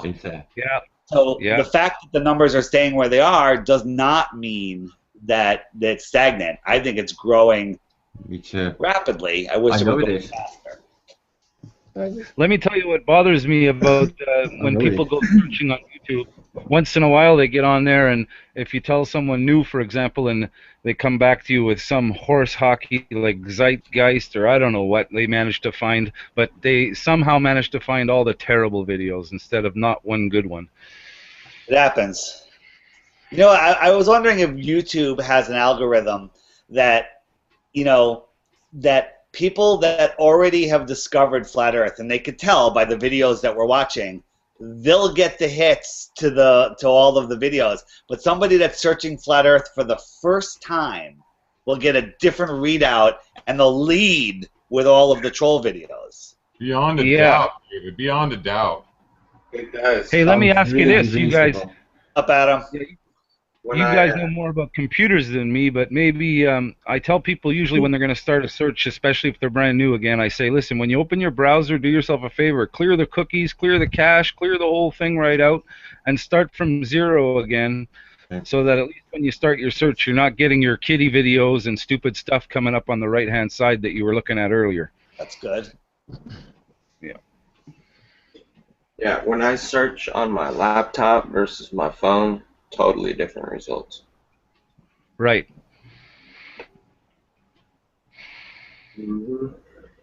What's going on, Adam?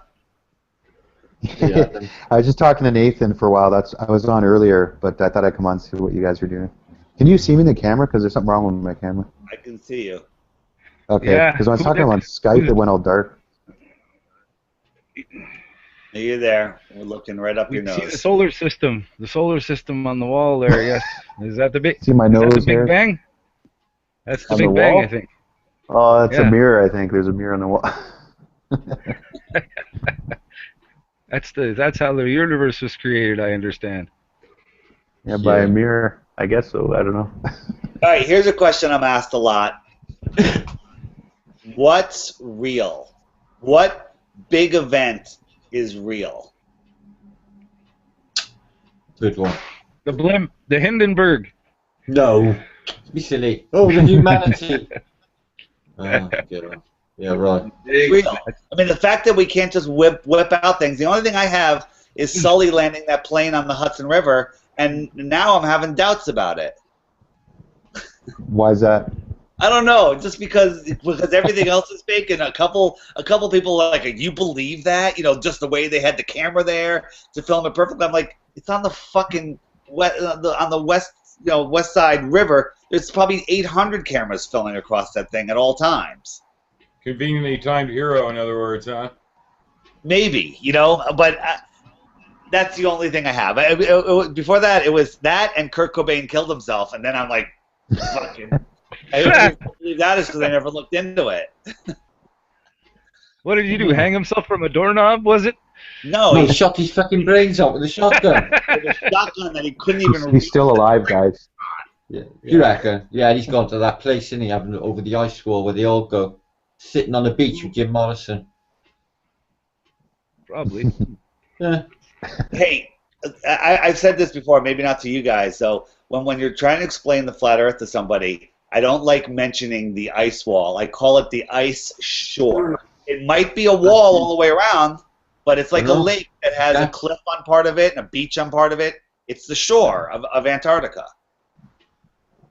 right? Because if you say ice wall, they think Game of Thrones. I feel it's a land out of that wall. Ice. I feel there's gaps. I do. I don't feel it's all just ice wall. I don't. I mean, there might be spots where the wall is tapered and it's not quite a wall. It's a hill, right? Hmm. Not when really you a talk wall. about a A wall is only a certain thickness. It's more of the shoreline, and you could say most of it's a cliff. But if you say a wall to somebody that's new to flat Earth, they think that it's a wall holding the oceans in, and there's nothing on the other side. Game of Thrones straight the fucking way. Yeah. Yeah. Okay, you said Game of Thrones. Is that what you just said? Because I never watched the show. I gave up Adam after series 2. I'm afraid it's a bit too much for me, old chap.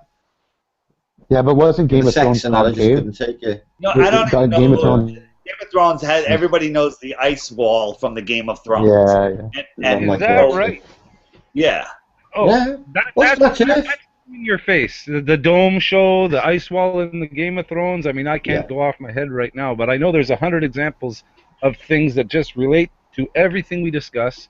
And if that's not a coincidence, if it's not in my face, then I must be real stupid. Did you guys see the recent, I think it was the Today Show or something, where a guy's talking about Zika virus and he threw in the Earth is twice. What is that? Yeah, I saw the that. Earth is flat. And the Zika virus will come. Anybody have a baller explanation for that? Yeah, he's a doctor, and he got a bit of primetime news on Good Morning fucking CBS, and he thought, I'll just chuck the Earth is flat in twice while he's got the attention. He's a flat earther. He feels like this. So he chucked it out there twice. That's what I reckon. That's what I'd do. I would have done the same thing. Exactly. Yeah, exactly. Just chuck it in with the sentence. Nobody questioned him. What do you mean the Earth is flat? He just chucked it in with the Zika virus sentence.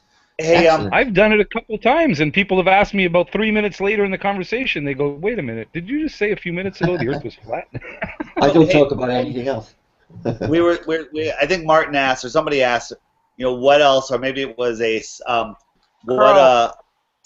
what can we do, or what can I do, or what can we do, whatever, to spread the word better? And that's something I think we should all think about and try to come up with things. Here's another thing I'm doing. Flyers till 6 in the morning. I am. I've sent thousands out. Apparently they're laying all over the streets of London, on buses in London, and all over the streets of different American cities. That's great.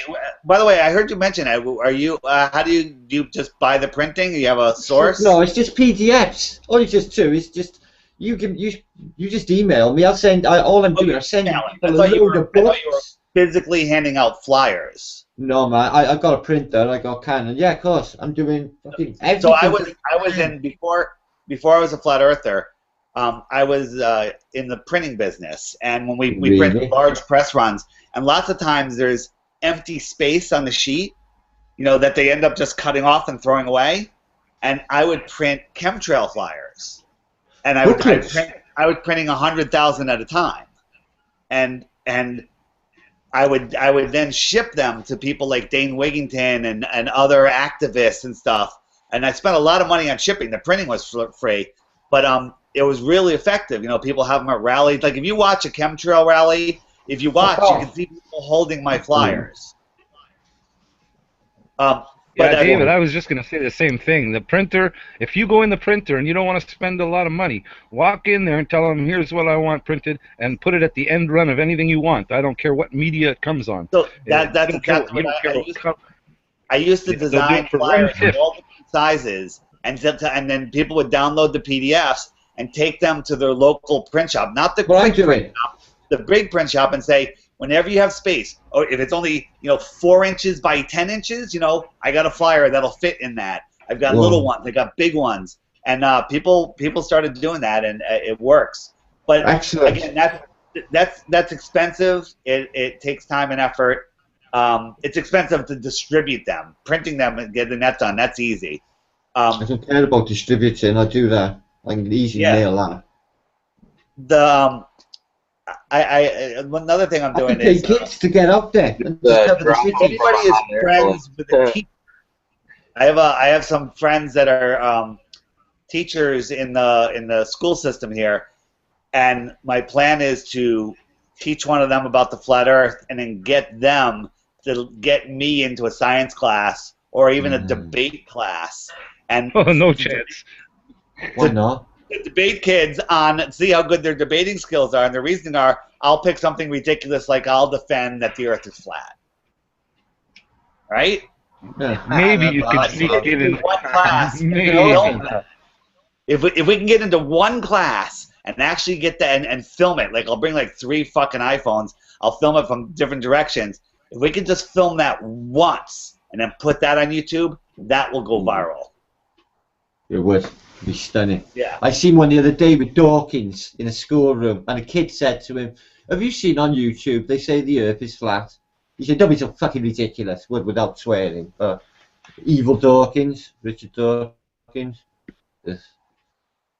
You haven't seen it, obviously. It's the one. I see a lot of young kids. The video on. Yeah. They were brilliant, asking him brilliant questions. Every single one of them were conflicting. Oh, I hear evolution's a load of pack of shit, and you haven't got a missing link. Yeah, it's true we haven't got a missing link. And he come up with ridiculous stuff. You should have heard him. I don't like Dawkins. What's the toughest question that a ball earther could ask you to defend? Well, all I ever get is fucking. Well, what about Tim Peake on the ISS? Oh, God. That's anyone that takes the time will realize that that's easily defendable. It just takes time and effort. What is the toughest question though you could answer? That you might have just hit it right there with the space thing, because people cannot believe their own eyes when you tell them that's not real. He swore, my next door neighbour swore that he seen it going over. But they told me on the telly it was going over. I went outside out the back and watched it go over. I seen it. I said, well, you've seen something the size of a freaking school bus that high up, really? I want to take the clip of Pete, whatever that guy was on Globebusters Day, of when he asked his kid those 5 questions. Just take that clip right there. That's the whole video. It's legendary. I thought it when it was on. I thought, oh man, I wish my kid was like that. Brilliant. I'm sure he wouldn't mind, right? No, it's brilliant. It's a sweet moment, man. Everyone said to in chat it was awesome, so I wouldn't worry about that. David. What did he say? What did the kid say? I missed it. He said he asked him. He goes, "Good. Do you remember it all, Martin? Because I was listening at double time, but I think he just asked him a series of questions. First, he said, why is the sky blue?" He said, "Because it's water." What shape is the Earth? Flat. It's flat. What are stars? Lights. Lights. Brilliant. Yeah. He's got 9, 10, one of those smart kids who knows everything, like a wise kid, So cool. If you go back and listen to it again, listen at double time. It's fantastic. I started about a half an hour late. I started like 40 minutes late because Antonio and I were talking, didn't realize it started. So I listened at double time to catch up. It was great. Yeah, it was fucking brilliant. I enjoyed every second. Legendary. Have you noticed, by the way? Hey guys, you notice the difference between kids even at the young age, like 8 to 12, whatever we're talking about. Some of them are right on the internet at this point with their video games, and they've figured this thing out, this Google Hangouts and everything else. But the amount of diversity amongst their beliefs and just in general knowledge is absolutely crazy, because you can get some young kids, they're just swearing on there and telling everybody they're crazy for believing the Earth is flat. Well, you're 11. What do you know? First of all, I seen a news guy ask a German 16-year-old girl, did she know who Adolf Hitler was, and she didn't. Right. And what about the parents? Is my question. This is what's the problem is. It must be all parents' problems, because there can't be this many children having this many different views without their parents having either let them find their own views on their own. They're not monitoring what they're doing, or they're giving them the views. Either way. Who said it on Globebusters today? I think it was Jaron or Bob. Said that they were talking about Max Eigen, who said you can't prove that it's flat or that it's round. And the fact, but they still teach in school that it's round and you don't question it. That's why I have a problem with the teacher statement you just made, because teachers are some of the difficult people I've ever spoken to. If you even mention the word, the more difficult it is. Yeah, especially when they got an A and everything and they think they're the best. I know. I'm They gonna got have an a A in coffee last regurgitating. spliff. Guys, I'm gonna fuck off. God bless you all. I'm gonna have a last spliff and a cup of coffee. It's a pleasure to have an hangout with you, beautiful people. You know that. Love you Love you, Marcus. truly. Disco I gotta go. 'Cause it's 4 o'clock. Disco fever. That's good. Later, guys. What?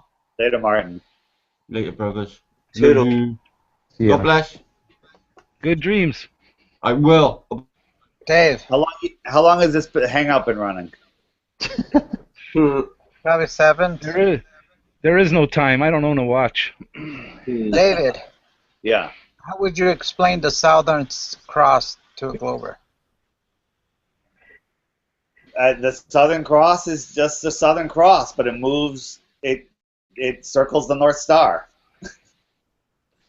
It's like the Big Dipper circles the North Star, just in a bigger circle. That's true. It's closer to the edge. It's close to the Farther out. I'm trying to figure out when can you see a star? How far away is it when it across to the horizon when it comes out of the vanishing point? You know, with your naked eye, it's not that far. And the whole thing with what we see, the curve, the arc we make, it's totally the other way. I mean, if you think about it, when if the star is coming around, the North Pole's behind me, and it's coming around, it's making this arc back that way, right? So that's a happy face, right?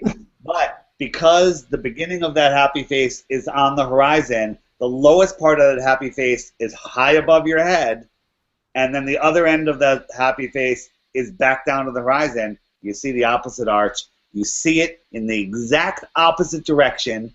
You know, this is ball earthers say, the southern celestial poles, no flat earther will touch it. You know, it goes in the opposite direction, debunking the flat earth. No, it's proven. This is proven. It can be demonstrated that you are seeing the opposite curve. I mean, the globe is dead. Was never alive. I don't have the video making skills to do, you know, to show that from two different perspectives where it is a curve, but literally the bottom of that curve is the highest point over your head and the tops of those curves are at the horizon. You're now imagining it circling in the opposite direction. You're looking at the top of a clock versus the bottom of a clock, left to right. Mm-hmm. Same direction, different arc because of the way our eyes see, which makes us think it's going in the opposite direction. Need to get my perspective on it.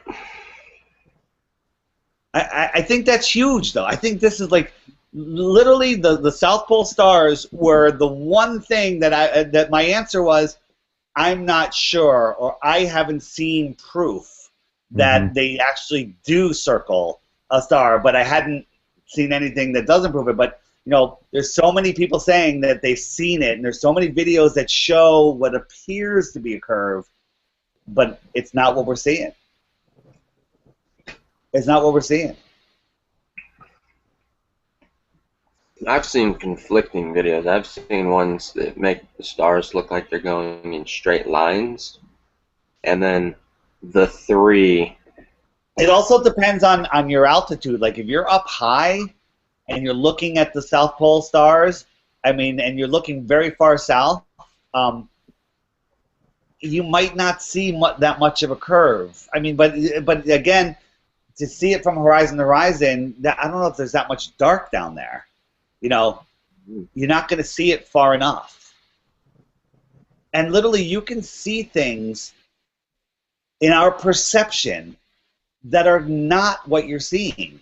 Like you guys know when the moon rises and it's huge, right? You've all seen the giant moon when it rises, correct? Same size. Oh, I could never wrap my head around that. Everyone told me that's the truth, but then 4 hours later you look up and it's literally a quarter of the size. and you're like, no way is that the same size. You know, I could see through that, but it's not. You hold your hand out, you cover it with your thumb or your finger or your little finger. Like, okay, that's my little finger is the same circumference of the moon, and it's the giant moon's blocked out. Then I go like this later, and it's blocking out the same fucking moon. Yeah. It's so just got trees and all. Once you actually do that, then you can almost break the programming. But we're not seeing reality.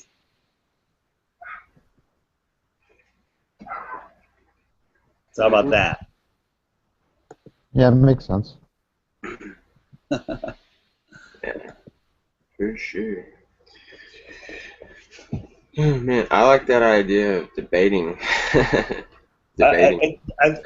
telling you, if you get into one class, you got 15, 20 kids that are there to defend the globe Earth, and we pose it as a unless I get the science teacher on board, and then he'll just set the whole thing up. But we pose it as let's see their reasoning skills. Let's see how well they understand the heliocentric bullshit they've been taught in school, and they'll be surprised when I have a fucking answer for everything.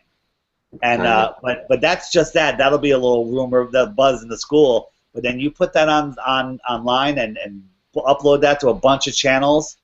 I'm telling you, that'll get millions and millions and millions of views. Yeah. It worked at a college too, You could be a substitute teacher, David. It would, but I was thinking about that at a college that that the college teachers are more likely to be afraid of losing their job than high school teachers. I don't know why I think that. It's just I need somebody that's willing to lose their job because it could happen. Unless they totally they're like, hey, it was just to see how good the kids' reasoning skills are, and they were going to debate a ridiculous topic, I don't know if the person would even lose their job, but it's. I have a teacher that's a social studies teacher that I'm friends with, and I'm going to school him on flat Earth this summer, and then get him to set it up for next season. We'll see.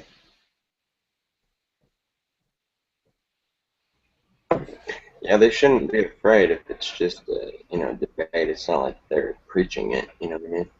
It's another thing that I was thinking of doing is at the local library. The libraries will give you a lecture room, and you can then have people in to review books, talk about whatever subject you want. And I was thinking of doing titling a lecture called our reality is a lie. Just something not flat Earth. And get in there and just get into all of this. See how many, if I get 20, 30 people in there, and basically present and answer questions. But again, that's only 20 or 30 people. Yeah, it might expand though pretty quickly depending on how interested people are. Yeah, usually people are pretty interested, so. I have a very good chance of eventually, when enough people pester Howard Stern about flat Earth, getting on his show. Yeah. I want to make some stickers. I know that. Nothing too big, just something subtle that is good for anything. Cars, skateboards, whatever. I designed a sticker. Some guy that flat earther who said he wanted to help, and he owns a print shop and he prints stickers. And I designed a sticker for him, and basically it just said. Something like Google, in all the Google colors, or search in Google colors because you don't want to use the word Google. Right. Flat Earth clues, or flat or whatever term you want to use, and just a sticker, and people will be like, "What the hell is that?" Short and sweet. I'm gonna make a steamroller running over a globe. You guys, do any of you have the Flat Earth sticky tape? Not yet, no. I saw it, though. It's great. I did it all over New York City. Yeah, we need more of that. That works. Did you guys see the pictures I did? No, I must have missed that. Find it. Which picture was that again? I saw the product on eBay. I think that's where I looked at it. I was researching which flat Earth stickers were available on the internet. There's not a whole lot out there just yet. What about flat Earth toilet paper? That would be nice. You would globe paper. Toilet paper. Yeah, I know. That's bad. Never mind. Well, yeah, you could call it flat Earth toilet paper. It's for flat earthers. Yeah. It has a globe on it. yeah. Wipe your ass with a globe. Sounds good. I notice now everywhere I go, if I do happen to see a ball or something printed with the globe on it, you know, at a toy store you're passing by or whatever, like things catch my eye now that didn't catch my eye before. You see globes more often. They're like everywhere now.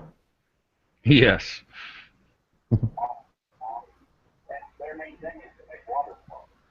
What picture are you talking about, Dave? I'm trying to screen share, but I'm uploading a video. I'm rendering a video. I'm downloading a video, and I can't screen share for some reason. Oh wow! I click the screen share, and it doesn't. Well, he's doing 3 things more than my computer will do already. So stop. You've exceeded the mega RAM. I'm gonna bail out and come back in. Let me see if that works. You've exceeded the mega RAM limit. I was on Google Chrome earlier. I tried to get on, and I don't know. I thought it was the thunderstorm that was bugging me, but now I'm on Firefox and it's working again. So I don't know. These silly computers, man, they have their moments. Yeah, there he is. I'm here. He's got a good computer. He's got one of those $2,000 laptops. That's why. Pentium 6, Pentium 900. Don't insult me. I would never use a Pentium. It's a Mac, my friend. A Mac. Oh, you're into the old Apple Tree of Knowledge machine, eh? I like that one. Yeah. PC stands for piece of crap, and Mac is most awesome computer. For me, they're all a pain in the ass. I just use it. I barely make it work, so I can do what I gotta do at this point. But I don't have any ambition to make any fantastic movies or otherwise. Macs use Windows now, you know that? Now. Yeah. I know a girl who's a real Mac expert, and she can find your MacBook, hack your MacBook, play with your MacBook, turn your MacBook inside out. She's pretty smart. Yeah, whenever we have an issue with a person with a MacBook, she's on call. So I don't know what made her so smart. I've never used Mac. I don't even know anything about it. Yeah, well, yeah, people think it's a secure thing, this and super duper secure and all that, and she'll tell you the complete opposite. It's no different than a PC. It just has its own protocols.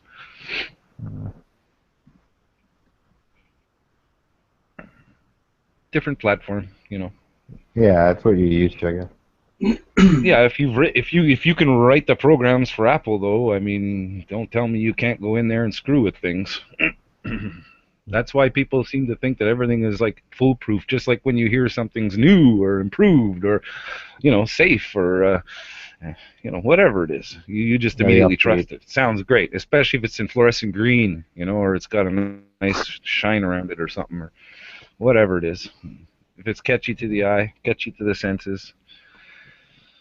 People are easy to fool these days. That's the problem with trying to tell them something huge like this. You can't start with something so huge. Sometimes you got to start with something easier. Like, what do you think about the moon landing?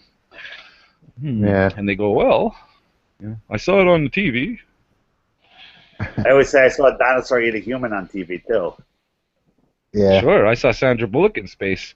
Imagine if you took the movie Contact right now and just eliminated all the beginning part and the end part, okay, so nobody could see the credits or so forth. Just took some of the space bits, and you time traveled back to 1925 or 45 or somewhere in that range, you know, the World War II, and showed them that and said, oh, look, I'm from the future. This is the year 2000. Yeah. You know, there's things that confuse me, though. It's better than the NASA footage. You can use it today. Absolutely. I say that all the time. I keep saying that. When I tell somebody that, I say, what's the difference between this and Sandra Bullock's movie, man? And they're like, well, this was Sandra Bullock's movie. It's made in Hollywood. And then what's stopping them from doing this one then? Well, you know, they always have a good answer. Everybody has a smart-ass answer. But yeah.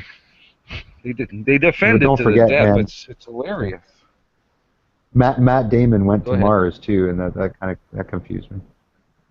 Well, that's next. This is where they're selling this next Mars thing, and of course they've been saying for as long as possible that it's going to be 10 times as expensive, just to let you know how much they're going to steal ahead of time, right? Yeah. So better go and fork over those taxes, people. We really got to get to Mars. We've got important things going on there. I'm like, I keep asking people when they tell me these things. I say, exactly what are we going to accomplish out there? Is there an abundance of food on Mars we're bringing back? Is there like an endless supply of Mars bars? What's up there that we have to go and get so badly? Because right now we got a bigger, right now there's children running around with no food. So I don't know. We still didn't solve that one. We got this little small problem, pesky problem over here. This pesky little issue here of the starving kids. It's so pesky, this problem. It can't seem to solve it. Do you get that picture yet, Dave? I'm not able to screen share. No, his mega rams are still working. He's down to mega ram. And I'm Skyping, and I'm not. Oh, actually, I have Skype open. Maybe I can close Skype. Maybe that'll help. It's probably because you have a Mac. It's not be able to do. Yeah, it. that's what it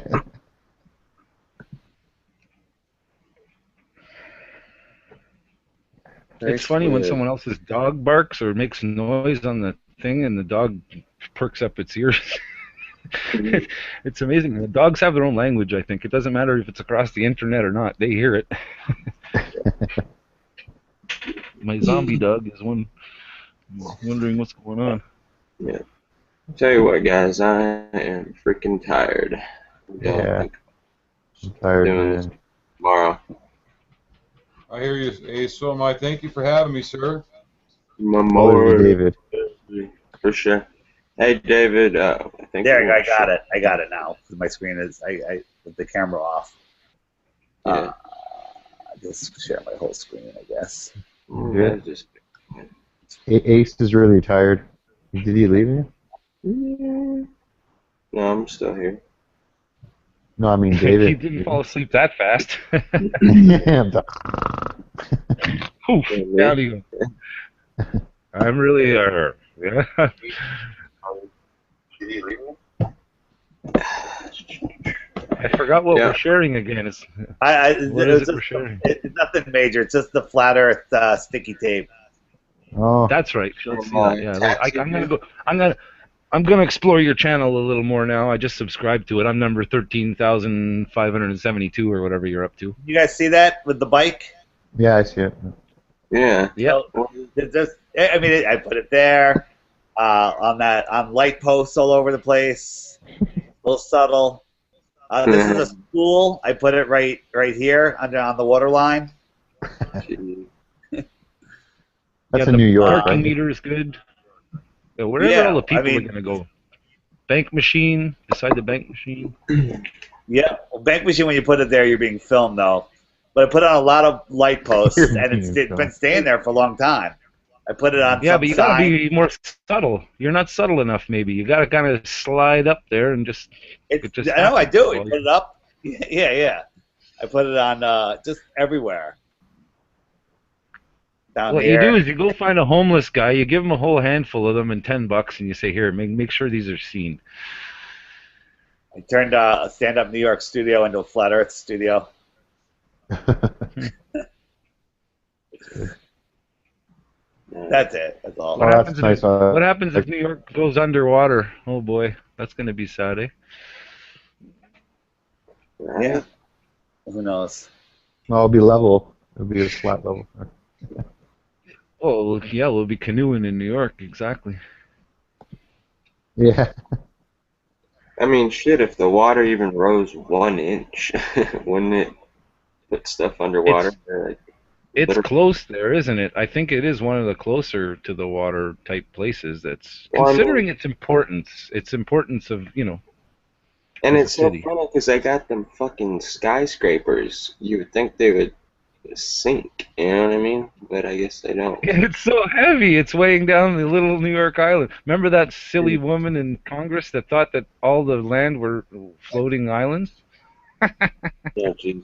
And plus half of New York, is they put landfill shit and built on top of it to expand the island. Oh, they do that here too in Montreal. Yeah. Oh, Yeah, you're from they Montreal. absolutely do. Yeah, man, we're on an island too. Well, I was there once. I live near Toronto. That's cool. Yeah, I was living there 10 years, so yeah, I'm back and forth. But when you think about the water that comes to the ocean up to St. Lawrence, there, same thing. Lucky it's not the opposite direction. And so you're on the Pacific coast? We're on the we're in the Atlantic eastern area, but not as far. Obviously I got 4 provinces on the other eastern side of me. Got New Brunswick, PEI, Nova Scotia, and Labrador, Newfoundland. And you're from Canada also, Adam? Yeah, I just live like 45 minutes outside of Toronto. Oh, okay. Would have never guessed by your accent. Yeah, we're 6 hours apart. How about that? How about that, I got a funny coffee mug that our family in Canada sent me. I'd have to go get it. I forget what it says, but it's got a big ass A on it. Yeah. It's hilarious. But, Canadians do that just to make sure you're still paying attention while we're talking to you. I guess. I guess it's better than know what I'm saying. Know what I'm saying. You know what I mean? That's kind of funny. Know what I'm saying is a funny one because I answer it exactly as they ask. But do you know what I'm saying? Yes, I do know what you're saying. I do. I answer that every time until they stop saying it. So. No, I do not know what you're saying. Or exactly that. Yeah. No, I do not understand what you're saying. Well, all right, guys. I'm gonna shut her down. Good night. Thanks, all right, guys. Real fun chat tonight, for sure. Take it easy. Right. Might do this again Good tomorrow. talking to you. Yeah, definitely, Dave. Later, Adam. Later, everybody. See ya. On the plane.